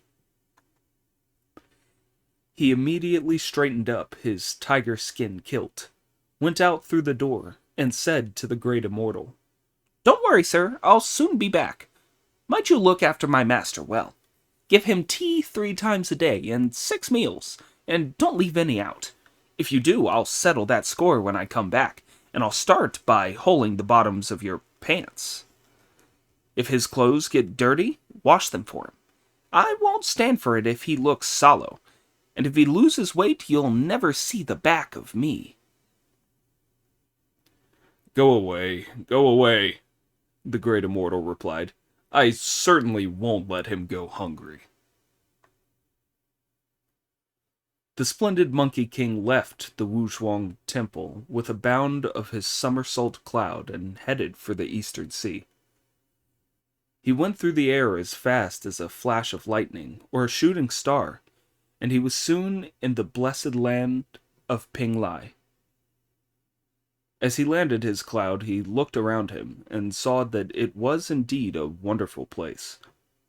A poem about it goes, "A great and sacred land where the immortal sages still the waves as they come and go. The shade of the jasper throne cools the heart of the sky. The radiance of the great gate pillars shimmers high above the sea. Hidden in the colored mists are flutes of jade. The moon and the stars shine on the golden Leviathan. The Queen Mother of the Western Pool often comes here to give her peaches to the 3 immortals." Gazing at the enchanted land that spread out before him, Brother Monkey entered Pinglai. As he was walking along, he noticed 3 old men sitting round a chess table under the shade of a pine tree outside a cloud-wreathed cave. The one watching the game was the Star of Longevity, and the players were the Star of Blessings and the Star of Office. "Greetings, respected younger brothers," Monkey called to them, and when they saw him, they swept the pieces away, returned his salutation, and said, "Why have you come here, great sage?" "To see you," he replied. "I've heard," said the Star of Longevity, "that you have given up the way for the sake of the Buddha, and have thrown aside your life to protect the Tang priest on his journey to fetch the scriptures from the western heaven. How can you spare the time from your endless crossings of water and mountains just to see us?" "To tell you the truth," said Monkey, "I was on my way to the west until a spot of bother held us up. I wonder if you could do me a small favor." "Where did this happen?" asked the Star of Blessings. "What has been holding you up? Please tell us and we'll deal with it." "We've been held up because we went via the Wuzhuang Temple on the Mountain of Infinite Longevity," said Monkey. "But the Wuzhuang Temple is the palace of the great immortal Jin Wan," exclaimed the 3 immortals with alarm. "Don't say that you've stolen some of his man-fruit." "What if I had stolen and eaten some?" asked Monkey with a grin. "You ignorant ape," the 3 immortals replied. "A mere whiff of that fruit makes a man live to be 360, and anyone who eats one will live 47,000 years. They are called grass-returning cinnabar of 10,000 longevities, and our way hasn't a patch on them. Man-fruit makes you as immortal as heaven with the greatest of ease, while it takes us goodness knows how long to nourish our essence, refine the spirit, preserve our soul, harmonize water and fire, capture the Khan to fill out the Li. How can you possibly ask whether it would matter? There's no other miraculous tree like it on earth." "Miraculous tree," scoffed Monkey. "Miraculous tree! I've put an end to that miraculous tree." "What? Put an end to it?" the 3 immortals asked, struck with horror. "When I was in the temple the other day," Monkey said, "the great immortal wasn't at home. There were only a couple of boys who received my master and gave him 2 man-fruits. My master didn't know what they were, and said that they were newborn babies. He refused to eat them. The boys took them away and ate them themselves, instead of offering them to the rest of us. So I went and pinched 3, one for each of us disciples. Those disrespectful boys swore and cursed at us with no end, which made me so angry that I knocked their tree over with a single blow. All the fruit disappeared, the leaves fell, the roots came out, and the branches were smashed up. The tree was dead. To our surprise, the 2 boys locked us in, but I opened the lock and we escaped. When the great immortal came home the next day, he came after us and found us. Our conversation didn't go too smoothly, and we started to fight him. But he dodged us, spread his sleeve out, and caught us all up in it. After being tied up, then flogged and interrogated for a day, we escaped again, but he caught up with us and captured us again. Although he had not an inch of steel on him, he fought us off with his whisk, and even with our 3 weapons, we couldn't touch him. He caught us the same way as before. He had my master and 2 brothers wrapped up in bandages and lacquered, and was going to throw me into a cauldron of oil, but I used a trick to take my body away and escape, smashing that pan of his. Now that he's realized he can't catch me and keep me, he's getting a bit scared of me, and I had a good talk with him. I told him that if he released my master and my brothers, I'd guarantee to cure the tree and bring it back to life, which would satisfy both parties.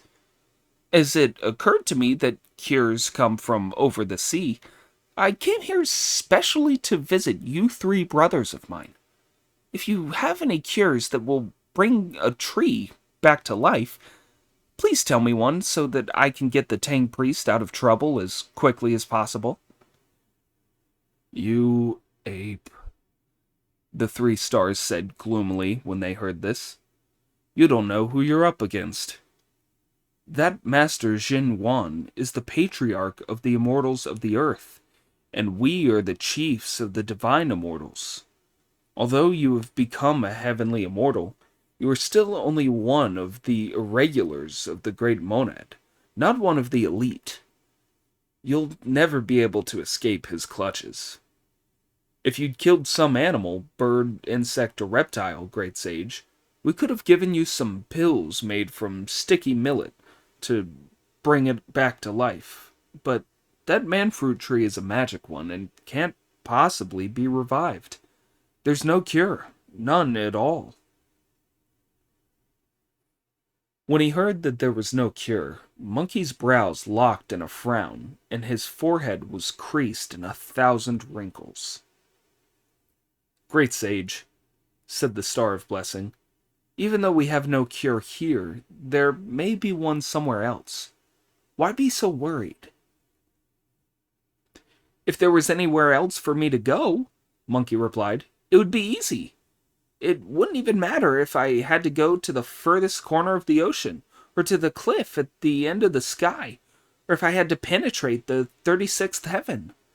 But the trouble is that the Tang Patriarch is very strict and has given me a time limit of 3 days.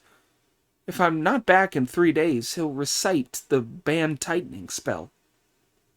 Splendid, splendid, laughed the 3 stars. If you weren't restricted by that spell, you'd go up to heaven again. Calm down, great sage, said the Star of Longevity. There's no need to worry.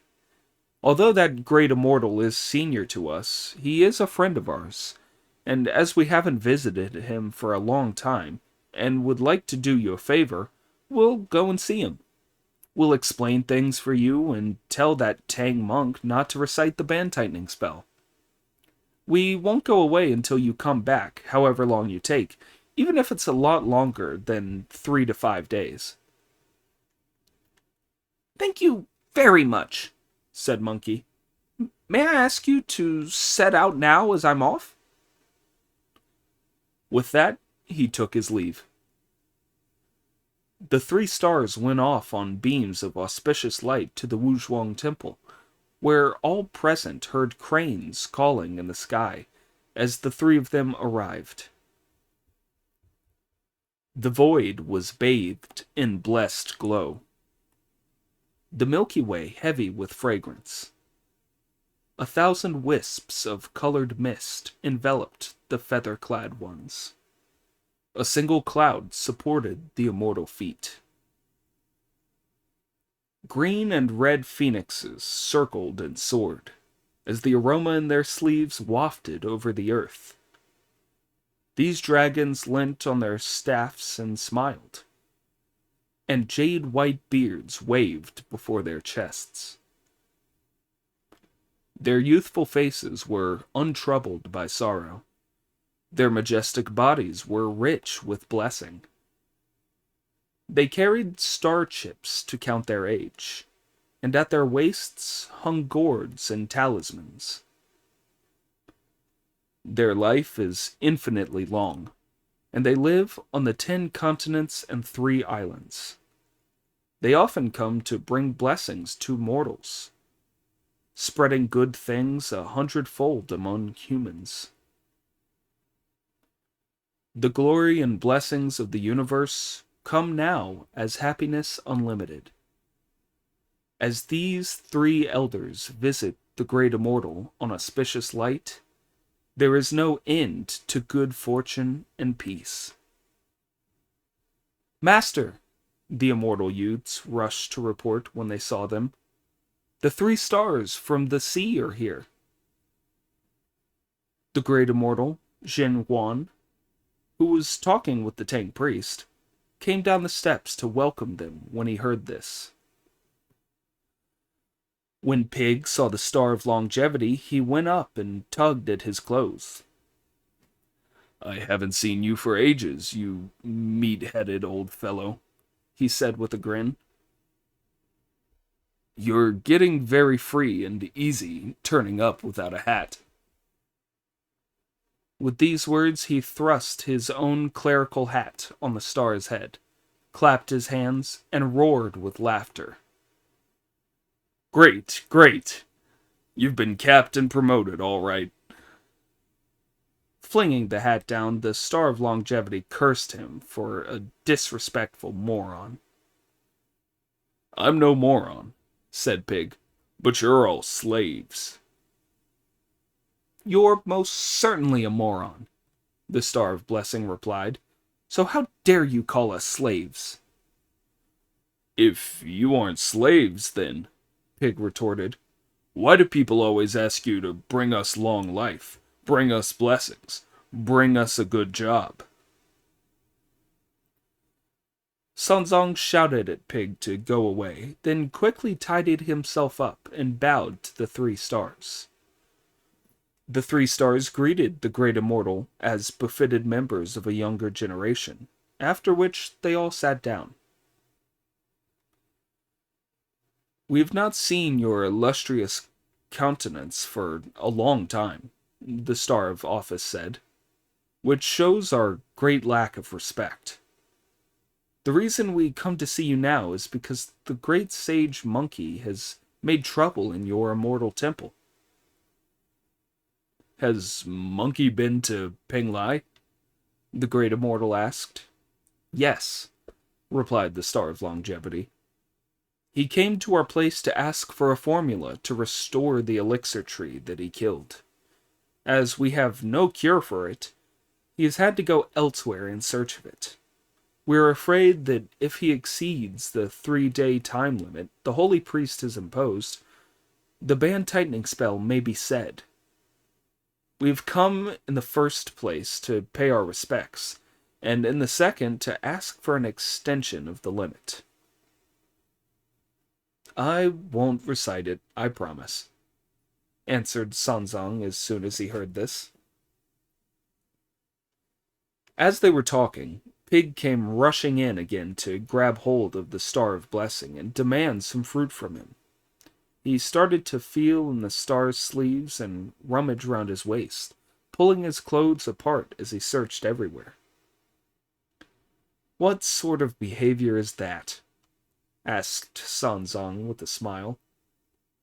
I'm not misbehaving, said Pig. This is what's meant by the saying, blessings wherever you look. Sanzong shouted at him to go away again. The idiot withdrew slowly, glaring at the Star of Blessing with unwavering hatred in his eyes. I wasn't angry with you, you moron, said the star. So why do you hate me so? I don't hate you, said Pig. This is what they call turning the head and seeing blessing. As the idiot was going out, he saw a young boy come in with 4 tea ladles, looking for bowls in the abbot's cell in which to put fruit and serve tea. Pig seized one of the ladles, ran to the main hall of the temple, snatched up a handbell, and started striking it wildly. He was enjoying himself enormously when the great immortal said, This monk gets more and more disrespectful. I'm not being disrespectful, Pig replied. I'm bringing in happiness for the 4 seasons. While Pig was having his jokes and making trouble, Monkey had bounded away from Ping Lai by auspicious cloud and come to the magic mountain Fanzhang. This was a really wonderful place. As the poem goes, the towering Fanzhang is another heaven, where gods and immortals meet in the palace of the Great Unity. The purple throne illuminates the road to the 3 pure ones. The scent of flowers and trees drifts among the clouds. Many a golden phoenix comes to rejoice around its flowery portals. What makes the fields of magical mushrooms glisten like jade? Pale peaches and purple plums are newly ripened, ready to give even longer life to the immortals. But as Monkey brought his cloud down, he was in no mood to enjoy the view. As he was walking along, he smelt a fragrance in the wind, heard the cry of the black stork, and saw an immortal. The sky was filled with radiant light, as multicolored clouds shone and glowed. Red phoenixes looked brighter than the flowers in their beaks. Sweetly sang green ones as they danced in flight. His blessings were as great as the eastern sea, his age that of a mountain. Yet his face was a child's, and his body was strong. In a bottle he kept pills of eternal youth, and a charm for everlasting life hung from his waist. He had often sent blessings down to mankind, several times saving mortals from difficulties. He once gave longer life to Emperor Wu, and always went to the peach banquets at the Jade Pool. He taught all monks to cast off worldly fates. His explanations of the Great Way were clear as lightning. He had crossed the seas to pay his respects, and had seen the Buddha on the Vulture Peak. His title was Lord Emperor of Eastern Glory, the highest ranked immortal of the mists and clouds. When Brother Monkey saw him, he hailed with the words, I salute you, Emperor. The Lord Emperor hastened to return his greeting and say, I should have welcomed you properly, great sage. May I ask you home for some tea? He led Monkey by the hand to his palace of cowrie shells, where there was no end of jasper pools and jade towers. They were sitting, waiting for their tea, when a boy appeared from behind an emerald screen. This is how he looked. A Taoist robe, that sparkled with color hung from his body, and light gleamed from the silken sash round his waist. On his head he wore a turban with the sign of the Stars of the Dipper, and the grass sandals on his feet had climbed all the magical mountains. He was refining his true being, shuffling off his shell, and when he had finished, he would reach unbounded bliss. His understanding had broken through to the origins, and his master knew that he was free from mistakes. Avoiding fame and enjoying the present, he had won long life, and did not care about the passing of time. He had been along the crooked portico, climbed to the precious hall, and 3 times received the peaches of heaven. Clouds of incense appeared to rise from behind the emerald screen. This young immortal was Dongfeng Shuo himself. "So you're here, you young thief," said Monkey with a smile when he saw him. "There are no peaches for you to steal here in the Lord Emperor's palace." Dongfeng Shuo greeted him respectfully and replied, "What have you come for, you old thief? My master doesn't keep any pills of immortality here for you to pinch." "Stop talking nonsense, Monkyun," the Lord Emperor shouted, "and bring some tea." Monkyun was Dongfeng Shuo's Taoist name. He hurried inside and brought out 2 cups of tea. When the 2 of them had drunk it, Monkey said, "I came here to ask you to do something for me. I wonder if you'd be prepared to." "What is it?" the Lord Emperor asked. "Do tell me." "I have been escorting the Tang priest on his journey to the west," Monkey replied, "and our route took us via the Wuzhuang Temple on the Mountain of Infinite Longevity. The youths there were so ill-mannered that I lost my temper and knocked the man-fruit tree over. We've been held up for a while as a result, and the Tang priest cannot get away, which is why I have come to ask you, sir, to give me a formula that will cure it. I do hope that you will be good enough to agree." "You thoughtless ape," the Lord Emperor replied. "You make trouble wherever you go.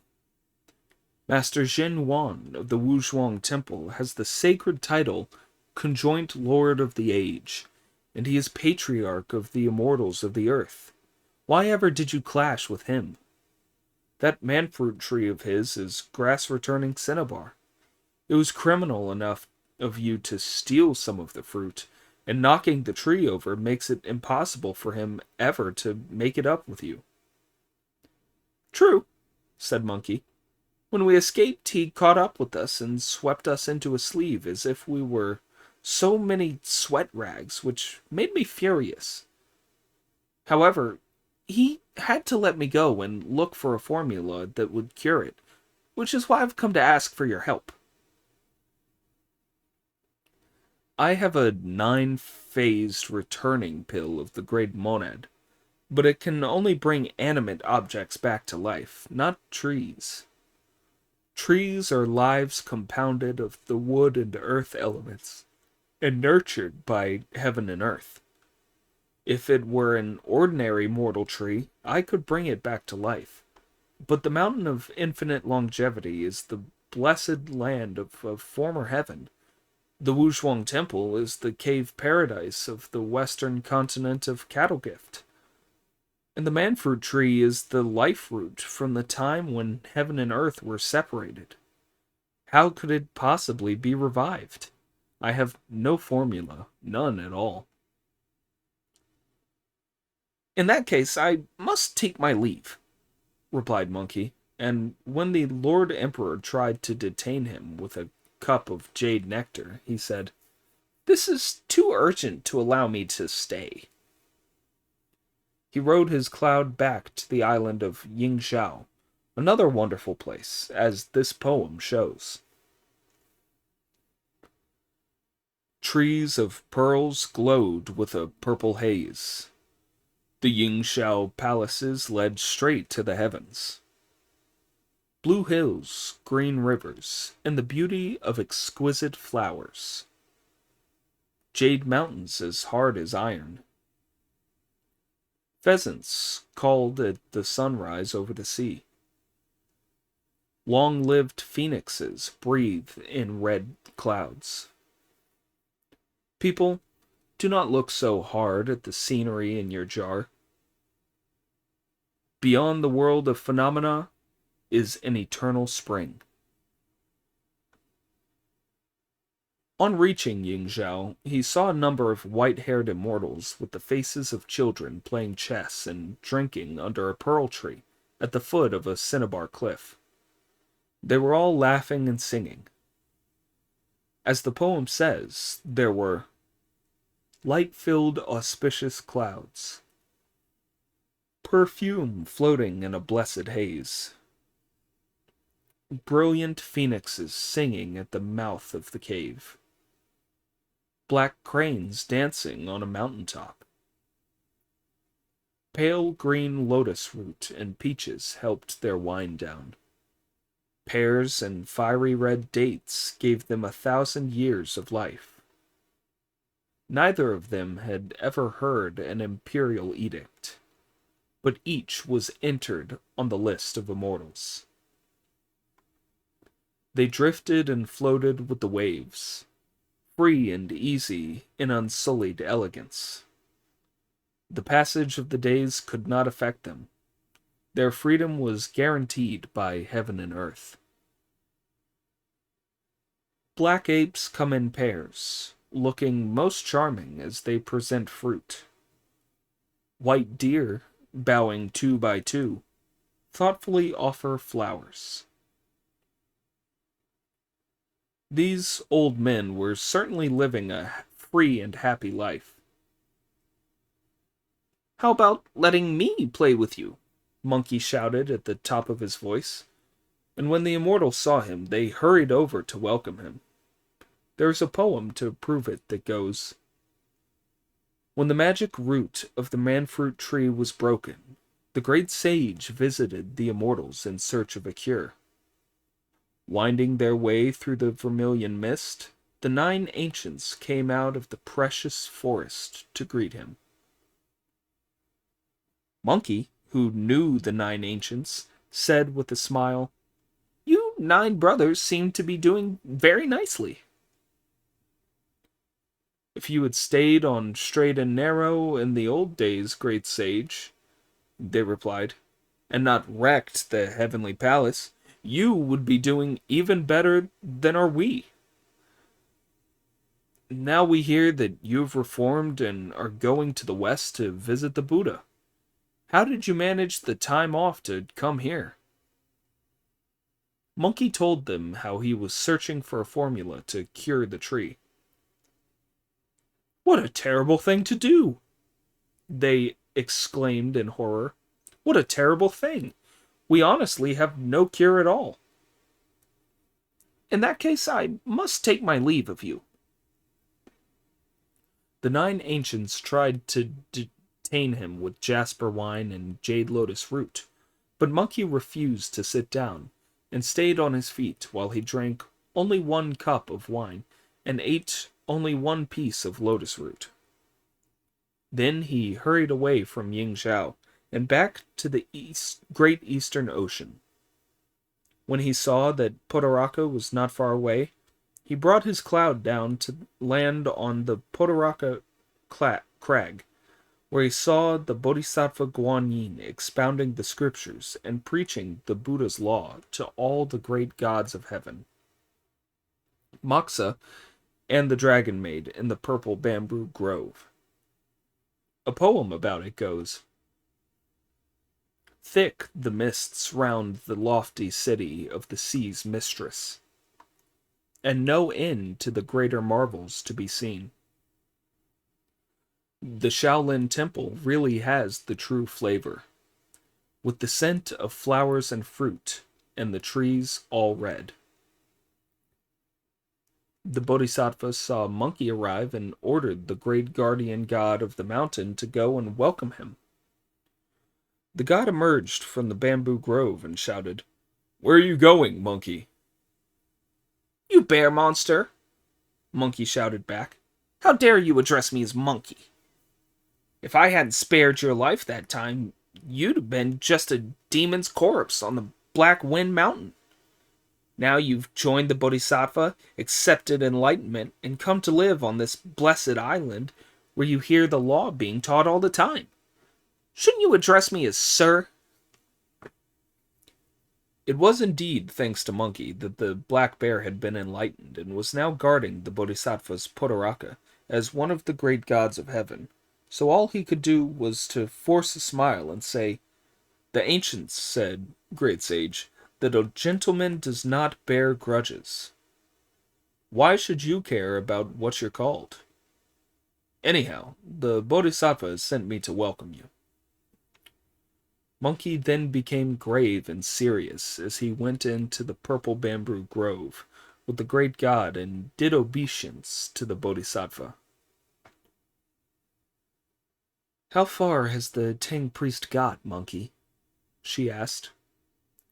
"He has reached the mountain of infinite longevity in the western continent of Cattle Gift," Monkey replied. "Have you met the great immortal Jin Wan, who lives in the Wuzhuang Temple on that mountain?" she asked.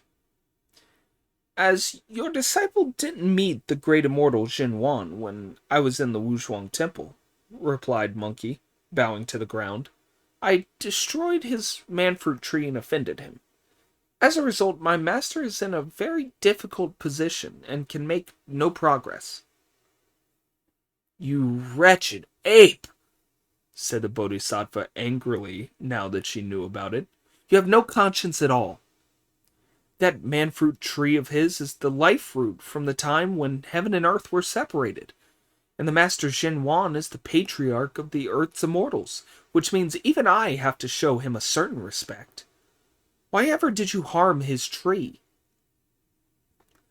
Monkey bowed once more and said, "I really didn't know. He was away that day, and there were only 2 immortal youths to look after us.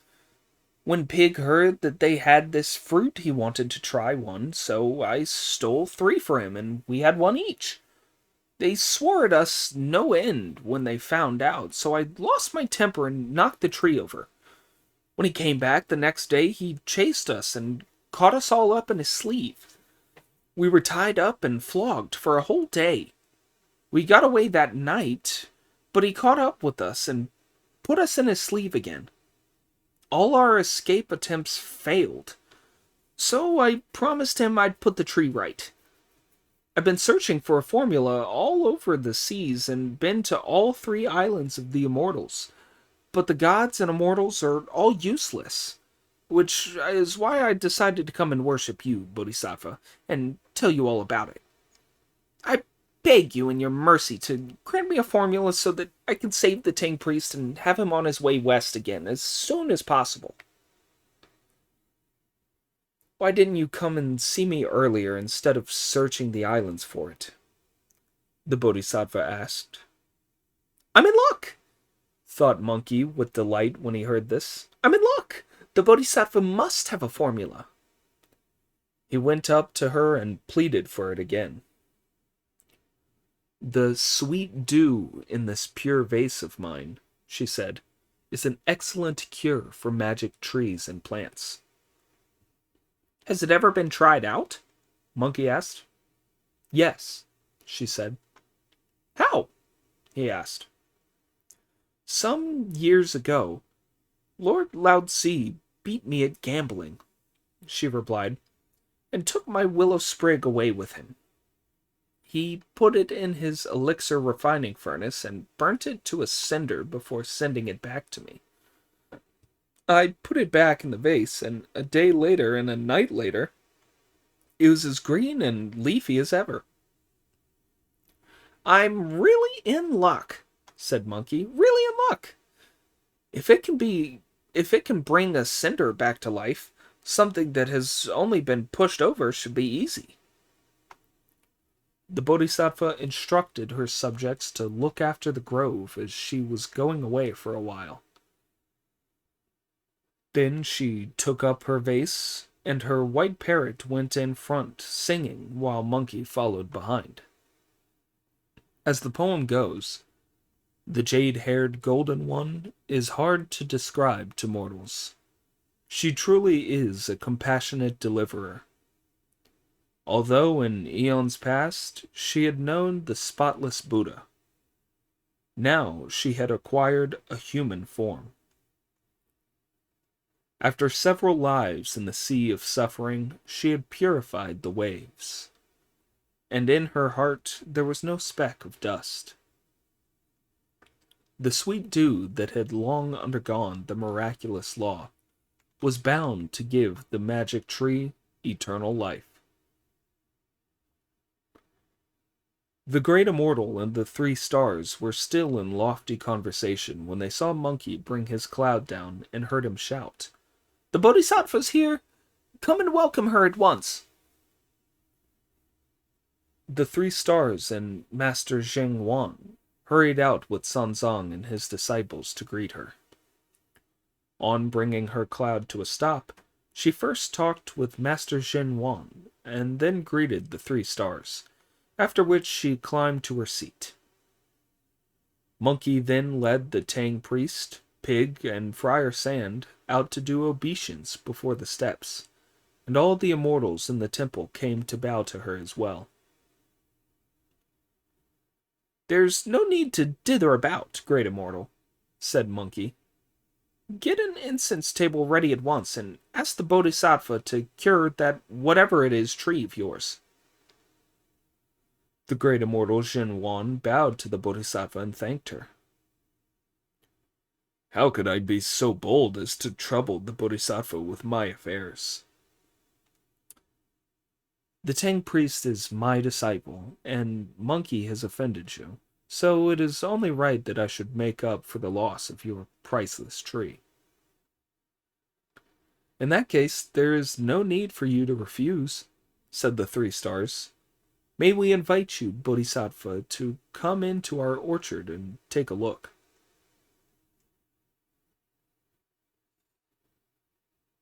The great sage had an incense table set up, and the orchard swept. Then he asked the Bodhisattva to lead the way. The 3 stars followed behind. Sanzang, his disciples, and all the immortals of the temple went into the orchard to look, and they saw the tree lying on the ground with the earth torn open, its roots laid bare, its leaves fallen, and its branches withered. "Put your hand out, Monkey," said the Bodhisattva, and Brother Monkey stretched out his left hand. The Bodhisattva dipped her willow spray into the sweet dew in her vase, then used it to write a spell to revive the dead on the palm of Monkey's hand.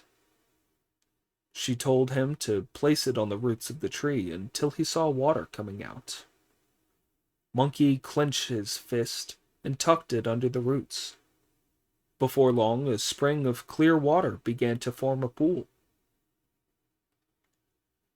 That water must not be sullied by vessels made of any of the 5 elements, so you will have to scoop it out with a jade ladle. If you prop the tree up and pour the water on it from the very top, its bark and trunk will knit together, its leaves will sprout again, the branches will be green once more, and the fruit will reappear. "Fetch a jade ladle this moment, young Taoists," said Monkey. "We poor monks have no jade ladle in our destitute temple. We only have jade tea bowls and wine cups. Would they do?"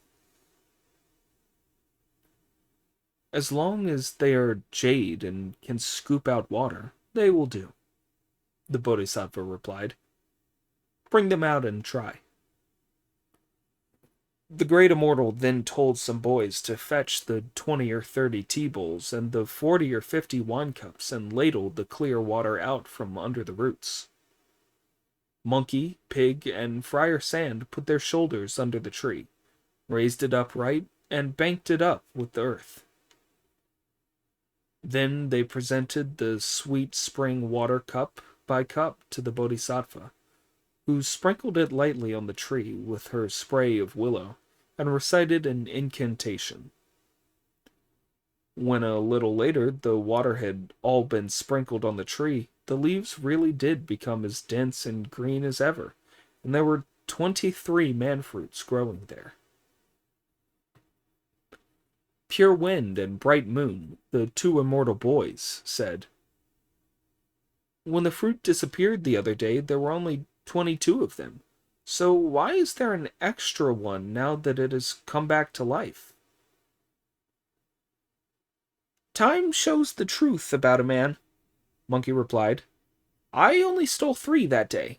The other one fell on the ground, and the local deity told me that this treasure always entered Earth when it touched it. Pig accused me of taking it as a bit of extra for myself and blackened my reputation. But at long last the truth has come out." "The reason why I did not use vessels made from the 5 elements was because I knew that this kind of fruit is allergic to them," said the Bodhisattva. The great immortal, now extremely happy, had the golden rod fetched at once and knocked down 10 of the fruits. He invited the Bodhisattva and the 3 stars to come to the main hall of the temple to take part a man-fruit feast to thank them for their labors. All the junior immortals arranged tables, chairs, and cinnabar bowls. The Bodhisattva was asked to take the seat of honor with the 3 stars on her left, the Tang priest on her right, and Master Jin Wan facing her as the host. They ate 1 fruit each, and there are some lines about it. "In the ancient earthly paradise on the mountain of infinite longevity, the man-fruit ripens once in 9,000 years. When the magic roots were bared and the branches dead, the sweet dew brought leaves and fruit back to life. The happy meeting of the 3 stars was predestined.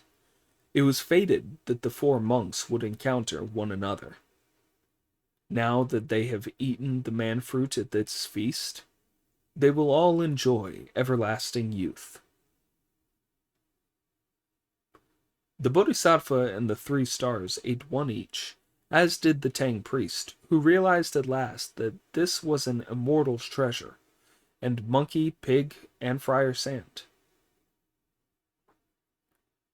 Master Jin Wan had 1 to keep them company, and the immortals of the temple divided the last one between them.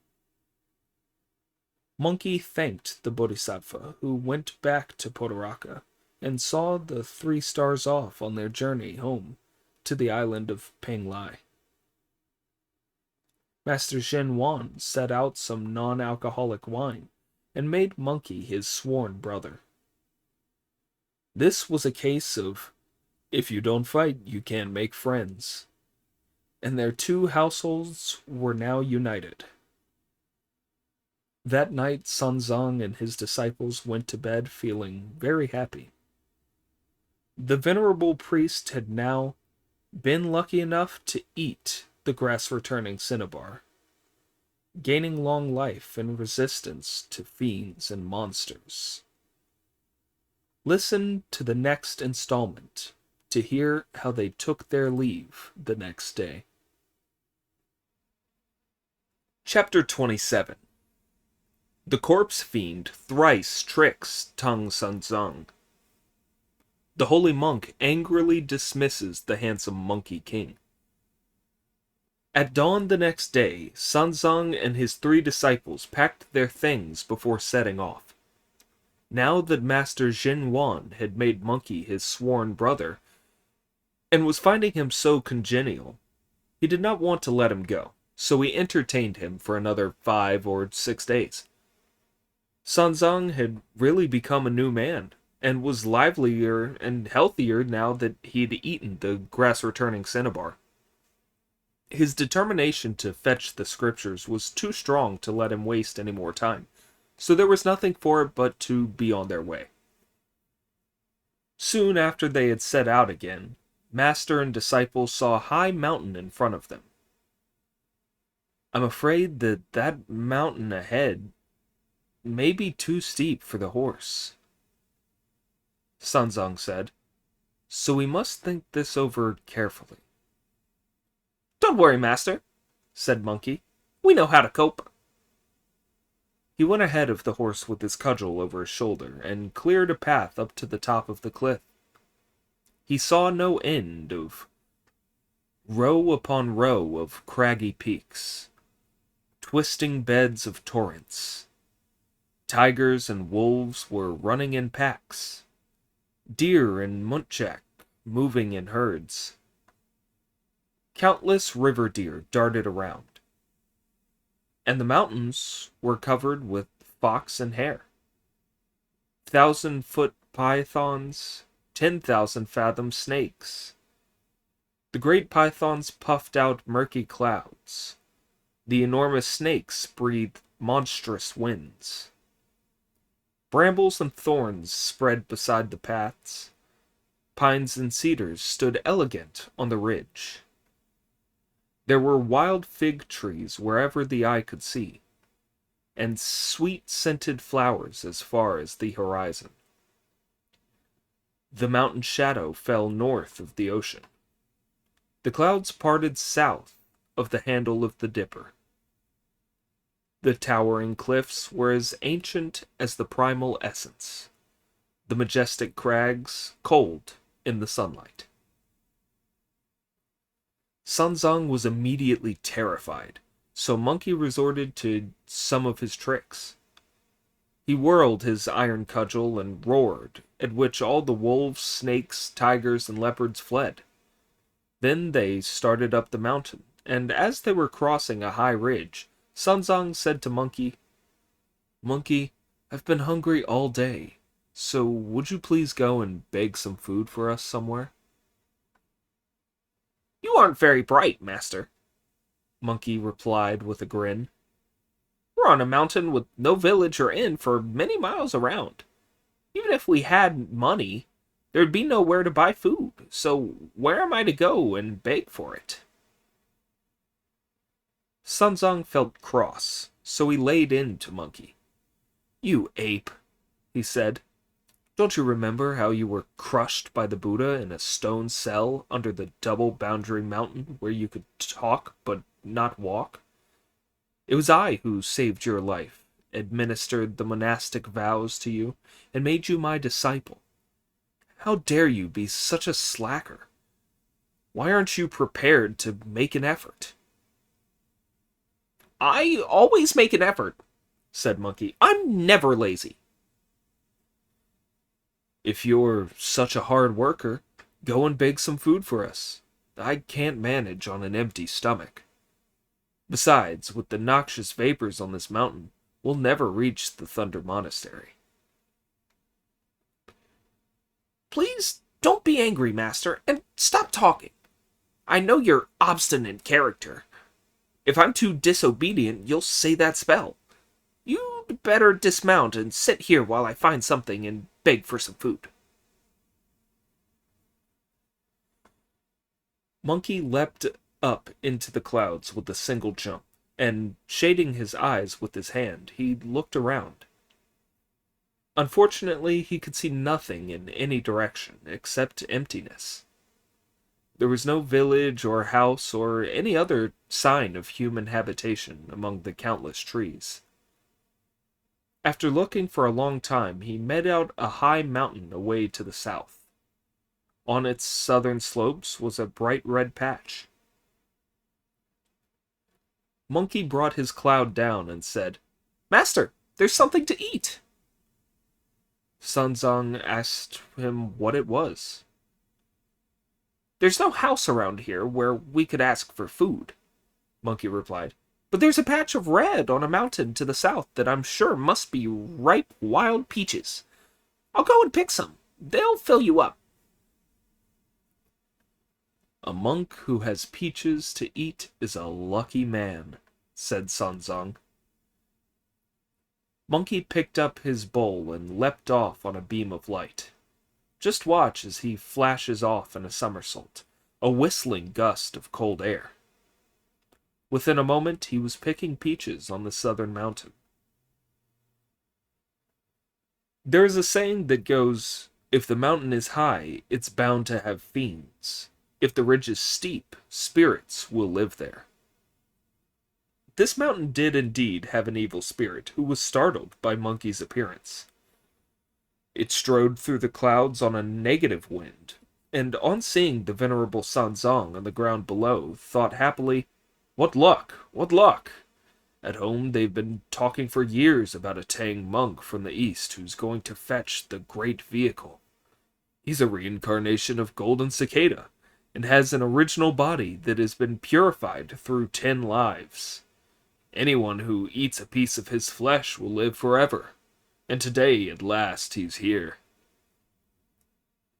The evil spirit went forward to seize him, but the sight of the 2 great generals to Sanzong's left and right made it frightened to close in on him. Who, it wondered, were they? They were in fact Pig and Friar Sand, and for all that their powers were nothing extraordinary, Pig was really Marshal Tian Peng, while Friar Sand was the great curtain-lifting general. It was because their former awe-inspiring qualities had not yet been dissipated that the fiend did not close in. "I'll try a trick on them and see what happens," the spirit said to itself. The splendid evil spirit stopped its negative wind in a hollow and changed itself into a girl with a face as round as the moon and as pretty as a flower. Her brow was clear and her eyes beautiful. Her teeth were white and her lips red. In her left hand she held a blue earthenware pot, and in her right a green porcelain jar. She headed east towards the Tang priest. The holy monk rested his horse on the mountain, and suddenly noticed a pretty girl approaching. The green sleeves over her jade fingers lightly billowed. Golden lotus feet peeped under her trailing skirt. The beads of sweat on her powdered face were dew on a flower. Her dusty brow was a willow in the mist. Carefully and closely he watched her, as she came right up to him. "Pig, Friar Sand," said Sanzong when he saw her. "Don't you see somebody coming, although Monkey said that this was a desolate and uninhabited place? You and Friar Sand stay here while I go and take a look." The blockhead laid down his rake, straightened his tunic, put on the airs of a gentleman, and stared at the girl as he greeted her. Although he had not been sure from a distance, he could now clearly see that the girl had bones of jade under skin as pure as ice, a creamy bosom revealed by her neckline. Her willow eyebrows were black and glossy, and silver stars shone from her almond eyes. She was as graceful as the moon, as pure as the heavens. Her body was like a swallow in a willow tree. Her voice like an oriole singing in the wood. She was wild apple blossom enmeshing the sun, an opening peony full of the spring. When the idiot pig saw how beautiful she was, his earthly desires were aroused, and he could not hold back the reckless words that came to his lips. "Where are you going, Bodhisattva?" he said. And what's that you're holding? Although she was obviously an evil fiend, he could not realize it. Venerable sir, the girl replied at once, this blue pot is full of tasty rice, and the green jar contains fried wheat balls. I've come here specially to fulfill a vow to feed monks. Pig was thoroughly delighted to hear this. He came tumbling back at breakneck speed and said to Sun Song, Master, heaven rewards the good. When you sent my elder brother off begging because you felt hungry, that ape went fooling around somewhere picking peaches. Besides, too many peaches turn your stomach and give you the runs. Don't you see that this girl is coming to feed us monks? You stupid idiot, replied Sanzang, who was not convinced. We haven't met a single decent person in this direction. So where could anyone come from to feed monks? What's she then, master? Said Pig.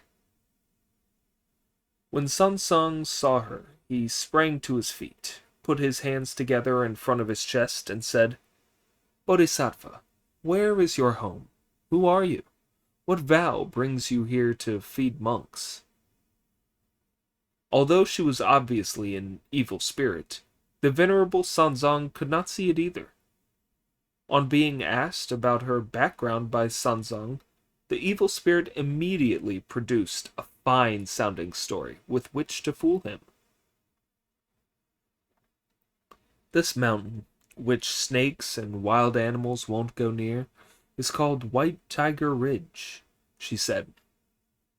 Our home lies due west from here at the foot of it. My mother and father live there, and they're devout people who read the scriptures and feed monks from far and near. As they had no son, they asked heaven to bless them. When I was born, they wanted to marry me off to a good family, but then they decided to find me a husband who would live in our home to look after them in their old age and see them properly buried. Bodhisattva, what you say can't be right, replied Sanzang.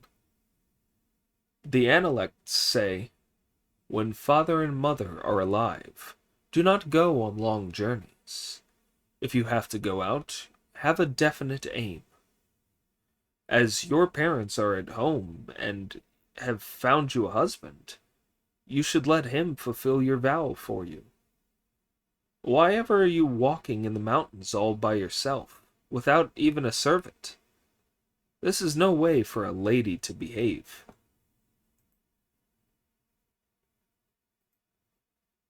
The girl smiled and produced a smooth reply at once. My husband is hoeing with some of our retainers in a hollow in the north of the mountain, reverend sir, and I am taking them this food I've cooked. As it's July and all the crops are ripening, nobody can be spared to run errands, and my parents are old, so I'm taking it there myself. Now that I have met you three monks from so far away, I would like to give you this food as my parents are so pious. I hope you won't refuse our paltry offering.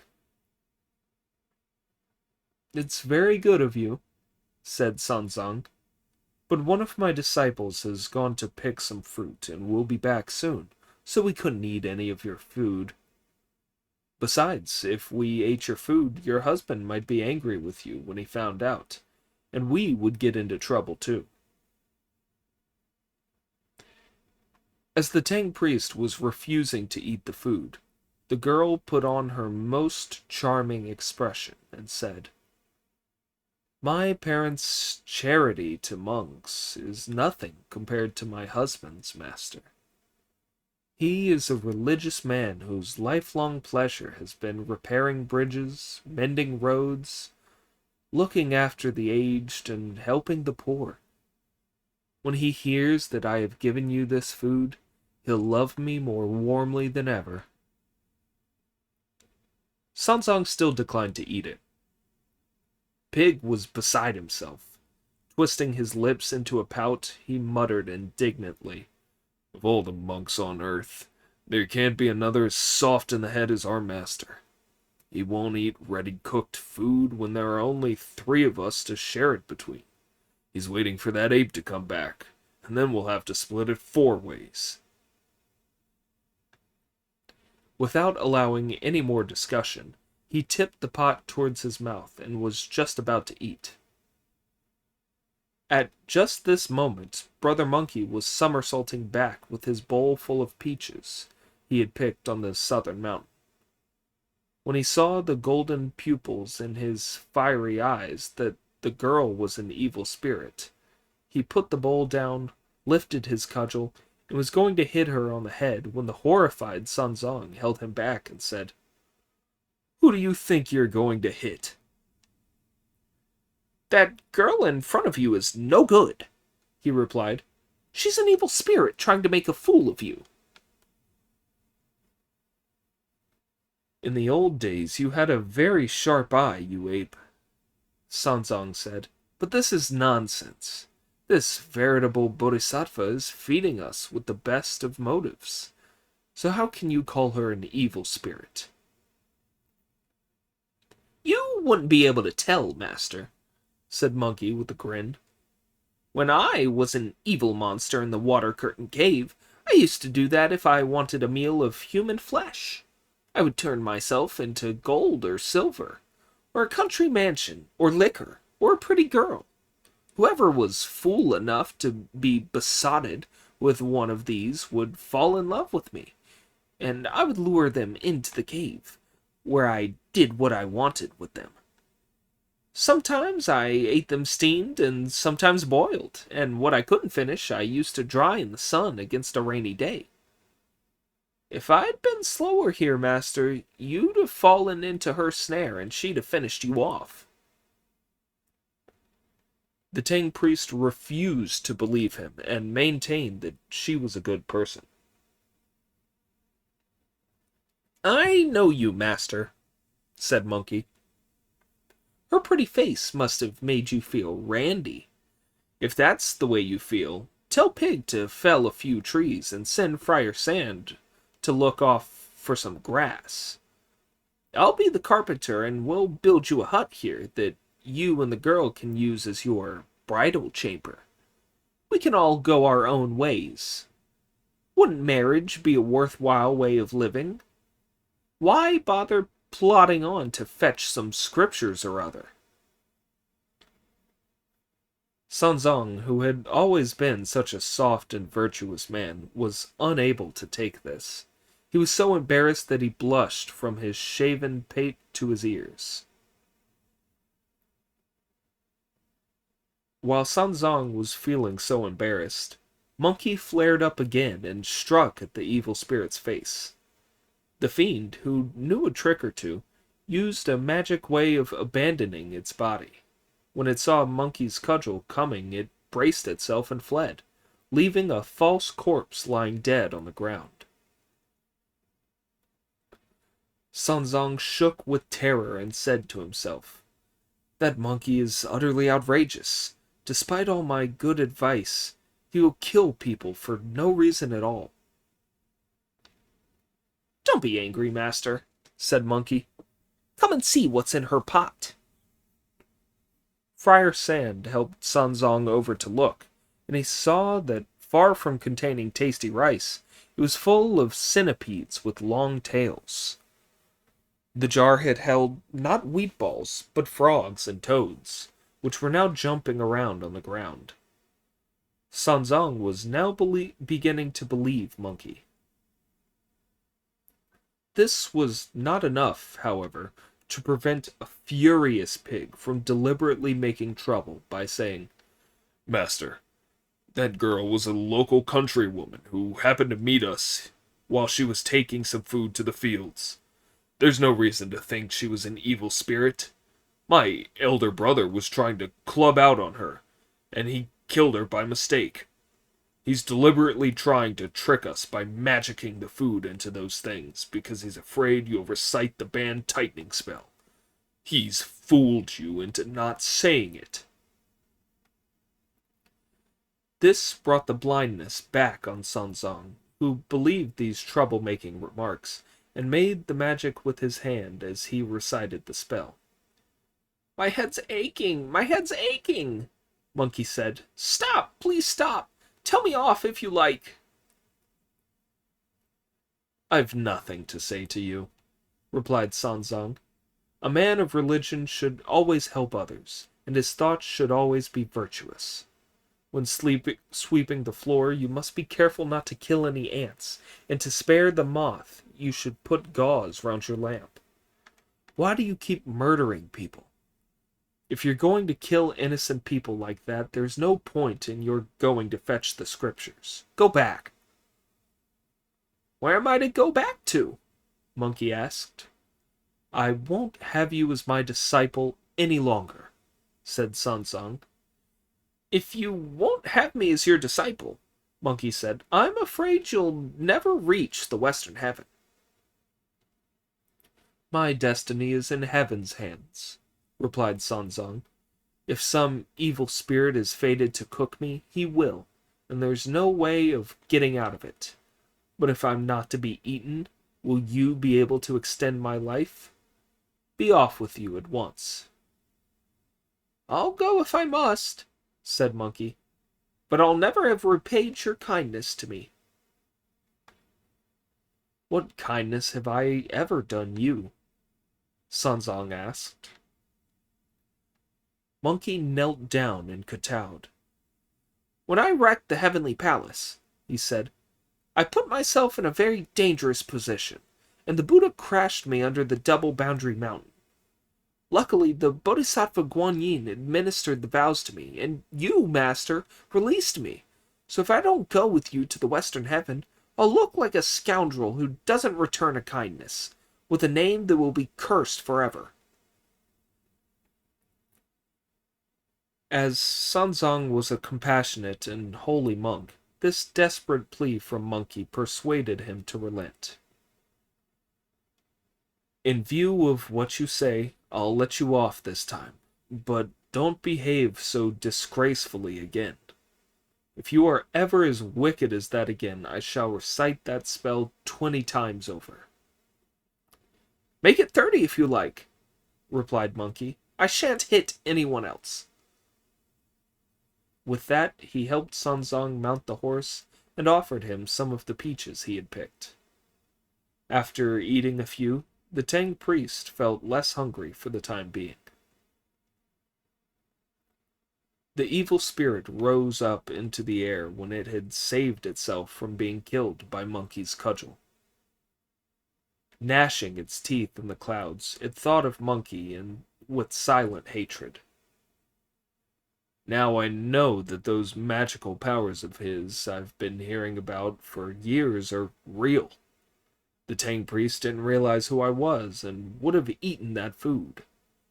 If he'd so much as leant forward to smell it, I could have seized him, and he would have been mine. But that Monkey turned up, wrecked my plan, and almost killed me with his club. If I spare that monk now, I'll have gone to all that trouble for nothing. So I'll have another go at tricking him. The splendid evil spirit landed its negative cloud, shook itself, and changed into an old woman in her 80s who was weeping as she hobbled along, leaning on a bamboo stick with a crooked handle. "This is terrible, master," exclaimed Pig with horror at the sight of her. "Her mother's come to look for her." "For whom?" asked the Tang priest. "It must be her daughter that my elder brother killed," said Pig. "This must be the girl's mother looking for her." "Don't talk nonsense," said Monkey. "That girl was 18, and this woman is 80. How could she possibly have had a child when she was over 60? She must be a fake. Let me go and take a look." The splendid monkey hurried over to her to examine her, and saw that the monster had turned into an old woman, with temples as white as frozen snow. Slowly she stumbled along the road, making her way in fear and trembling. Her body was weak and emaciated, her face like a withered leaf of cabbage. Her cheekbone was twisted upwards, while the ends of her lips went down. How can old age compare with youth? Her face was as creased as a pleated bag. Realizing that she was an evil spirit, Monkey did not wait to argue about it, but raised his cudgel and struck at her head. Seeing the blow coining, the spirit braced itself again and extracted its true essence once more. The false corpse sprawled dead beside the path. Sanzong was so horrified that he fell off the horse and lay beside the path, reciting the band-tightening spell 20 times over. Poor Monkey's head was squeezed so hard that it looked like a narrow-waisted gourd. The pain was unbearable, and he rolled over towards his master to plead. "Stop, master! Say whatever you like!" "I have nothing to say," Sanzong replied. "If a monk does good, he will not fall into hell. Despite all my preaching, you still commit murder. How can you? No sooner have you killed one person than you kill another. It's an outrage." "She was an evil spirit," Monkey replied. "Nonsense, you ape," said the Tang priest. "As if there could be so many monsters. You haven't the least intention of reforming, and you're a deliberate murderer. Be off with you." "Are you sending me away again, master?" Monkey asked. "I'll go if I must, but there's one thing I won't agree to." "What," Sanzong asked, "would that be?" "Master," Pig put in, "he wants the baggage divided between you and him. He's been a monk with you for several years and hasn't succeeded in winning a good reward. You can't let him go away empty-handed. Better give him a worn-out tunic and a tattered hat from the bundle." This made Monkey jump with fury. "Oh, get you, you long-snouted moron," he said. "I've been a true Buddhist with no trace of covetousness or greed. I certainly don't want a share of the baggage." "If you're neither covetous nor greedy," said Sanzong, "why won't you go away?" "To be quite honest with you, master," he replied, "when I lived in the water-curtain cave on the Mountain of Flowers and Fruit, and knew all the great heroes, I won the submission of 72 other demon kings and had 47,000 minor demons under me. I used to wear a crown of purple gold and a yellow robe with a belt of the finest jade. I had cloud-treading shoes on my feet and held an as-you-will gold-banded cudgel in my hands. I was really somebody then. But when I attained enlightenment and repented, I shaved my head and took to the Buddhist faith as your disciple. I couldn't face my old friends if I went back with this gold band round my head. So if you don't want me any longer, master, please say the band-loosening spell, and I'll take it off and give it back to you. I'll gladly agree to you putting it round someone else's head. As I've been your disciple for so long, surely you can show me this kindness." Sanzong was deeply shocked. "Monkey," he said, "the Bodhisattva secretly taught me the band-tightening spell, but not a band-loosening one." "In that case, you'll have to let me come with you," Monkey replied. "Get up, then," said Sanzong, feeling that he had no option. "I'll let you off again just this once, but you must never commit another murder." "I never will," said Monkey. "Never again." He helped his master mount the horse and led the way forward. The evil spirit, who had not been killed the second time Monkey hit it either, was full of admiration as it floated in midair. What a splendid monkey king, it thought, and what sharp eyes. He saw who I was through both my transformations. Those monks are traveling fast, and once they're over the mountain and 15 miles to the west, they'll be out of my territory. And other fiends and monsters who catch them will be laughing till their mouths split, and I'll be heartbroken with sorrow. I'll have to have another go at tricking them. The excellent evil spirit brought its negative wind down to the mountainside, and with one shake turned itself into an old man. His hair was as white as ancient Pang's, his temples as hoary as the star of longevity. Jade rang in his ears, and his eyes swam with golden stars. He leant on a dragon-headed stick, and wore a cloak of crane feathers. In his hands he fingered prayer beads, while reciting Buddhist sutras. When Sanzang saw him from the back of his horse, he said with great delight, "Amitabha Buddha! The West is indeed a blessed land. That old man is forcing himself to recite scriptures, although he can hardly walk." Master, said Pig, don't be so nice about him. He's going to give us trouble. What do you mean? Sanzang asked. My elder brothers killed the daughter and the old woman, and this is the old man coming to look for them. If we fall into his hands, you'll have to pay with your life. It'll be the death penalty for you, and I'll get a long sentence for being your accomplice. Friar Sand will be exiled for giving the orders. That elder brother will disappear by magic, and we three will have to carry the can. Don't talk such nonsense, you moron, said Monkey. You're terrifying the master. Wait while I go and have another look. Hiding the cudgel about his person, he went up to the monster and said, "Where are you going, venerable sir? And why are you reciting scriptures as you walk along?"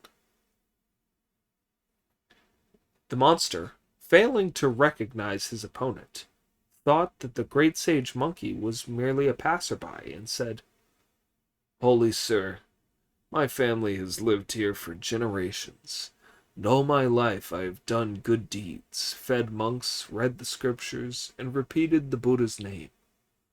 As fate has it, I have no son, only a daughter, and she lives at home with her husband.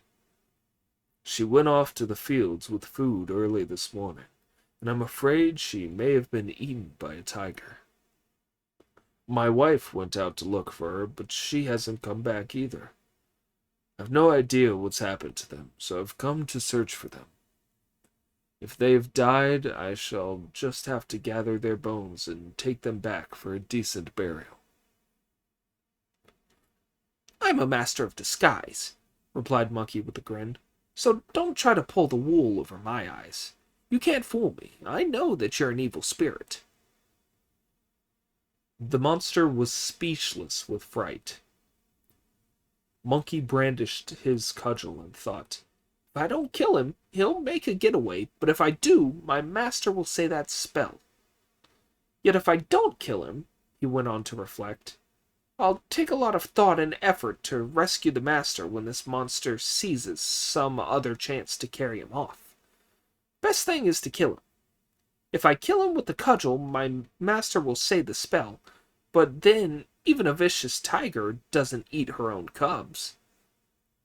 I'll be able to get round my master with my smooth tongue and some well-chosen words." The splendid great sage uttered a spell and called out to the local deities and the gods of the mountains. "This evil spirit has tried to trick my master 3 times, and I'm now going to kill it. I want you to be witnesses in the air around me. Don't leave."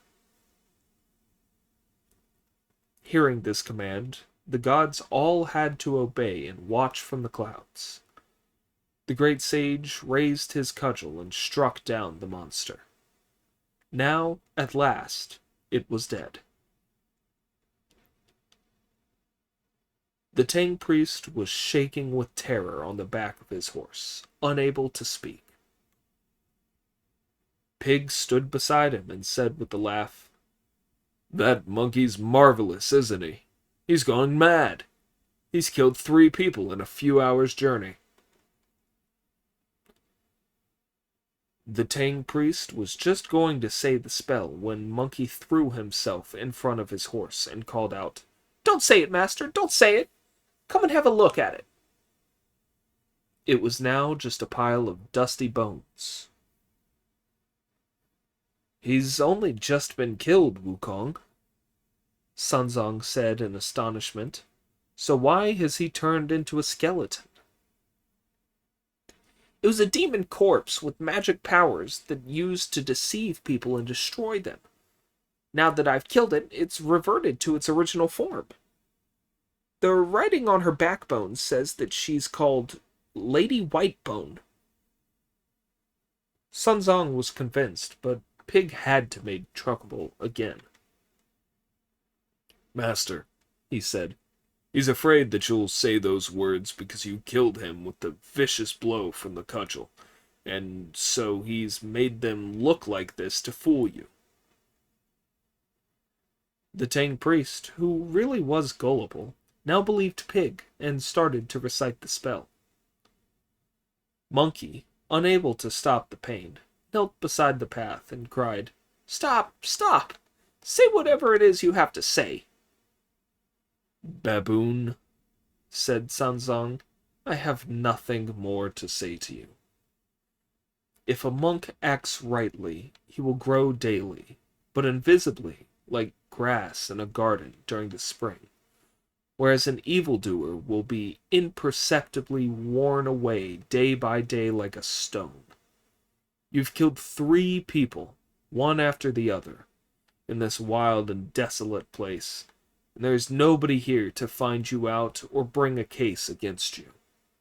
But if you go to a city or some other crowded place and start laying about you with that murderous cudgel, we'll be in big trouble and there will be no escape for us.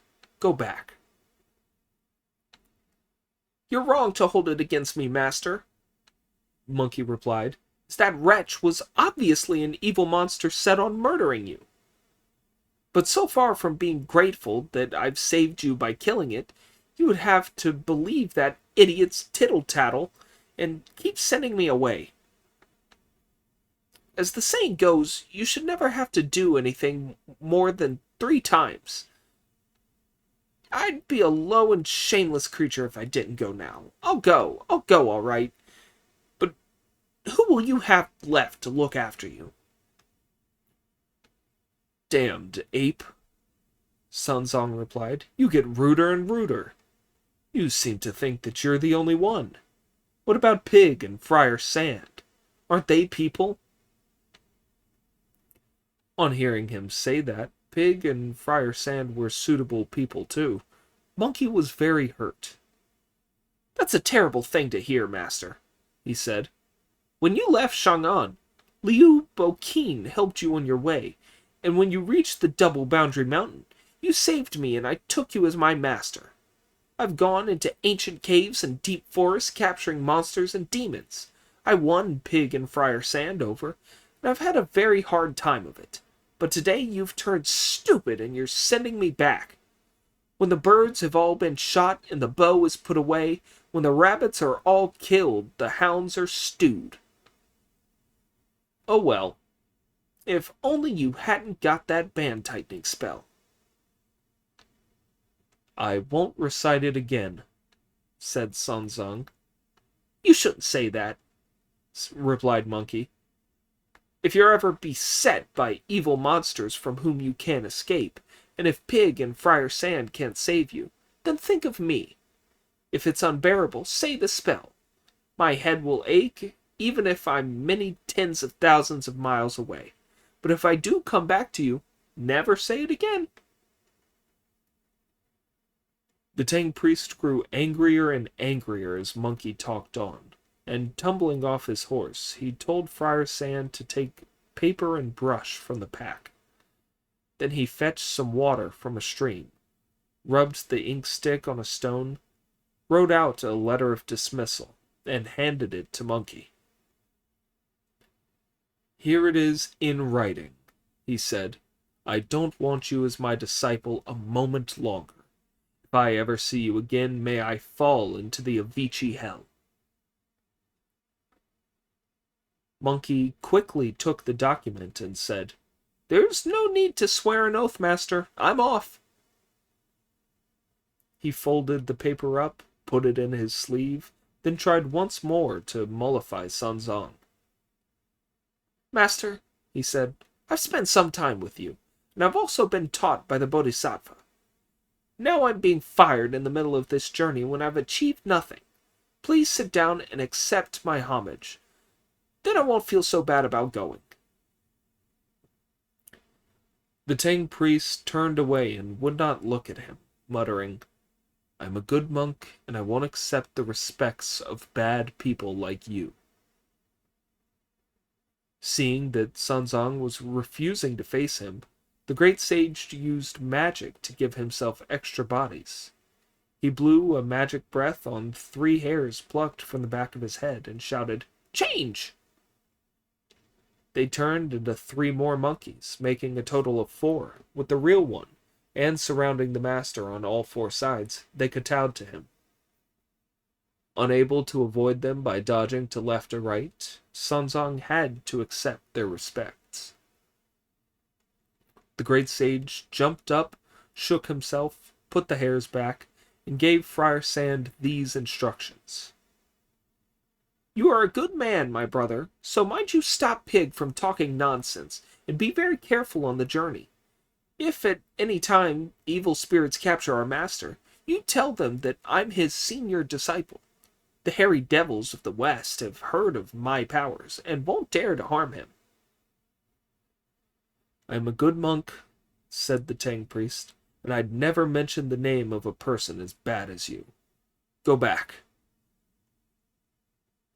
As his master refused over and over again to change his mind, Monkey had nothing for it but to go.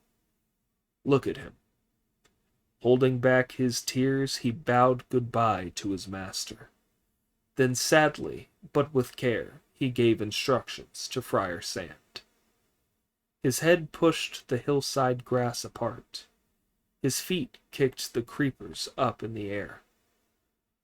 Heaven and earth spun round like a wheel. At flying over mountains and seas, none could beat him.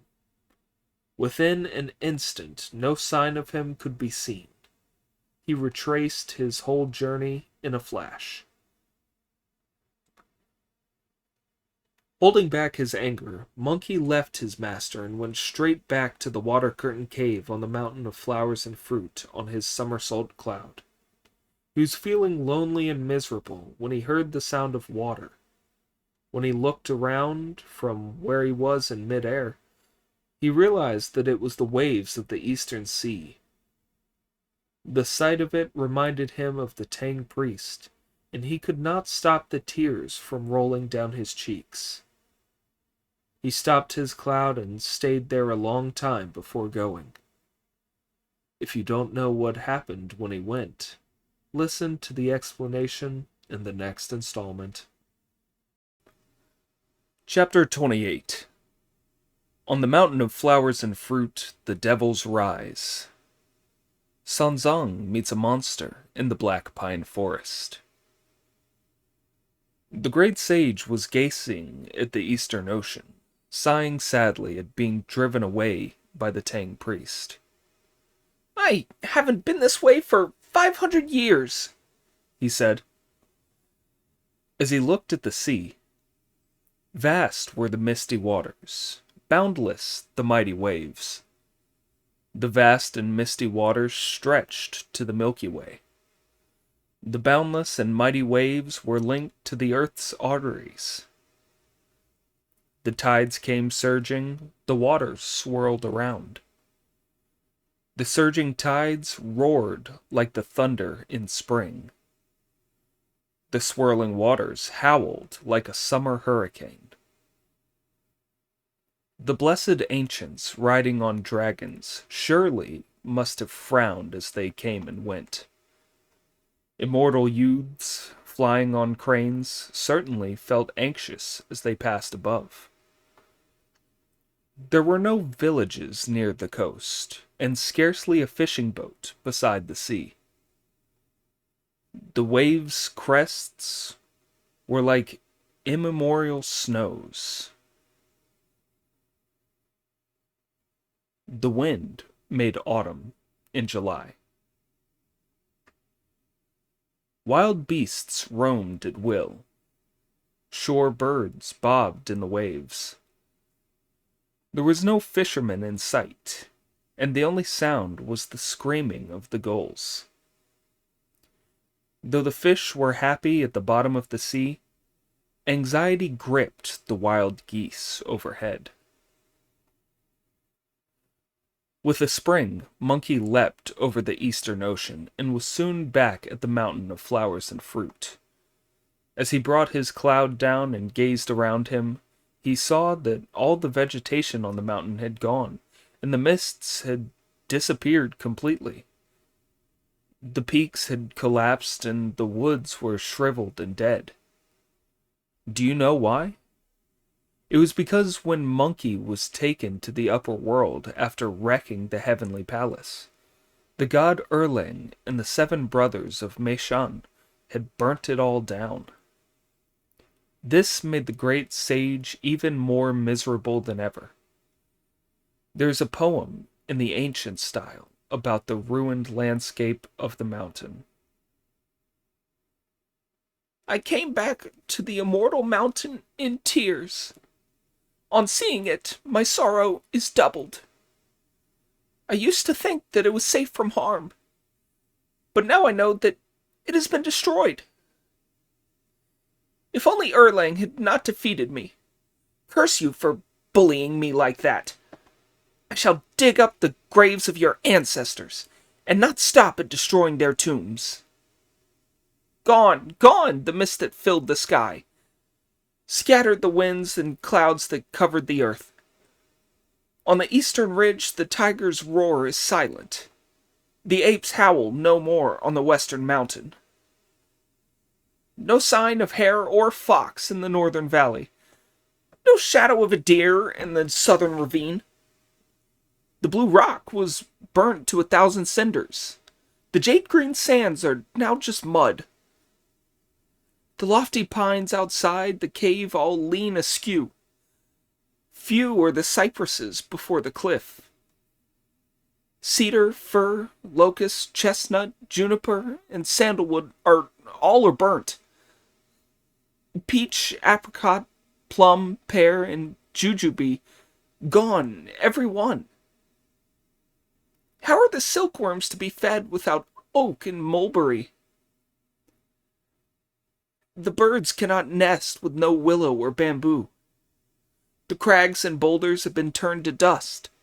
The springs have dried up, and the weeds grow in the stream beds.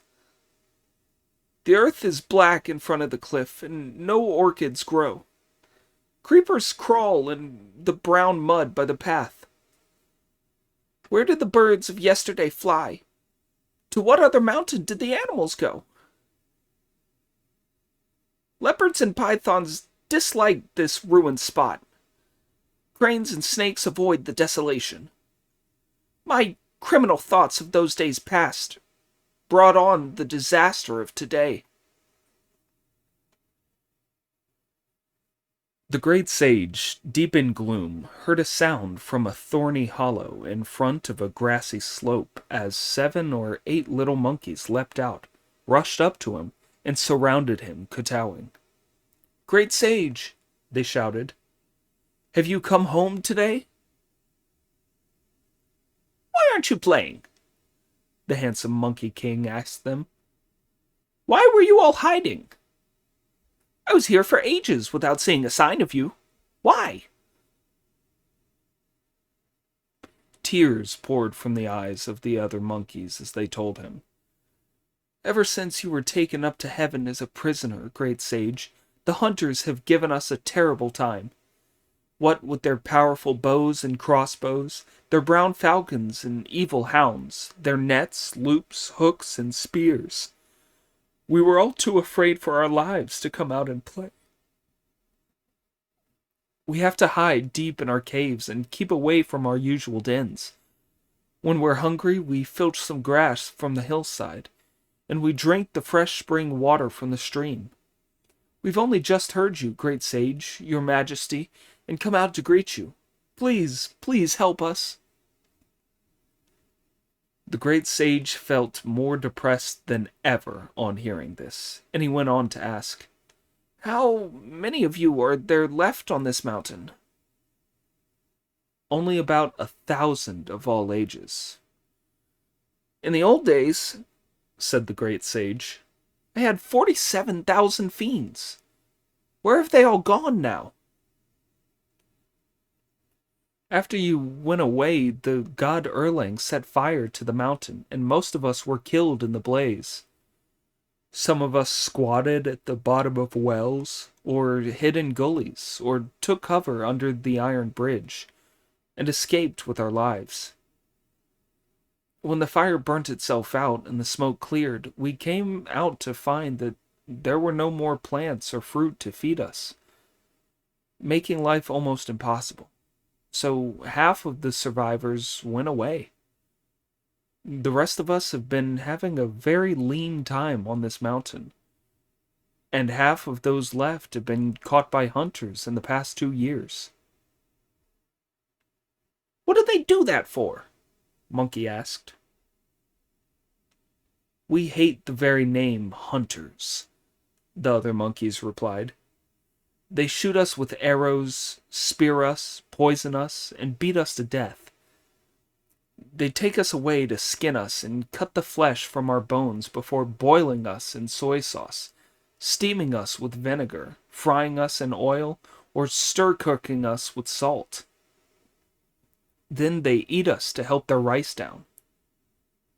Those of us who are caught in nets or loops are taken away alive and made to dance in a ring, act, do somersaults, jump around, play drums and gongs in the street, and make fools of themselves in every possible way.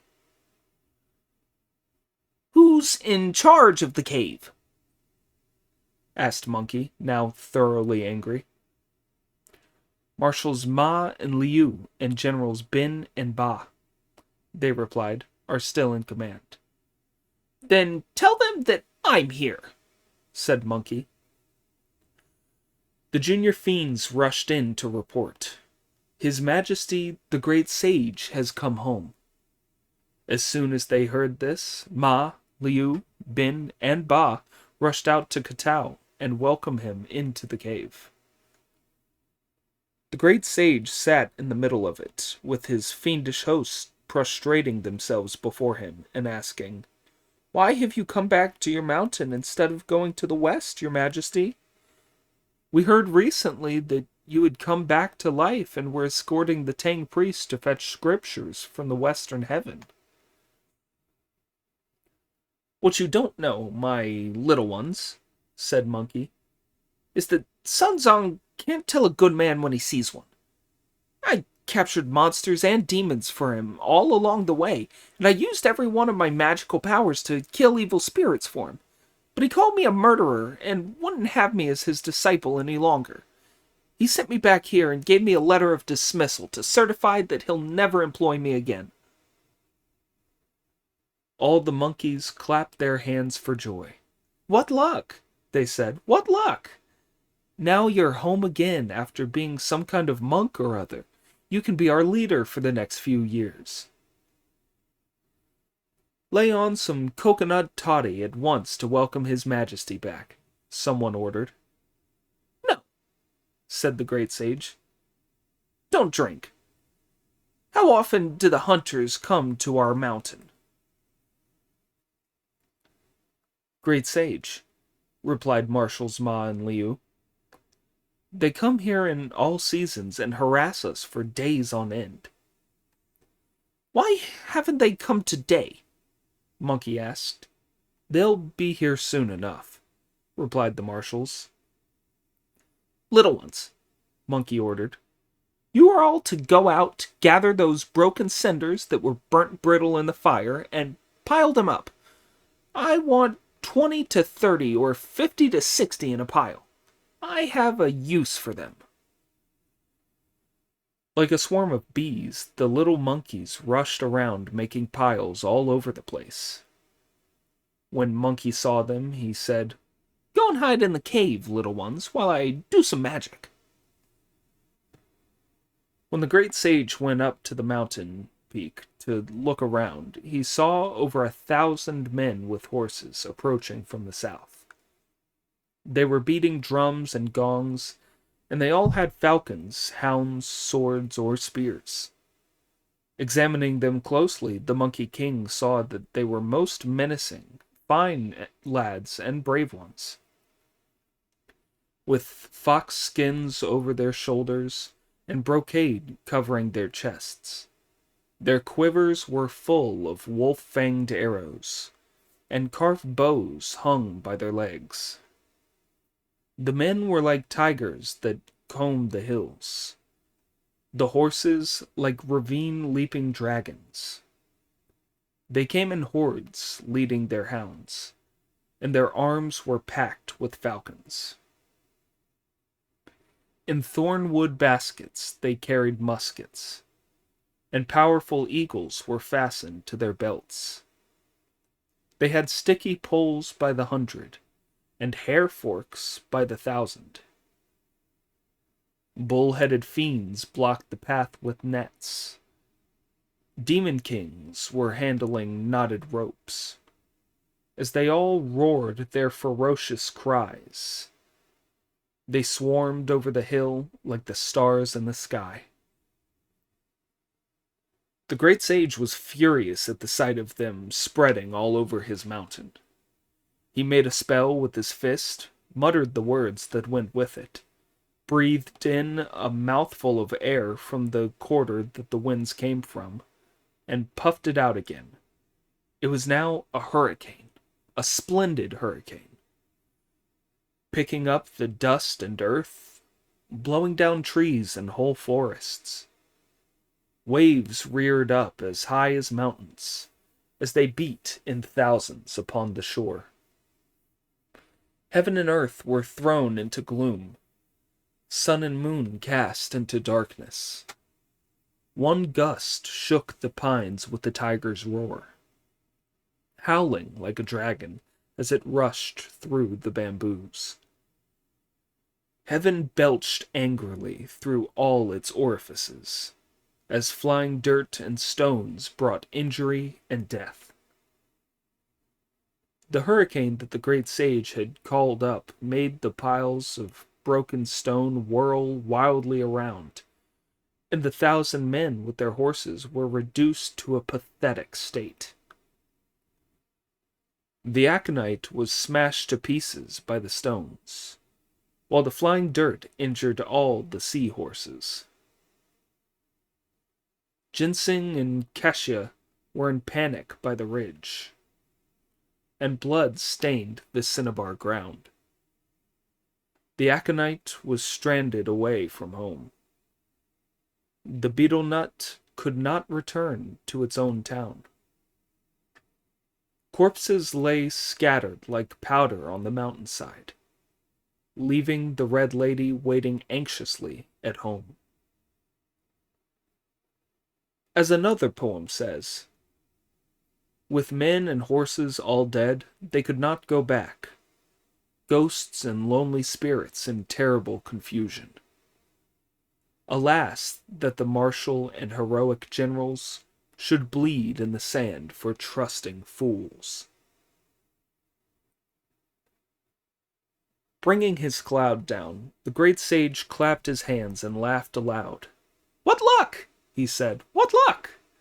Ever since I submitted to the Tang priest and became a monk, he was always telling me, if you do good for 1,000 days, you still won't have done enough.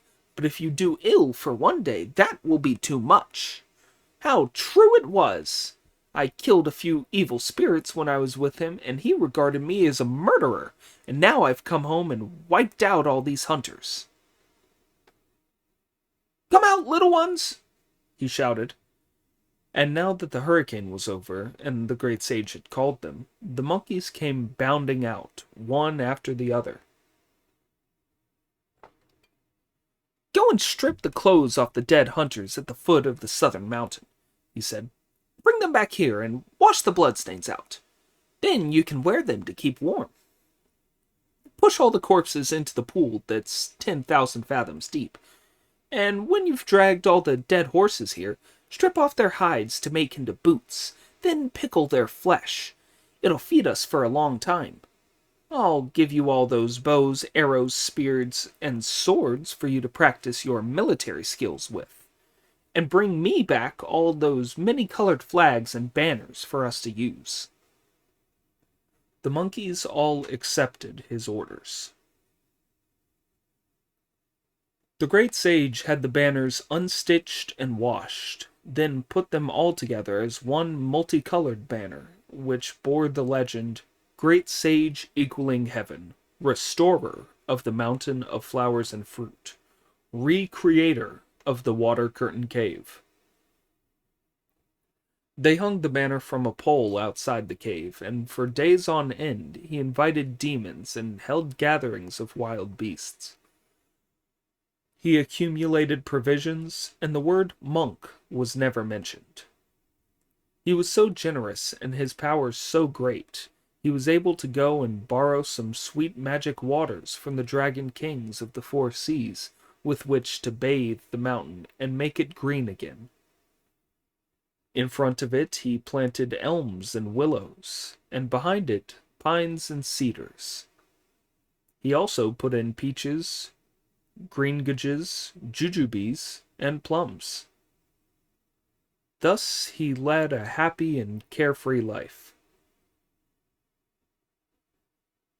Let us return to the Tang priest, who had trusted the word of crafty nature and dismissed the mind ape. He climbed into a saddle, and with Pig leading the way, and Friar Sand carrying the luggage, they carried on westwards. After crossing the White Tiger Ridge, they saw a range of forested hills, of which it could be truthfully said that the creepers climbed and twisted among the bluish cypresses and green pines. Disciples, said Sanzong, this rough mountain path is very hard going, and we must be careful in the dense pine forests ahead, as I'm afraid there may be evil spirits and monsters. At this, the idiot pig summoned up his spirits, and, telling Friar Sand to guide the horse, cleared a path with his rake, along which he led the Tang priest into the forest.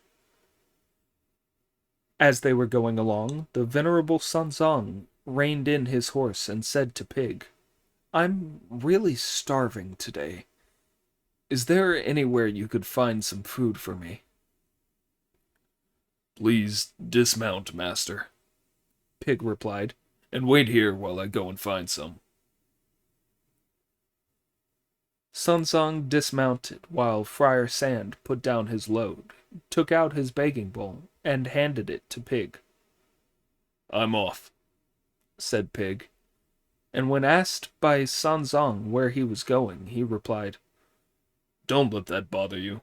I'll beg you some food even if it's like cutting through ice to get fire, or even if it means squeezing oil out of snow. He traveled west about 4 miles from the pine forest without meeting anybody. It was indeed a lonely place, inhabited by only wolves and tigers. The idiot found the going heavy, and he muttered to himself, When Monkey was with us, the old priest could have anything he wanted, but now I have to do it all. How true it is that you have to keep house to realize how expensive rice and firewood are, and raise sons to understand parental love. There's nowhere at all to beg on this road. By now he felt sleepy after all this walking, and thought, If I go back now and tell the old monk that there's nowhere I can bake food, he may not believe I've come this far. I'd better hang around here for another hour or two before coming back. Oh well, I may as well take a snooze in that grass. with that, the idiot pillowed his head in the grass and went to sleep. He had only meant to take 40 winks and then get up again, not realizing that he was so exhausted by the journey that he would be sound asleep as soon as his head was down. Let us leave Pig asleep there and return to Sanzang in the forest.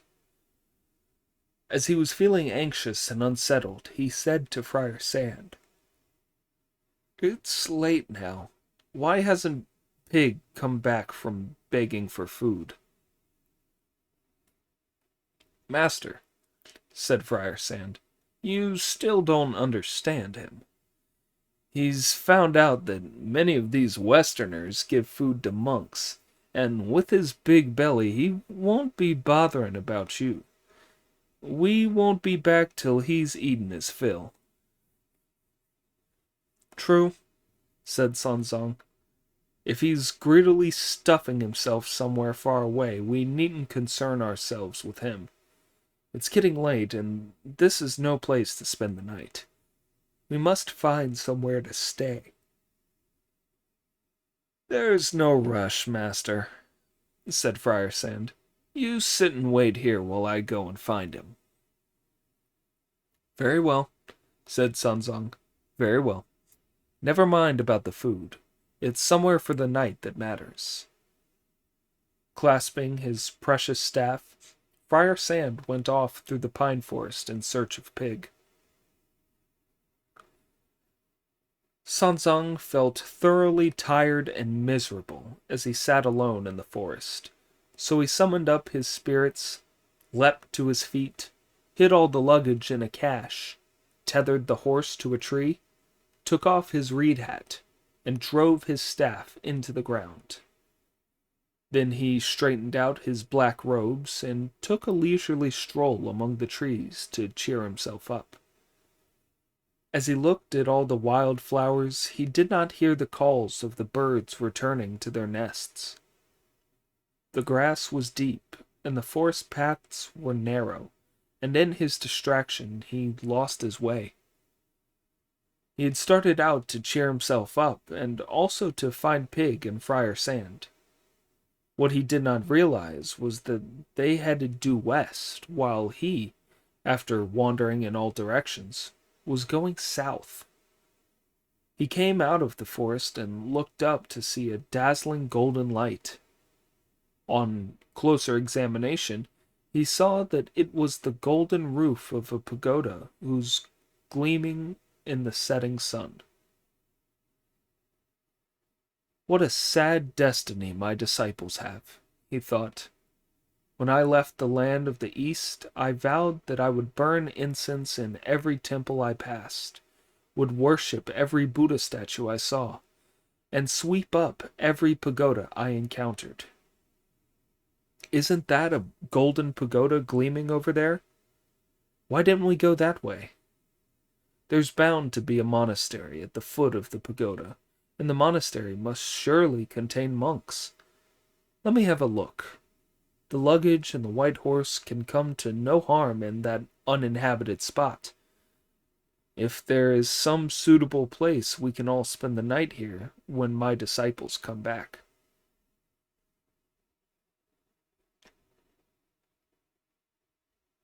Alas, the venerable Sanzang was once more the victim of delusion. He strode over to the pagoda, and what he saw was a cliff 10,000 fathoms high, a lofty mountain reaching to the firmament, its roots sunk deep into the earth, its peak thrust up into the sky. On either side were trees by the thousand, while creepers stretched many miles around. The wind made shadows as it bent the tips of flowers.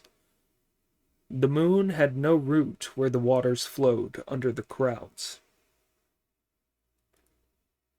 A fallen tree spanned a deep ravine. Withered creepers were knotted round the gleaming peak. Under the stone bridge ran the water from a spring. On the sacred altar, the ever-burning lamp was as bright as chalk. From a distance, it looked like the 3 islands of paradise. Close to, it resembled the blessed land of Penglai. Fragrant pine and purple bamboo grew round the mountain brooks. Magpies, monkeys, crows, and apes roamed the lofty ridge. Outside the door of a cave, animals came and went in orderly groups. Among the trees, flocks of birds were briefly seen. Luxuriant grew the green and scented herbs, as the wildflowers bloomed in all their glory. This was clearly an evil place that the deluded priest approached. Sanzang stepped out and was soon at the gate of the pagoda. Seeing a curtain of speckled bamboo hanging inside, he lifted it up and went in. He raised his head and saw an evil monster sleeping on a stone bed. Do you know what he looked like? A dark blue face, white fangs, a huge gaping mouth. On either side of it were matted hairs, all stained with fat and grease.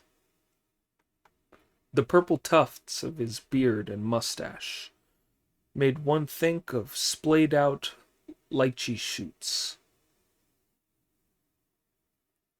His nose was as hooked as a parrot's beak, his eyes as dim as stars in the dawn. His 2 fists were the size of a monk's begging bowl. His indigo blue feet were like a pair of logs. The pale yellow robe that was flung across him was grander than a brocade cassock. The sword in his hand gleamed and flashed. The rock on which he slept was exquisite, smooth, and flawless. As a little fiend, he had marshaled ant formations. When a senior demon, he had sat in the wasp's headquarters. At the sight of his awe-inspiring might, all would shout out, calling him master. He had created 3 men drinking in the moonlight, and had magicked out of the wind cups of refreshing tea. Consider his tremendous supernatural powers. In the wink of an eyelid, he could be at the ends of the earth. In wild forests, he could sing like a bird. Deep in the bush, he would stay with snakes and tigers. When an immortal farms the land, it bears white jade. When a Taoist master tends the fire, he produces elixir. Although this little cave mouth did not lead to the Avicii hell, yet this ferocious monster was a bull-headed demon. Sanzang was so terrified at the sight of him that he shrank back, his whole body numb with terror. No sooner had he turned to go than the monster, whose powers really were tremendous, opened a fiendish eye with a golden pupil and shouted, "Who is that outside the door, little ones?" A junior devil poked his head out to look, saw a shaven-headed priest, and ran in to report. "A monk, your majesty. He has a large face and a round head, and his ears hang down to his shoulders. His flesh looks most tender, and his skin is extremely delicate. He's a very promising monk." The monster cackled and said, "This is what they call a fly landing on a snake's head, or food and clothing presenting themselves to you. Go and catch him for me, lads, and bring him back here. I'll reward you well." The junior demons rushed out after Sun Zong like a swarm of bees, and Sun Zong, in his alarm, started to run so fast he seemed to fly. But he was so terrified that his legs were soon like numb jelly, and on top of this, the path was very uneven, and it was twilight in the deep forest.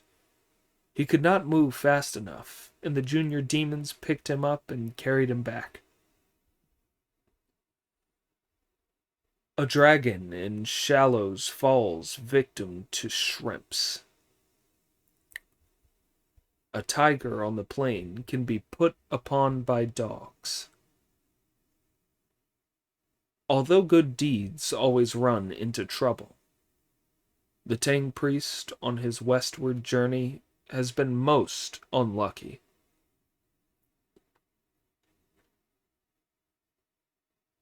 The junior devils carried the Tang priest as far as the bamboo curtain and put him down outside it, as they announced with great delight, "We've brought the monk back, your majesty."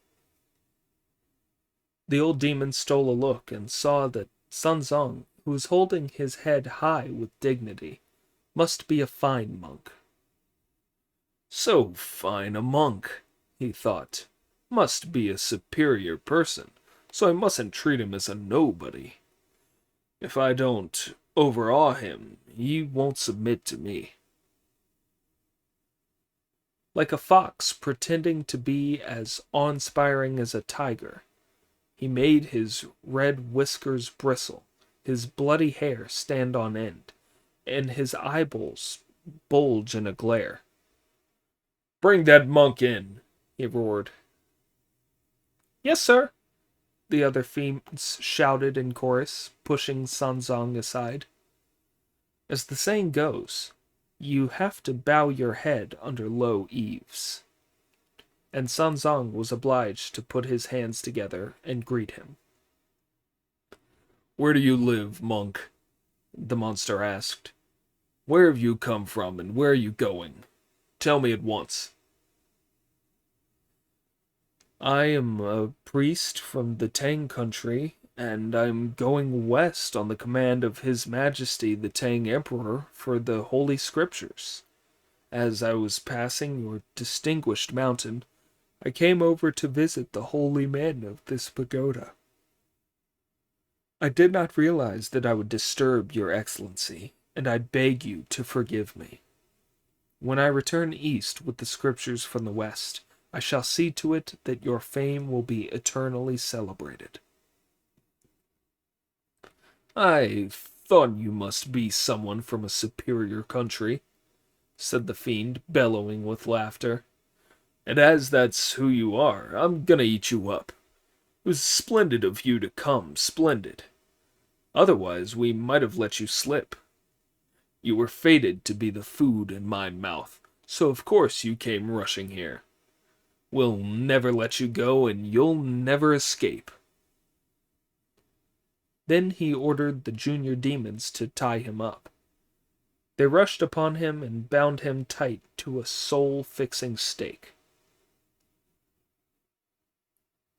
Holding his sword in his hands, the old fiend asked, "How many of you are there altogether?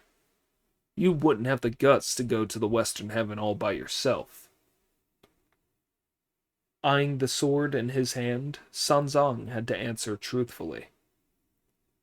"I have 2 disciples, your majesty," he said, "called Pig and Friar Sand.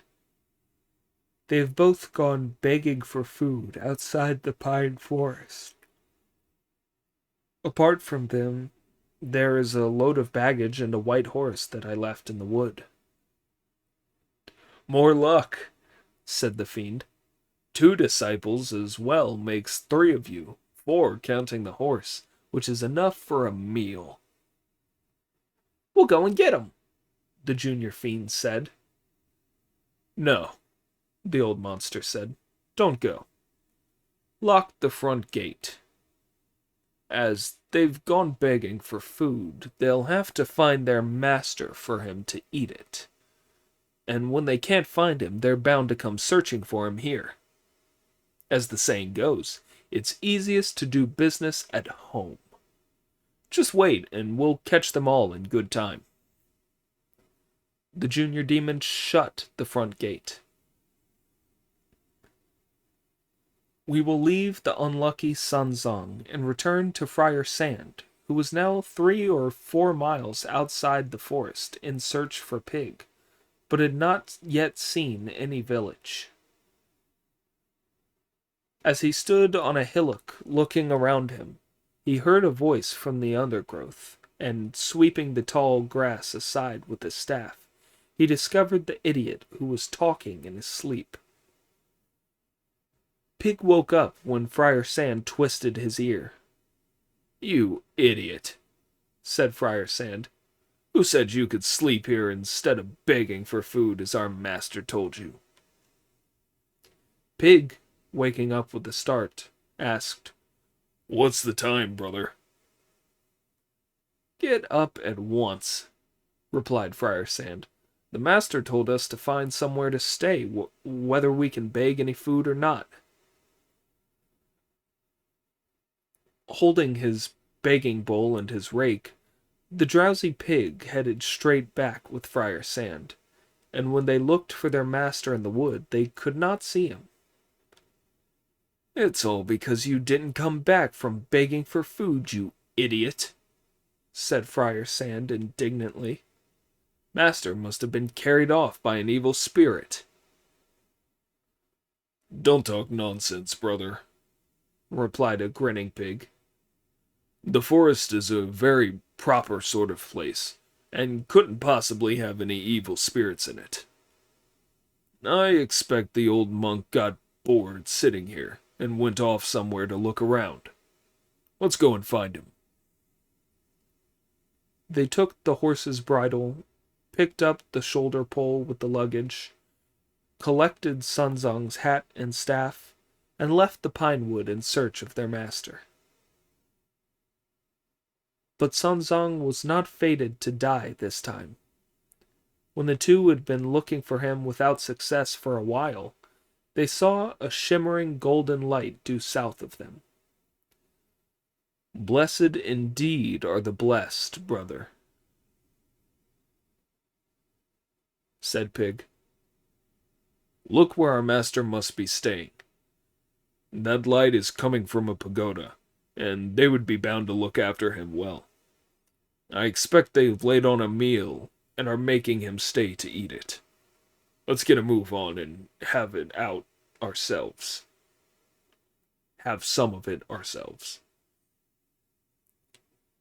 "It certainly can't be anything sinister," replied Friar Sand. "We must go and have a look." As the pair of them arrived at the gates, they found them closed. Above the gates they saw a horizontal tablet of white jade on which were carved the words, "Moon Waters Cave, Bowl Mountain." "Brother," said Friar Sand, "this is no temple. It's an evil spirit's cave. If our master is in there, we'll never see him." "Never fear," replied Pig. "Tether the horse and mind the luggage while I ask news of him." With that, the idiot raised his rake and shouted at the top of his voice, "Open up! Open up!" The junior devil, who was on gate duty, opened the gates, and at the sight of the pair of them, he rushed inside to report. "Your Majesty, we're in business." "What sort of business?" the old monster asked. "There are 2 monks outside the gates," the junior demon replied. "One has a long snout and big ears, and the other looks down on his luck, and they are shouting at us to open up." "That means Pig and Friar Sand have come looking for him," said the old monster. Ha! They were bound to. What brought them here? They look stupid, but I'd better treat them with respect. He called for his armor to be put on, and when the junior demons had brought it and fastened it on, he took his sword in his hand and marched straight out of the cave. When Pig and Friar Sand, who were waiting outside, saw the ferocious demon come out, this is what he looked like. A blue face, a red beard, and scarlet hair blowing free. Golden armor dazzling bright. Around his waist was a belt of cowries, and his armor was strapped to his chest with cloud-walking cords. As he stood before the mountain, the wind roared. Mighty were the waves when he roamed across the seas. A pair of indigo muscled hands held a soul-chasing, life-snatching sword. If you want to know this creature's name, address him as Yellow Robe. As the old monster, Yellow Robe, came out through the gates, he asked, "Where are you monks from, and why are you yelling in my gates?" "Don't you recognize me, son?" said Pig. "I'm your father. I've been sent by the great Tang on a mission to the Western Heaven. My master is Sun Zong, the Emperor's younger brother. If he's here, send him out at once and save me the trouble of having to smash my way in with this rake." "Yes, indeed," laughed the monster. "There is a Tang priest in my place. I haven't shown him any discourtesy, and I've laid on a meal of human flesh dumplings for him. Why don't you two come in and have some?" The idiot would have gone in quite trustingly if Friar Sand had not held him back and said, "He's luring you in, brother. Besides, when have you ever eaten human flesh?" The idiot saw the light at last, and he struck at the evil monster's face with his rake. The monster sidestepped and parried with his steel sword. They both showed their magic powers as they leapt onto clouds to continue the fight in midair. Friar Sand abandoned the baggage and the white horse and rushed to Pig's aid. It was a fine battle up in the clouds between the two wolfish monks and the evil monster. When the staff was raised, it was met by the sword. The same sword parried the rake's blow.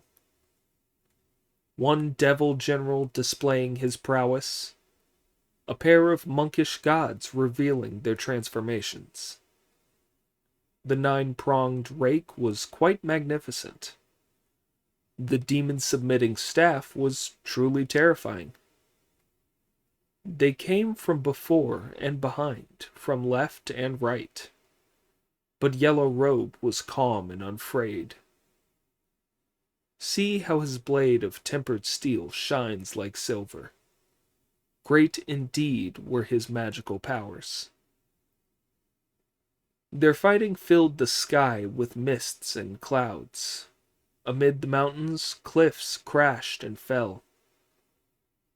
One was fighting for fame, so how could he stop?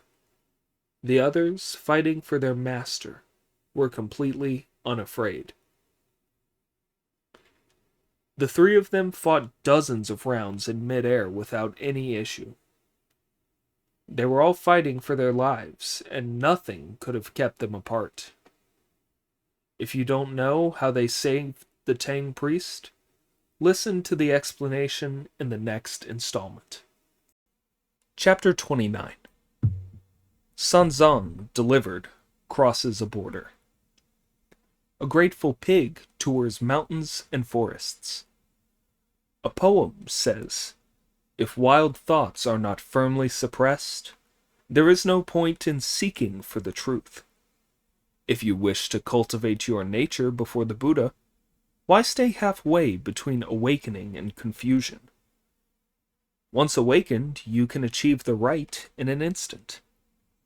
The confused will drift for 10,000 eons. If you can invoke the Buddha and cultivate the truth, sins countless as the Ganges sands can be wiped out. Pig and Friar Sand had fought 30 inconclusive rounds with the monster. Do you know why they were inconclusive? As far as skill went, not even 20 monks, let alone 2, would have been a match for that evil eye spirit. Yet, because the Tang priest was not fated to die, he was being secretly protected by Dharma-guarding deities. There were also the 6 Dings, the 6 Jias, the revealers of the truth of the 5 regions, the 4 duty gods, and the 18 defenders of the faith helping Pig and Friar Sand in midair. We must leave the 3 of them locked in struggle, and return to Sanzong, sobbing his heart out in the cave and speculating about his disciples. I wonder if you have met a benefactor in a village somewhere, Pig, he thought, tears streaming down his face, and have been overcome by your greed for the offerings. Wherever are you looking for him, Friar Sand? Will you find him? Little do you know of my sufferings at the hands of this fiend I've run into. When will I see you again and be delivered from my troubles, so that we can hurry to the Vulture Peak? As he fretted and wailed, he saw a woman come out from the innermost part of the cave. "Venerable father," she said, leaning on the soul-fixing stake, "where have you come from? Why has he tied you here?" When Sanzong heard this, he sneaked a quick look at her through his tears and observed that she was about 30. "Don't ask me that, Bodhisattva," he said. "I was fated to die. I walked into your home. Eat me if you must, but don't ask me why." "I don't eat people," she replied. "My home is over 100 miles west of here in the city called Elephantia. I'm the 3rd daughter of the king, and my childhood name was Prettier Than a Flower. 13 years ago, on the 15th night of the 8th month, that evil monster came and snatched me away in a whirlwind while we were out enjoying the full moon. I've been his wife all these 13 years and borne him sons and daughters, but I've never been able to send any message home. I miss my parents and I can never see them. Where did you come from to be caught by him?" "I was sent to the western heaven to fetch the scriptures," replied Sanzong. "I never realized when I set out for a stroll that I would stumble into this. Now he's going to capture my 2 disciples and steam us all together, then eat us." "Don't worry, venerable sir," said the princess with a smile. "As you were going to fetch scriptures, I can save you. Elephantia lies on the main route to the west, and if you will take this letter to my parents for me, I'll make him spare your life." "If you save my wretched life, Bodhisattva," said Sanzong with a bow, "I promise to be your messenger." The princess hurried back inside, wrote a letter to her family, sealed it, released Sanzong from the stake, and handed him the letter. "Bodhisattva," he said, taking the letter now that he was free, "I'm very grateful to you for saving my life. When I reach your country, I shall give this to the king. My only worry is that after all these years your parents may not believe that the letter is from you. And what would I do then? I couldn't have them thinking that I was trying to deceive them." "That's no problem.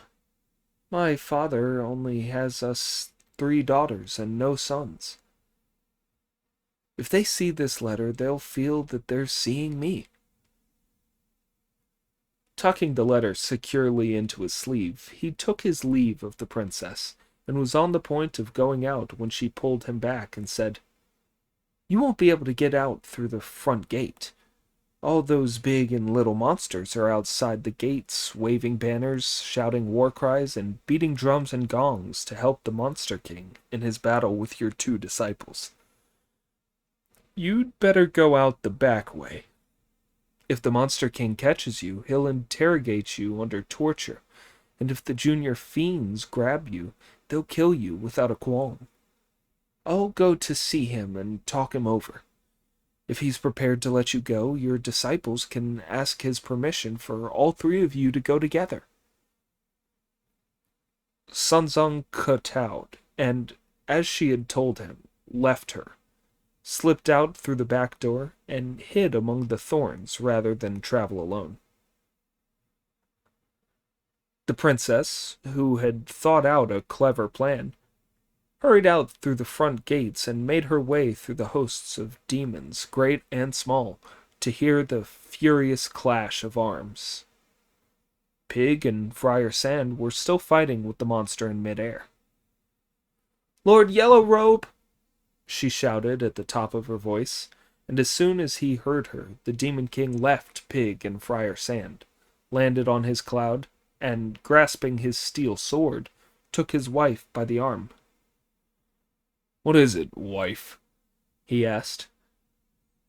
"I was lying in bed asleep just now, husband," she replied, "and I dreamt that I saw a god in golden armor." "What sort of god in golden armor?" he asked. "Why did he come here?"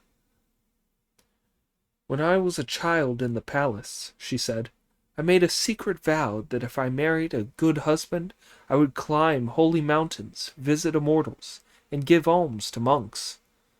I've now been happily married to you for 13 years without ever mentioning the vow before, and the god in golden armor came to make me fulfill it.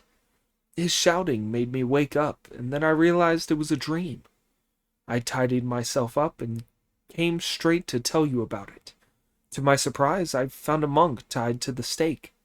I beg you, Lord and Master, to respect my vow and spare that monk in your mercy. This will count as feeding monks and will fulfill my vow. Will you do this?" "What a fusser you are, wife," he replied. "Nothing to it. If I want to eat people, I can easily catch a few more. If that's how things stand, let the monk go." "Please, may he be released through the back door, husband?" "What a thing to bother me with. Let him go. I don't care whether it's by the front or the back way." The monster then grabbed his sword once more and shouted, "Come here, pig. I'm not afraid of you, but I'm not fighting you any longer. For my wife's sake, I've spared your master, so hurry round and find him at the back door and carry on west. If you set foot in my territory again, I won't let you off a second time." This news made Pig and Friar Sand feel as if they had been let out through the gates of hell. They scurried away with the horse and the baggage, and going round to the other end of the Moon Waters cave, they called, "Master!" outside the back entrance. Sunzong recognized their voices and called back from among the thorn bushes. Friar Sand made his way through the undergrowth, helped his master out, and hurriedly helped him mount the horse. When he was threatened by the terrible blue-faced monster, he was lucky to meet the devout princess. Escaping from the golden hook, the turtle swam off through the waves with a flick of his tail. With Pig leading and Friar Sand bringing up the rear, they left the pine forest and traveled along the main track. The 2 disciples grumbled and complained, while Sun Zong tried to conciliate them. Every evening they would find lodgings, and they would be up again at cock crow. They covered stage after stage of their journey, sometimes longer and sometimes shorter, and before they realized it, they had done 99 miles. Suddenly, they looked up, and there was a fine city in front of them. This was Elephantia, and it was a splendid place. Distant clouds, a long road. Although this was a distant land, the scenery was as fine as home. Auspicious mists enshrouded the city. Fresh breezes were blowing under the clear moon. Towering mountains, seen from afar, were spread out like a picture. Rivers flowed rippling, like streams of crushed jasper. There were fields upon fields of farmland, where new crops sprouted close together. A handful of fishermen worked 3 stretches of water. A wood gatherer carried twigs from a couple of hills. The outer wall and the inner wall of the city were rock solid. The houses and homes vied in elegance. 9-storied pavilions were like palaces, high towers like imperial columns. There was a hall of the great ultimate, a flowery, canopied hall, a hall of incense, a hall of literary perusal, a hall of government proclaimed, a hall of splendor extended, all with steps of jade and gold, where civil and military officials stood in their ranks. There was also a great brightness palace, a palace of shining radiance, a palace of eternal joy, a palace of illustrious purity, a palace of established enlightenment, a palace of inexhaustible glory.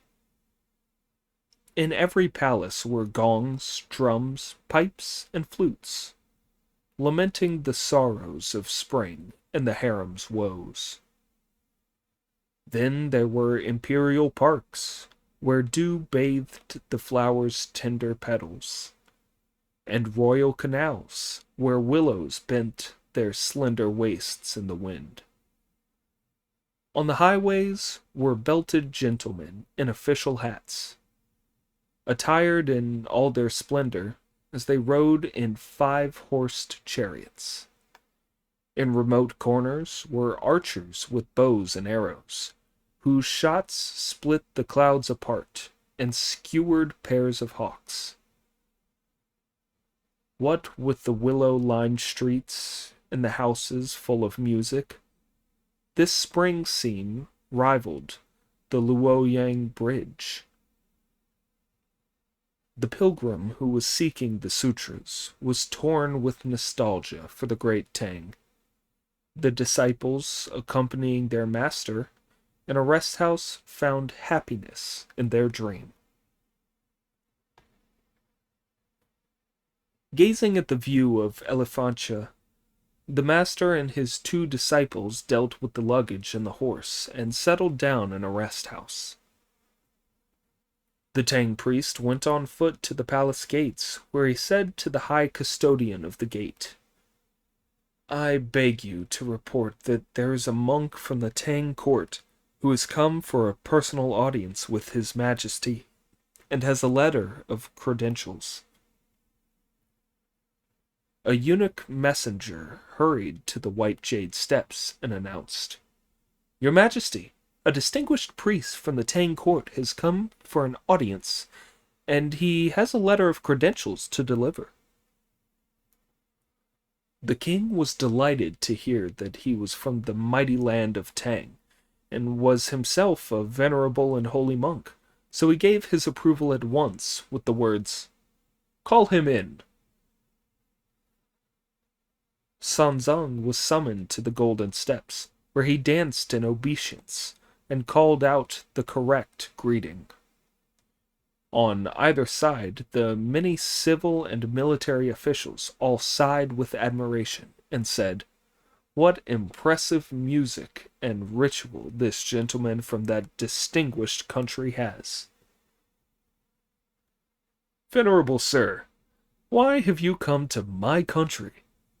The king asked. I am a Buddhist from the land of Tang, Sanzong replied, and I am going to the Western Heaven on the Emperor's orders to fetch the scriptures.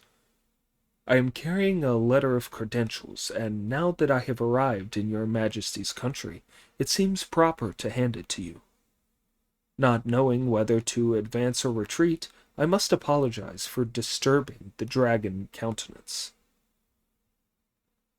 If you have Tang credentials, the king replied, bring them here for me to see. Sanzong handed the letter up respectfully with both hands and unfolded it on the king's table. It read,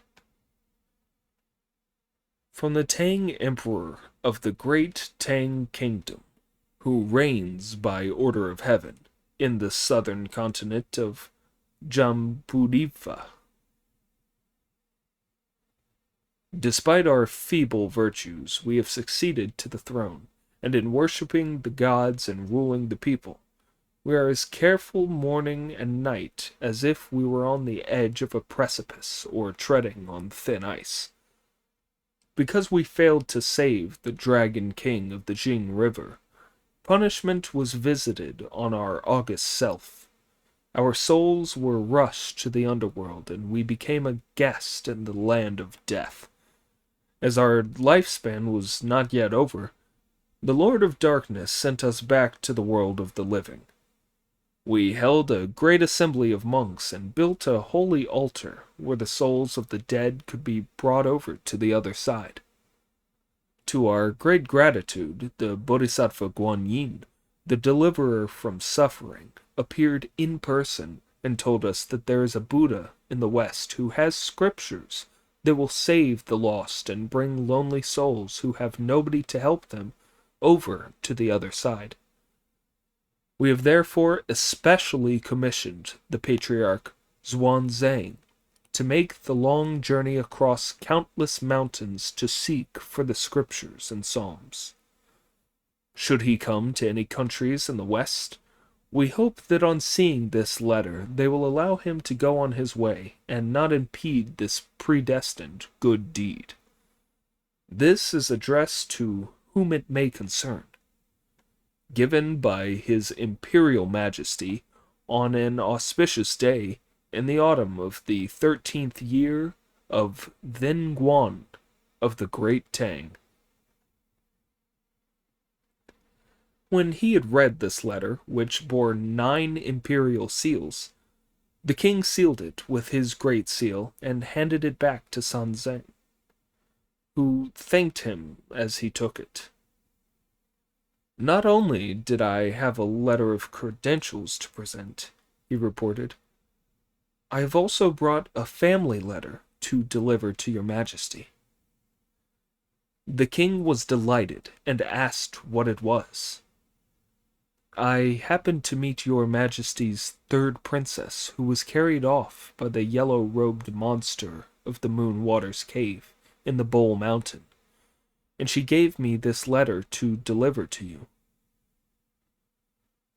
Tears poured from the king's eyes at the news, and he said, It has been 13 years since I saw her last, and I don't know how many military and civil officers I have dismissed or degraded, and how many of the ladies-in-waiting, serving maids, and eunuchs I've had beaten to death since then. I imagined that she had wandered out of the palace and lost her way. I looked for her everywhere. Even when all the ordinary citizens were interrogated, I could find no news of her whereabouts. I never thought that an evil monster could have carried her off. Hearing this all of a sudden makes me weep for sorrow. Sanzong produced the letter from his sleeve and handed it to the king, who, on seeing the words, "All is well," on the outside, felt so weak in his hands that he could not open it. he ordered a grand scholar from the Academy of Letters to climb the steps of the throne and read it aloud. As the grand scholar climbed the steps of the throne, the civil and military officials in front of the throne room, and the empresses, royal consorts, and palace ladies behind it all listened intently. The grand scholar opened it and read aloud. Your unworthy daughter, prettier than a flower, kowtows 100 times to his most excellent majesty the king, her father, in the Dragon and Phoenix Palace, to her majesty the queen, her mother, outside the Palace of Shining Radiance, and to all the noble ministers and generals of the court. It is my pleasure to send news to you, and thank you for the infinite trouble you have taken on my behalf. But I am unable to devote myself to cheering your majesty, and carry out my filial duties to the full. 13 years ago, on the festive 15th night of the 8th month, when banquets were being given in all the palaces in accordance with your majesty's benevolent command, we were enjoying the moonlight and the clear stars. In the middle of our rejoicing, a sudden gust of fragrant wind blew up, and from it emerged a demon king with golden pupils, a blue face, and green hair, who seized your daughter and carried her away on a magic cloud to a desolate mountain far from human habitation. There was no way I could stop him forcing me to be his wife, and I have had to endure this for 13 years. I have borne him 2 fiendish sons, and they are both complete monsters. I would not have written to you and sullied you with the news of my uncivilized and disgraceful experiences, but I was afraid that after my death nobody would know what had happened to me. Just as I was missing my parents and angry about my fate, a Tang monk also happened to be captured by the monster. So with tears in my eyes, I am boldly writing this letter and sending it to you as a token of my feelings. I beg you, Majesty, to take pity on me and send a general to the Moonwaters Cave in Bowl Mountain to capture the yellow-robed monster, rescue me, and take me back to the palace. This would make me profoundly grateful. Please excuse the hasty and disrespectful tone of this letter. With more kowtows, your disobedient daughter, prettier than a flower. When the grand scholar had read it through, the king wept aloud. The ladies of the palace were all in tears, and the officials were all saddened. Everyone was miserable. After weeping for a long time, the king asked the civil and military officials which of them would lead troops to capture the monster and rescue Princess Prettier Than a Flower for him. He asked them all several times, but nobody would accept. The generals looked as though they were carved out of wood, and the officials might have been molded from clay. The king was highly agitated, and floods of tears were pouring down his face, when the civil and military officials all prostrated themselves before him and said, "Don't be so disturbed, your majesty. The princess has been lost for 13 years now without anything being heard of her, so we cannot yet know whether she really met this Tang priest and sent a letter by him. Besides, we are all mere mortals. In the military manuals and books of strategy we have studied only cover the deployment of soldiers in battle, making encampments, and what else is necessary to protect the country from the disaster of invasion. That evil spirit travels by cloud and mist, and we would never even be able to catch sight of him, let alone capture him and rescue the princess. Now that Easterner who is going to fetch scriptures is a holy priest from a great country. This monk must have demon-subduing powers, as his high qualities overawe the dragons and tigers, and his great virtues give him power over devils and gods. As the old saying goes, the man who comes to argue about rights and wrongs is usually the wrongdoer himself. Far and away the best plan would be to ask this venerable gentleman to subdue the fiend and rescue the princess.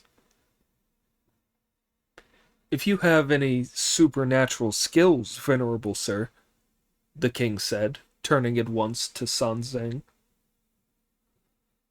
then use your Dharma powers to capture this evil monster and bring my daughter back to the palace. If you do that, there will be no need to travel to the west and visit the Buddha. You can let your hair grow, and I will make you my brother. We shall sit together on the dragon throne and share my wealth and honor. What about it? My only humble skill, Sun Zhang hastened to reply, lies in invoking the Buddha's name, and I really cannot subdue fiends.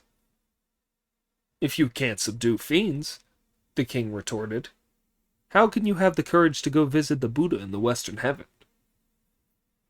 Sunzong now told him about the 2 disciples, as he could not keep them a secret any longer. Your Majesty, he said, I could scarcely have come this far by myself. I have 2 disciples, both skilled at finding ways across mountains and at bridging rivers, who have escorted me here. You have behaved disgracefully, monk, said the king angrily.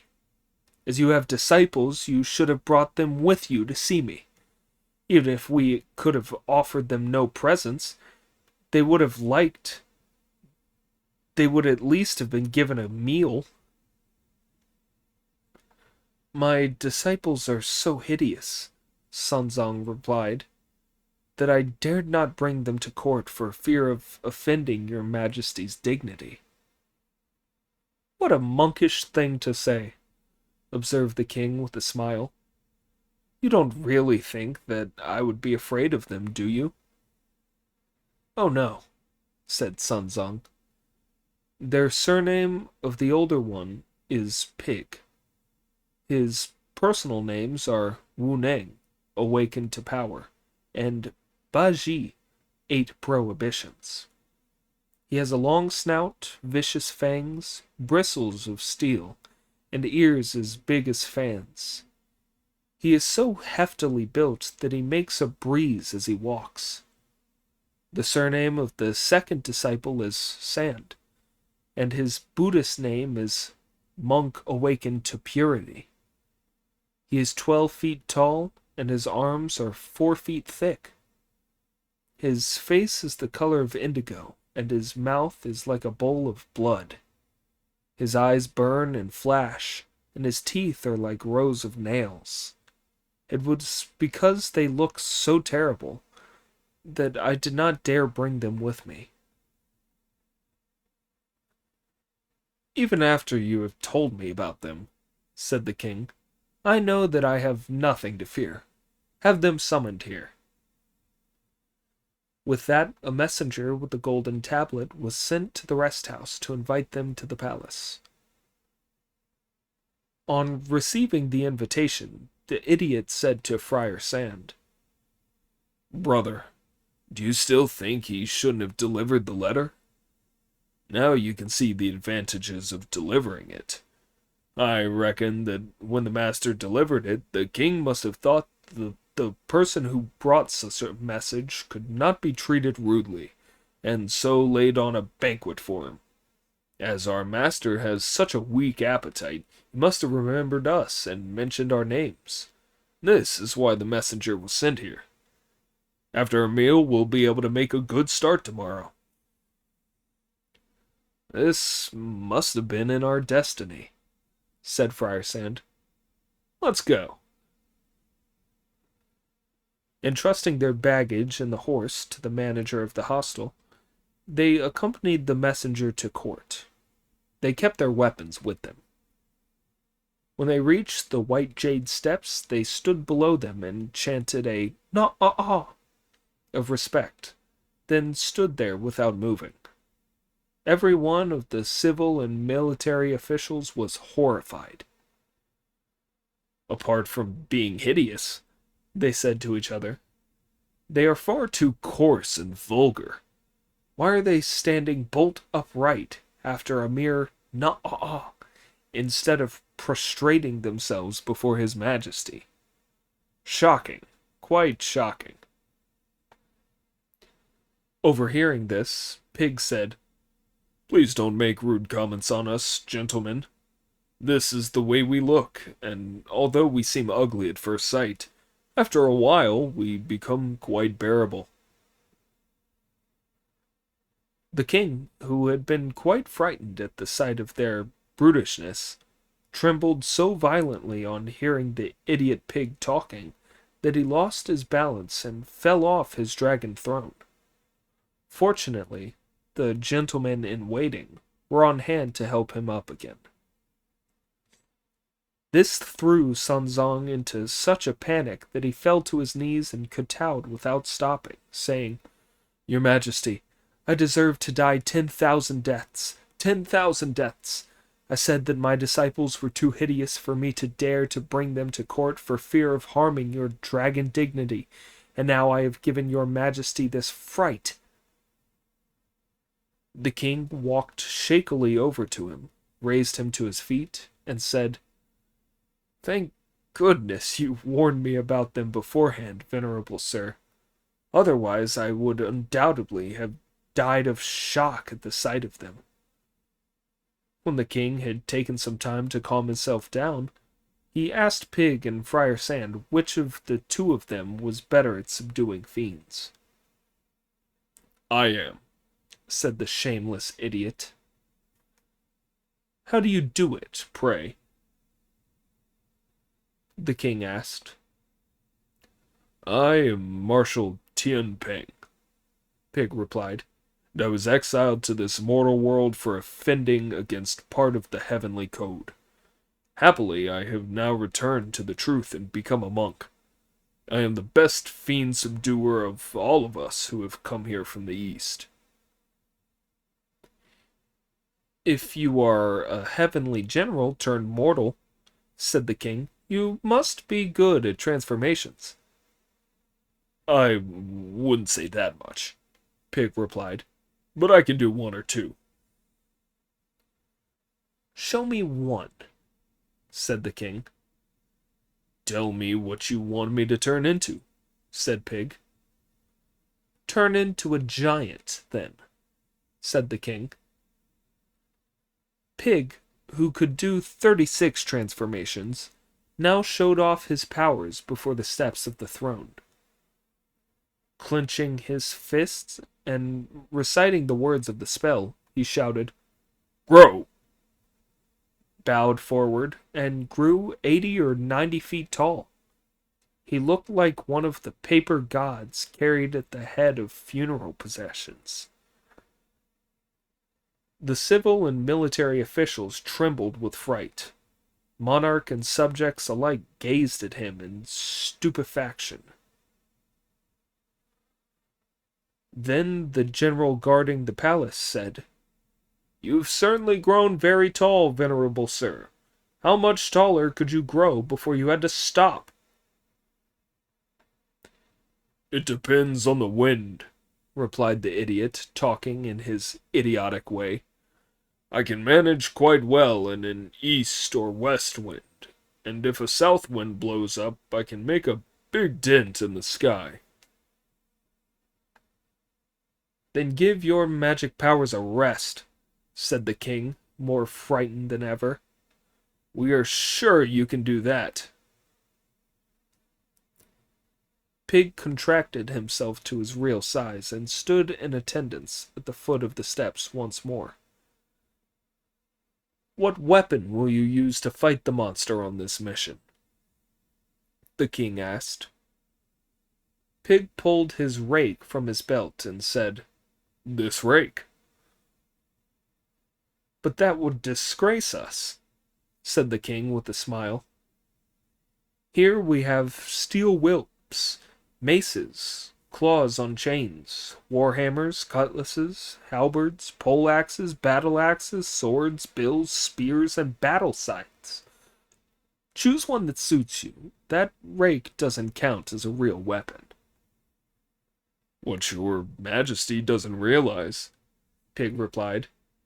is that although it's crude, I've carried it around with me since I was a child. I depended on it completely when I commanded 80,000 sailors and marines as Marshal of the Milky Way, the Heavenly River. Down in this world, as my master's escort, I've used it to smash the dens of tigers and wolves in the mountains and turn the nests of dragons and leviathans upside down in rivers. The king was thoroughly delighted and convinced on hearing this, so he ordered 9 of his royal consorts to fetch a bottle of his own royal wine, with which to send the venerable Pig off. Then he filled a goblet and presented it to Pig with the words, "May this cup of wine, venerable father, express my gratitude for the service you are going to render. When you capture the evil monster and bring my daughter back, you will be rewarded with a state banquet and 1,000 pieces of gold." For all his coarseness, the idiot accepted it with style. "Master," he said to Sun Zong after chanting a na-ah of respect, "you should drink this wine first, but His Majesty gave it to me and I dare not disobey him. Please allow me to drink first, as it will brace my spirits for the capture of the monster." He drained the cup in one gulp, refilled it, and handed it to Sun Zong, who said, "As I cannot touch alcohol, you two must drink it for me." Friar Sand came over and took it. Clouds now sprouted under Pig's feet as he shot up into mid-air. "Venerable Pig," exclaimed the king, "you can walk on clouds too." When Pig had gone, Friar Sand drained his cup of wine at one draught too, and said, "When the yellow-robed monster captured you, master, the pair of us were only just a match for him in combat. I'm afraid that my elder brother won't be able to beat him up by himself." "Yes," Sun Zong replied. "You'd better go and help him." When Friar Sand too sprang up into the air on a cloud and went off, the anxious king grabbed hold of Sun Zong and said, "Stay here with me, venerable sir. Don't you go flying off on a cloud too." "I, alas, cannot take a single step by cloud." We leave the two of them talking to each other in the palace. "I'm here, brother," said Friar Sand as he caught Pig up. "Why?" Pig asked. "The master told me to come and lend you a hand," replied Friar Sand. "Good. It's as well you've come. We two will do our damnedest and capture this fiend. Even though it won't be anything very big, it'll at least make us famous in this country." On shimmering clouds they left the country, departing from capital in a blaze of magic light. On the king's command, they came to the mountain cave, to fight hard, side by side, to capture the evil spirit. Before long, they reached the mouth of the cave and landed their cloud. Pig brought his rake down with all his might on the door of the cave and made a hole the size of a bucket in it. The junior demons guarding it were so frightened that they opened up the gates. At the sight of the pair of them, they rushed inside to report, "Bad news, your majesty! The long-snouted monk with big ears and the other one with a horrible face have come back and smashed down our doors." Pig and Friar Sand again!" exclaimed the monster in astonishment. "How dare they come and break down my door after I've spared their master's life?" "Perhaps they've come to fetch something they left behind," suggested a junior demon. "Nonsense," snorted the monster. "Would they break the gate down if they'd just left something behind?" He hastily tied on his armor, took his steel sword, went outside, and asked, "Monks, what do you mean by smashing down my door? I spared your master, didn't I?" "Will you do a decent thing, wretched ogre?" said Pig. "What?" asked the old monster.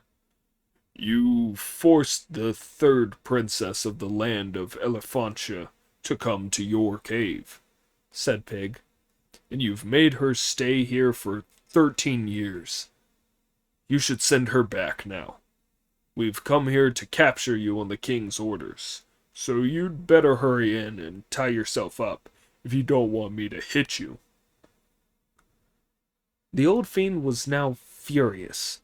Just watch him as he gnashes his fangs of steel, glares so hard that his eyes become round with fury, raises his sword, and hacks at Pig's head. Pig avoided the blow and struck back at the monster's face with his rake, after which Friar Sand rushed forward to join in the fight with his staff. This battle on the mountain was not the same as the earlier one. Saying the wrong things can make men angry. Wicked intentions and hurt feelings give birth to wrath. The great steel sword of the Demon King sliced down at the head. Pig's 9-toothed rake went for the face. As Friar Sand let fly with his staff, the Demon King parried with his magic weapon. One wild ogre, 2 holy monks, moving to and fro with the greatest of calm. One says, "You deserve to die for your crime against the country." The other replies, "Interfering fellow, trying to put the world to rights." "By seizing the princess, you have insulted the state," said the one. "Just mind your business," said the other. It was all because of the letter that the monks and the monster were now in combat. When they had fought 8 or 9 bouts on the mountain side, Pig was beginning to tire. His strength was flagging, and he could only raise his rake with difficulty. Do you know why they could not hold out against the monster this time? In the first battle, all the guardian gods had been helping Pig and Friar Sand, as Sun Zong was in the cave, so that they had been a match for the ogre. This time, the guardian gods were all looking after Sun Zong in Elephantia, which was why Pig and Friar Sand could not hold out against the fiend. "You come forward and fight him, Friar Sand," said the idiot, "while I go off for a shit." Then, with no further thought for Friar Sand, he streaked off into the undergrowth of grass, wild figs, thorns, and creepers, diving straight in and not bothering about the scratches on his face. Then he fell off into a doze, too frightened to come out again. He kept an ear cocked for the sound of clashing weapons. Seeing Pig flee, the monster charged at Friar Sand, who could do nothing to stop the ogre from seizing him and carrying him into the cave. The junior fiends tied him up hand and foot. If you don't know what became of him, listen to the explanation in the next chapter. Chapter 30. An evil monster harms the true law. The mind horse remembers the heart ape. Now that he had tied up Friar Sand, the monster did not kill him, hit him, or even swear at him. Instead, he raised his sword and thought, "Coming from so great a country, the Tang priest must have a sense of propriety. He can't have sent his disciples to capture me after I spared his life. That wife of mine must have sent some kind of letter to her country and let the secret out. Just wait till I question her." The monster became so furious that he was ready to kill her. The unwitting princess, who had just finished making herself up, came out to see the ogre knitting his brows and gnashing his teeth in anger. "What is bothering you, my lord?" she asked with a smile. The monster snorted and started to insult her. "You low bitch," he said. "You haven't a shred of human decency. You never made the slightest complaint when I first brought you here. You wear clothes of brocade and a crown of gold, and I go out to find anything you need. You live in luxury all 4 seasons of the year, and we've always been very close to each other. So why do you think only of your mother and father? Why do you have no wifely feelings?" This so frightened the princess that she fell to her knees and said, "What makes you start talking as if you're going to get rid of me?" "I'm not sure whether I'm getting rid of you or you're getting rid of me," the monster replied. "I captured that Tang priest and brought him here to eat, but you released him without asking me first. You must have secretly written a letter and asked him to deliver it for you. There's no other explanation for why these 2 monks should have made an attack on this place and be demanding your return. It's all your fault, isn't it?" "Don't blame me for this, my lord," she replied. "I never wrote such a letter." "Liar," he said. "I've captured one of my enemies to prove it." "Who?" she asked. "Friar Sand, the Tang priest's 2nd disciple." Nobody likes to accept their death, even their last gasp. So she could only try to keep up the pretense. "Please don't lose your temper, my lord," she said. "Let's go and ask him about it. If there was really a letter, I'll gladly let you kill me. But if there wasn't, you'd be killing your slave unjustly." With no further argument, the monster grabbed her by her bejeweled hair with his fist the size of a basket and threw her to the floor in front of him. Then he seized his sword to question Friar Sand. "Friar Sand," he roared, "when you 2 had the impertinence to make your attack, was it because the king of her country sent you here after getting a letter from her?"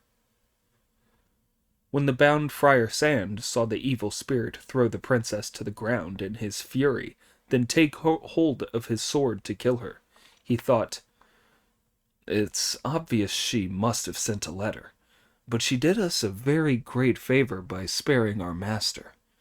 If I tell him about it, he'll kill her. No, that would be a terrible thing to do after what she did for us. Besides, I haven't done any good deeds all the time I've been with our master. So as a prisoner here, I can pay back my master's goodness to me with my life." His mind made up, he shouted, "Behave yourself, evil monster. She sent no letter, so don't you mistreat her or murder her. I'll tell you why we came to demand the princess. When my master was your prisoner in this cave, he saw what the princess looked like. Later on, when he presented his credentials to the king of Elephantia, the king showed him her picture and asked him if he'd seen her on his journey. The king had this picture of her painted long ago and made inquiries about her all over the place. My master told the king about her, and when he heard this news of his daughter, the king gave us some of his imperial wine and sent us to bring her back to the palace. This is the truth. There was no letter. If you want to kill anybody, kill me, And don't be so wicked as to slaughter an innocent woman." Impressed by Friar Sand's noble words, the monster put aside his sword and took the princess in his arms, saying, "Please forgive me for being so boorishly rude." Then he put her hair up again for her, and, turning tender again, urged her to go inside with him. He asked her to take the seat of honor and apologize to her. In her female fickleness, the princess was prompted by his excess of courtesy to think of an idea. "My lord," she said, "could you have Friar Sand's bonds loosened a little for the sake of our love?" The old fiend ordered his underlings to untie Friar Sand and lock him up there instead. On being untied and locked up, Friar Sand got up and thought, "The ancients said that a good turn to someone else is a good turn to yourself. If I hadn't helped her out, she wouldn't have had me untied." The old fiend then had a banquet laid on to calm his wife and make it up to her. When he had drunk himself fairly tipsy, he put on a new robe and girded a sword to his waist. Then he fondled the princess and said, "You stay at home and drink, wife. Look after our 2 sons, and don't let Friar Sang get away. While the Tang priest is in Elefantia, I'm going to get to know my relations." "What relations?" she asked. "Your father," he replied. "I'm his son-in-law, and he's my father-in-law, so why shouldn't we get acquainted?" "You mustn't go," was her reply. "Why not?" he asked. "My father," she answered, "didn't win his country by force of arms.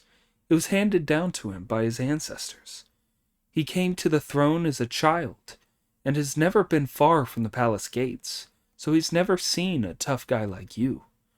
You're a bit on the hideous side with that face of yours, and it would be very bad if a visit from you terrified him. You'd do better not to go and meet him." "Then I'll make myself handsome," he said. "Try it, and show me," said the princess. The splendid fiend shook himself, and in the middle of the banquet he changed himself into a handsome man. Elegant he was, and tall. He spoke like a high official. His movements were those of a youth. He was as brilliant as the poet Cao Ji, handsome as Pan En, to whom the women threw fruit. On his head was a hat with magpie feathers, to which the black clouds submitted. He wore a robe of jade-colored silk, with wide and billowing sleeves. On his feet were black boots with patterned tops, and at his waist hung a gleaming sword. He was a most imposing man, tall, elegant, and handsome. The princess was thoroughly delighted at the sight of him. "Isn't this a good transformation?" he asked her with a smile. "Wonderful," she said. "Wonderful! When you go to court like that, the king will be bound to accept you as his son-in-law and make his civil and military officials give you a banquet. So if you have anything to drink, you must be very careful not to show your real face. It wouldn't do to let the secret out." "You don't need to tell me that," he said. "I understand perfectly well myself." He sprang away on his cloud and was soon in Elefantia, where he landed and walked to the palace gates. "Please report," he said to the high custodian of the gate, "that His Majesty's 3rd son-in-law has come for an audience."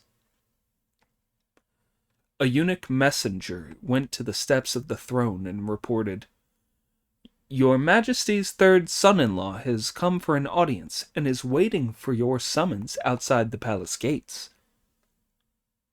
When the king, who was talking with Sun Zong, heard the words, third son-in-law, he said to the assembled officials, I only have 2 son-in-laws. There can't be a third. It must be that the monster has come, the officials replied. Then should I send for him? The king asked. Your Majesty, said Sun Zong in alarm. He's an evil spirit, so we mortals can do nothing about him. He knows about the past and the future and rides on the clouds. He will come whether you send for him or not, so it would be better to send for him and avoid arguments. The king accepted the proposal and sent for him. The fiend came to the bottom of the steps and performed the usual ritual of dancing and chanting. His handsome looks prevented any of the officials from realizing he was a demon. Instead, they took him in their mortal blindness for a good man. At the sight of his imposing figure, the king thought that he would be a pillar and the savior of the state. Son-in-law, he asked him, where do you live? Where are you from? When did you marry the princess? Why haven't you come to see me before? I come, the monster replied, knocking his head on the ground, from the Moon Waters Cave in Bowel Mountain. How far is that from here? Asked the king. Not far, he replied. Only 100 miles. If it's 100 miles away, said the king, how did the princess get there to marry you? The monster gave a cunning and deceptive answer. My lord, he said, I have been riding and shooting since childhood, and I support myself by hunting. 13 years ago, as I was out hunting one day with falcons, hounds, and a few score retainers, when I saw a ferocious striped tiger carrying a girl on its back down the mountainside. I fitted an arrow to my bow and shot the tiger, then took the girl home and revived her with hot water, which saved her life. When I asked her where she was from, she never mentioned the word princess. Had she said that she was your Majesty's daughter, I would never have had the effrontery to marry her without your permission. I would have come to your golden palace and asked for some appointment in which I might have distinguished myself. As she said she was the daughter of ordinary folk, I kept her in my home. With her beauty and my ability, we fell in love, and we've been married all these years. When we were married, I wanted to kill the tiger and serve him up at a banquet for all my relations, but she asked me not to. There was a verse that explained why I should not. Thanks to heaven and earth, we are becoming man and wife. We will marry without matchmaker or witnesses. A red thread must have untied us in a former life. So let us make the tiger our matchmaker. When she said that, I untied the tiger and spared its life.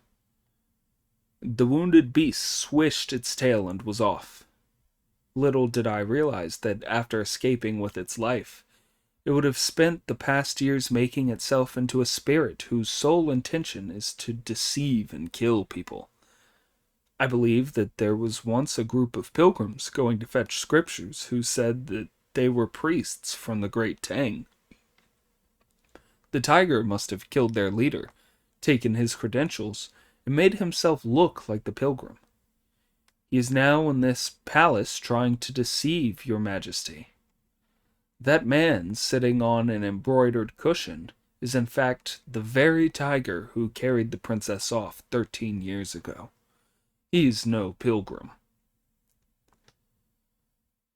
The feeble-minded king, who, in his mortal blindness, could not recognize the evil spirit, believed that his tissue of lies were the truth, and said, "Noble son-in-law, how can you tell that this monk is the tiger who carried the princess off?"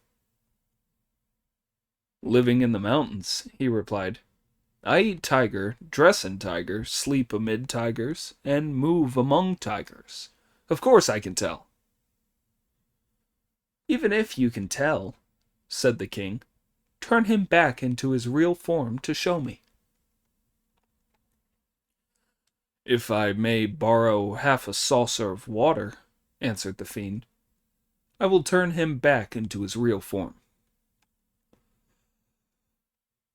The king sent an officer to fetch some water for his son-in-law. The monster put the water in his hand, leapt forward, and did an eye-deceiving body-fixing spell. He recited the words of the spell, spurted a mouthful of water over the Tang priest, and shouted, "Change!" Sunzong's real body was hidden away on top of the hall, and he was turned into a striped tiger. To the king's mortal eyes, the tiger had a white brow and a rounded head, a patterned body and eyes of lightning, 4 legs, straight and tall, 20 claws, hooked and sharp. Jagged fangs ringed in his mouth. Pointed ears grew from his brow. Fierce and powerful, formed like a giant cat, wild and virile as a brown bull calf. His bristling whiskers shone like silver. Acrid breath came from his spiked tongue. He was indeed a savage tiger, whose majesty dominated the palace hall. One look at him sent the king's soul flying from his body, and all the officials fled in terror except for a handful of gallant generals. They charged the tiger at the head of a group of officers, hacking wildly with every kind of weapon. If the Tang priest had not been fated to survive, even 20 of him would have been chopped to mince. Luckily for him, the 6 Dings, the 6 Shias, the revealers of the truth, the duty gods, and the protectors of the faith were all protecting him in midair and preventing him from being wounded by any of the weapons. After a turmoil that continued until evening, they finally caught the tiger, chained it, and put it in an iron cage in the room where officials waited for an audience. The king then ordered his household department to lay on a large banquet to thank his son-in-law for saving his daughter from being killed by the monk. That evening, when the court had been dismissed, the monster went to the Hall of Silvery Peace. 18 palace beauties and junior concubines had been selected, and they made music, sang, and danced, urging the fiend to drink and be merry. The ogre sat alone in the seat of honor, and to the left and right of him were all these voluptuous women. When he had been drinking until the 2nd watch of the night, he became too intoxicated to restrain his savagery any longer. He jumped up, bellowed with laughter, and turned back into his real self. A murderous impulse came upon him, and, stretching out his hand as big as a basket, he seized a girl who was playing a lute, dragged her towards him, and took a bite from her head.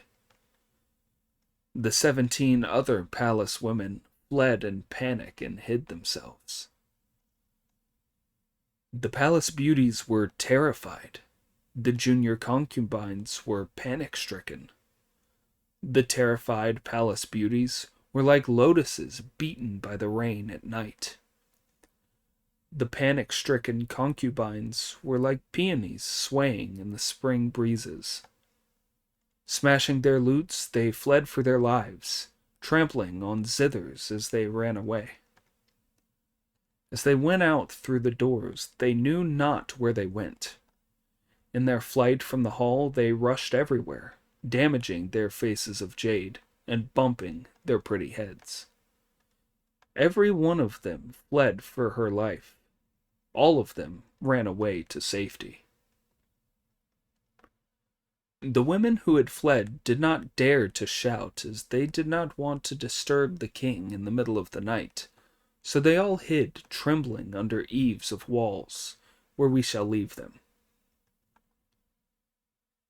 The monster, still in his seat of honor, thought for a moment, then drank another bowl of wine, dragged the woman towards him, and took 2 more gory mouthfuls of her. While he was enjoying himself inside the palace, the news was being spread outside that the Tang priest was really a tiger spirit. The rumors spread like wildfire, and it soon reached the government hostel. Nobody else was there but the white horse, who was eating fodder from a trough. This horse had once been a young dragon prince from the Western Sea, who, as a punishment for offending against the heavenly code, had lost his horns and scales and been turned into a white horse to carry Sanzang to the west to fetch the scriptures.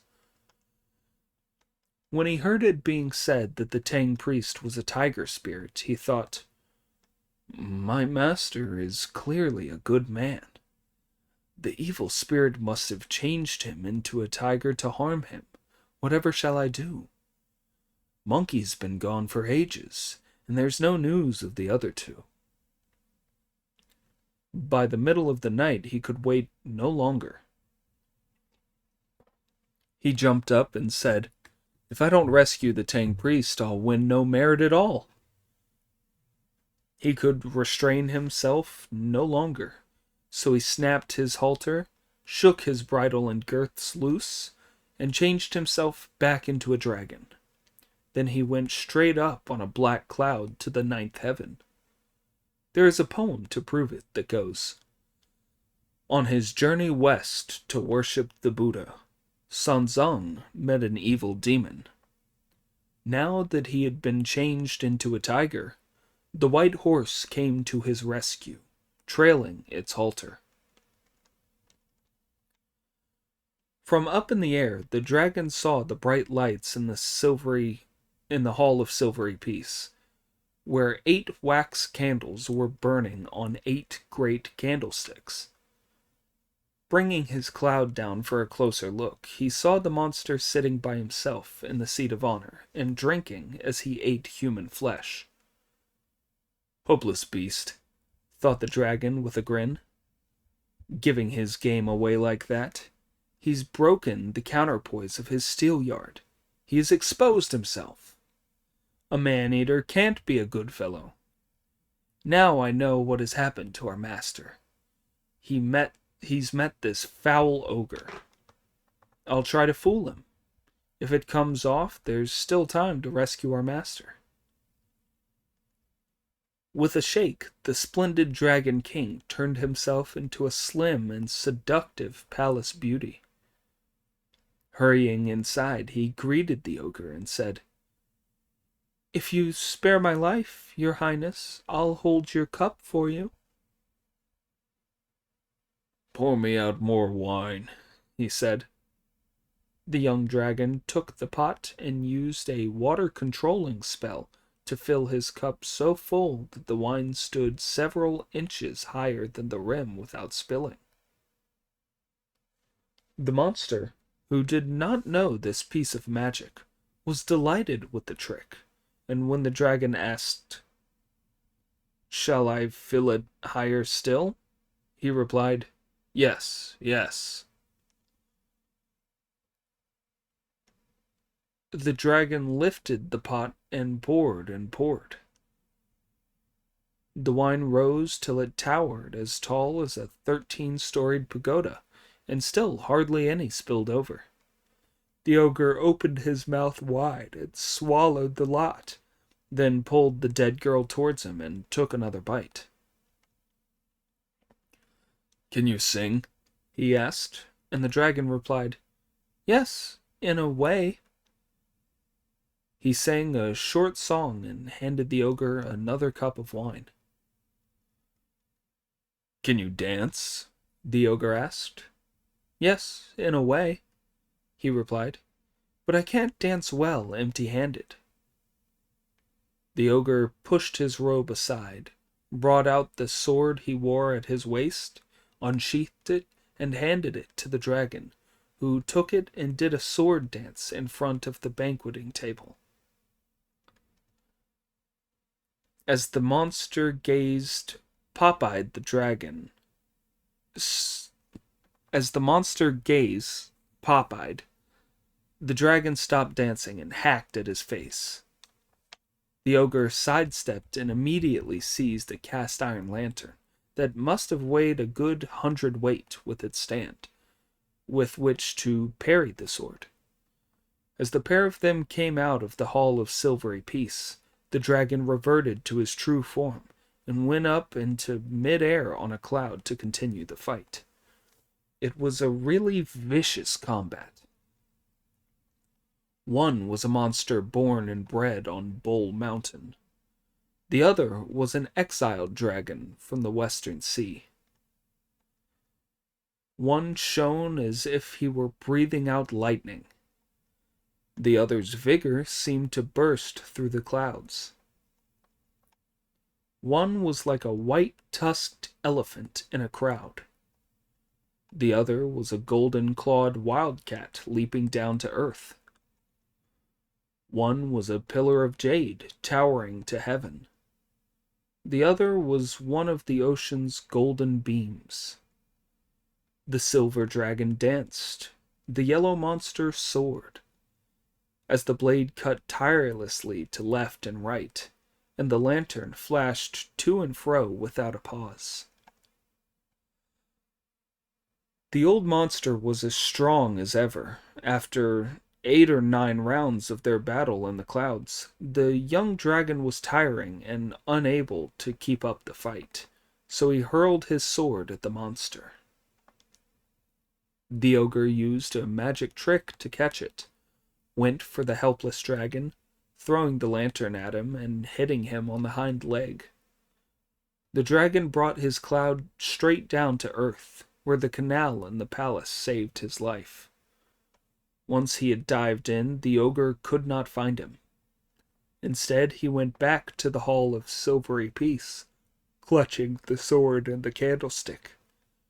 There he drank himself to sleep. The dragon hid at the bottom of the canal for an hour, by which time all was quiet.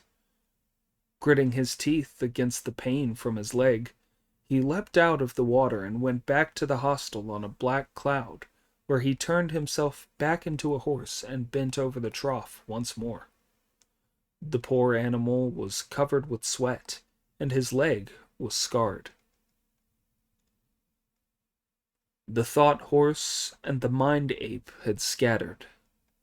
The lord of metal and the mother of wood were dispersed. The yellow wife was damaged, her powers divided. The way was finished, and how could it be saved? We will leave Sanzang in danger and the dragon in defeat to return to Pig, who had been hiding in the undergrowth ever since he abandoned Friar Sand. He had made himself a pigsty there, and slept through the middle of the night. When he woke up, he could not remember where he was. He rubbed his eyes, pulled himself together, and cocked up his ear. In these wild mountains, no dogs barked and no cocks crowed. From the position of the stars, he worked out that it was around midnight, and thought, I must go back and rescue Friar Sand. It's all too true that you cannot make thread with a single strand, or clap with a single hand. No, no. I'd better go back to the city, see the master, and report on this to the king. He can give me some more brave soldiers to help me rescue Friar Sand. The idiot went back to the city on his cloud as fast as he could, and in an instant he was back at the hostel. It was a still, moonlit night, and he could not find his master in either wing of the building. There was only the white horse asleep there, his body covered in sweat, and with a greenish wound the size of a dish on his hind leg. This is double trouble, thought Pig in horror. Why is this wretch covered with sweat and injured on his leg? He hasn't been anywhere. Some crooks must have carried off the master and wounded the horse. Seeing Pig, the horse suddenly called out, "Elder brother!" Pig collapsed from shock, got up again, and was about to flee when the horse took his clothes between his teeth and said, "Brother, don't be afraid of me." Why ever have you started to talk today? Asked Pig, who was shaking all over. Something terrible must have happened to make you do it. "Do you know that our master is in danger?" the horse asked. No, Pig replied. "You wouldn't," said the horse. "When you and Friar Sand were showing off in front of the king, you thought you'd be able to catch the monster and be rewarded for it. Little did you imagine that his powers would be too much for you. You should be ashamed of the way you've come back by yourself without even having any news to report. That monster turned himself into a handsome scholar, came to the palace, and made the king accept him as his son-in-law. He changed our master into a tiger, who was captured by the officials and put in a cage in the court waiting room. The news made me feel as if my heart were being sliced to pieces. It was already 2 days since you went, and for all I knew, you might have been killed, so I had to turn back into a dragon and try to rescue our master. When I reached the court, I couldn't find him, though I saw the monster outside the Hall of Silvery Peace. I changed into a palace beauty to trick him. He made me do a sword dance for him, and when I had him fascinated, I took a cut at him. He dodged the blow, picked up a giant lantern in both hands, and soon had me on the run. I flung my sword at him, but he caught it and wounded me on the hind leg by throwing the lantern at me. I escaped with my life by hiding in the palace canal. The scar is where he hit me with the candlestick." Is this all true? Asked Pig. "Don't think I'm trying to fool you," said the dragon. What are we to do?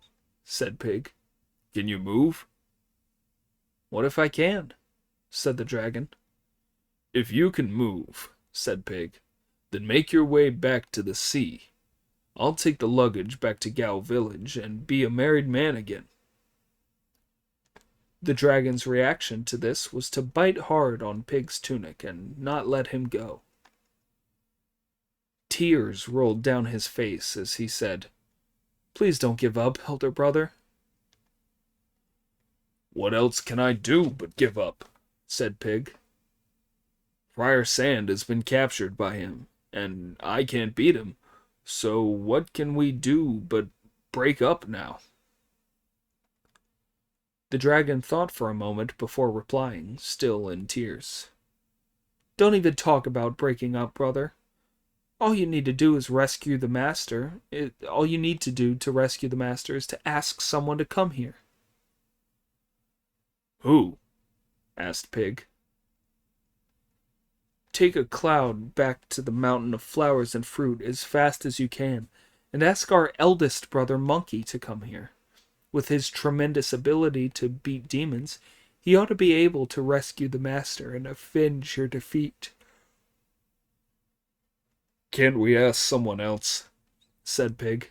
He hasn't been on the best of terms with me since he killed the White Bone Spirit on White Tiger Ridge. He's angry with me for encouraging the master to say the band tightening spell. I only meant it as a joke. How was I to know the old monk would really say it and drive him away? Goodness knows how furious he is with me. He definitely won't come. I'm no match for him with my tongue, and if he's disrespectful enough to hit me a few times with that murderous great cudgel of his, it'll be the death of me." "Of course he won't hit you," said the dragon. "He's a kind and decent Monkey King. When you see him, don't tell him that the master's in trouble. Just say, 'The master's missing you.' Once you've lured him here and he sees the situation, he won't possibly be angry. He's bound to want to fight the monster. I guarantee that he'll capture the monster and save our master." "Oh well," said Pig. "Oh well. As you're so determined, I'll have to go, or else I'll look half-hearted. If Monkey's prepared to come, I'll come back with him. But if he isn't, then don't expect me. I won't be back." "Go," said the dragon. "I promise he'll come." The idiot picked up his rake, straightened his tunic, leapt up on a cloud, and headed east. Sanzang was fated to live. Pig had a following wind, so he stuck up his ears for sails, and was at the Eastern Ocean in no time. He landed his cloud. Without his noticing it, the sun rose as he made his way into the mountains. As he was going along, he suddenly heard voices. He looked carefully and saw a monkey in a mountain hollow with hordes of demons. He was perched on a rock, and in front of him over 1,200 monkeys were drawn up in ranks and chanting, "Long live His Majesty the Great Sage!" "He's doing very nicely," thought Pig. "Very nicely indeed. No wonder he wanted to come home instead of staying a monk. He has it really nice here, with a big place like this and all those little monkeys at his beck and call. If I'd had a mountain like this, I'd never have become a monk. But what am I to do now I'm here? I must go and see him." As he was rather overawed, Pig did not dare walk boldly over to see him. Instead, he made his way round a grassy cliff, slipped in among the 1,200 monkeys, and started to kowtow with them. Little did he expect that the sharp-eyed monkey would see him from his high throne and say, "There's a foreigner bowing all wrong among the ranks. Where is he from? Bring him here." The words were hardly out of his mouth before some junior monkeys swarmed round him, shoved him forward, and threw him to the ground. "Where are you from, foreigner?" asked Monkey. "If I may be permitted to argue," replied Pig, his head bowed, "I'm no foreigner. I'm an old friend of yours." "All my monkey hordes look exactly the same," replied the great sage. "But from the look of your stupid face, you must be an evil demon from somewhere else. Never mind, though. If, as an outsider, you want to join my ranks, you must first hand in a curriculum vitae and tell us your name before we can put you on the books. If I don't take you on, you've no business to be bowing to me like a madman." Pig put his arms round his head, which he still kept low, and replied, "I'm sorry. It's an ugly mug. But you and I were brothers for several years. You can't pretend not to recognize me and say that I'm a foreigner." "Raise your head," said Monkey. The idiot did so and said, "Look, even if you won't recognize the rest of me, you'll remember my face." "Pig!" said Monkey with a smile. When Pig heard this, he leapt to his feet and said, Yes, yes, I'm Pig." thinking that Monkey would be easier to deal with now he had recognized him. Why have you come here instead of going to fetch scriptures with the Tang priest? Monkey asked. Have you offended the master and been sent back too? Show me your letter of dismissal. I haven't offended him, Pig replied. He hasn't given me a letter of dismissal, or driven me away. Then why have you come here? Asked Monkey. The master has sent me here to ask you back, as he's missing you, answered Pig. He hasn't asked me back, said Monkey, and he doesn't miss me. He swore an oath by heaven and wrote a letter of dismissal, so he couldn't possibly miss me, or have sent you all this way to ask me back. It certainly wouldn't be right for me to go. He's really missing you, said Pig, lying desperately. He really is. Why? Asked Monkey. He called out, "Disciple," when he was riding along. I didn't hear, and Friar Sand is deaf, so he started missing you and saying that we two were hopeless. He said that you were intelligent and clever, and that you always answered whenever he called. This made him miss you so badly that he sent me over here specially to ask you to come back. Please, please come back with me. You'll save him from disappointment and me from a long, wasted journey. Monkey jumped down from his rock, lifted Pig to his feet, and said, Dear brother, it's been good of you to come so far. Won't you come and take a look round with me? It's been a long journey, replied Pig, and I'm afraid that the master would miss me, so I'd better not. Now that you're here, said Monkey, you really should have a look at my mountain. Not wanting to insist too hard, the idiot went off with him. The two of them walked hand in hand, with the monkey horde following behind as they climbed to the summit of the mountain of flowers and fruit. It was a beautiful mountain. In the few days since he had been back, Monkey had made it as neat as it had ever been.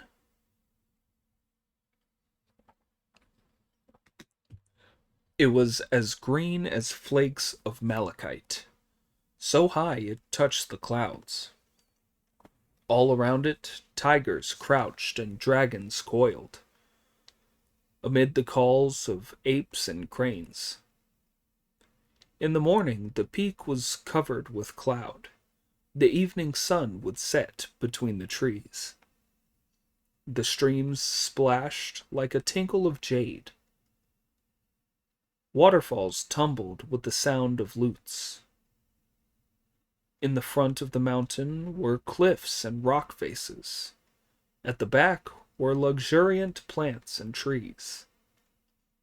Above it reached to the Jade Girl's washing bowl. Below it jointed the watershed of the River of Heaven. In its combination of earth and heaven, it rivaled the Pinglai Paradise. Its blend of pure and solid made it a true cave palace.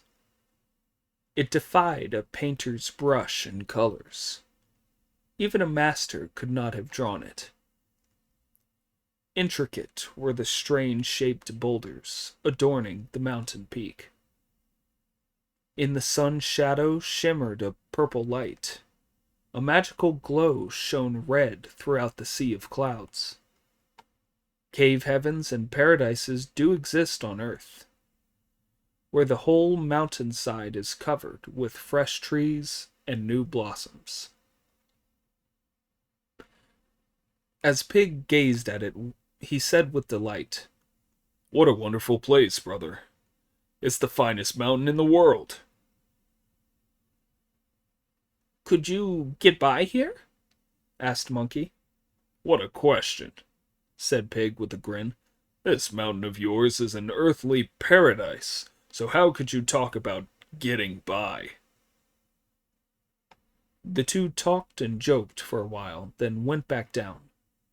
They saw some young monkeys kneeling beside the path and holding huge purple grapes, fragrant dates, and pears, deep golden loquats, and rich red tree strawberries.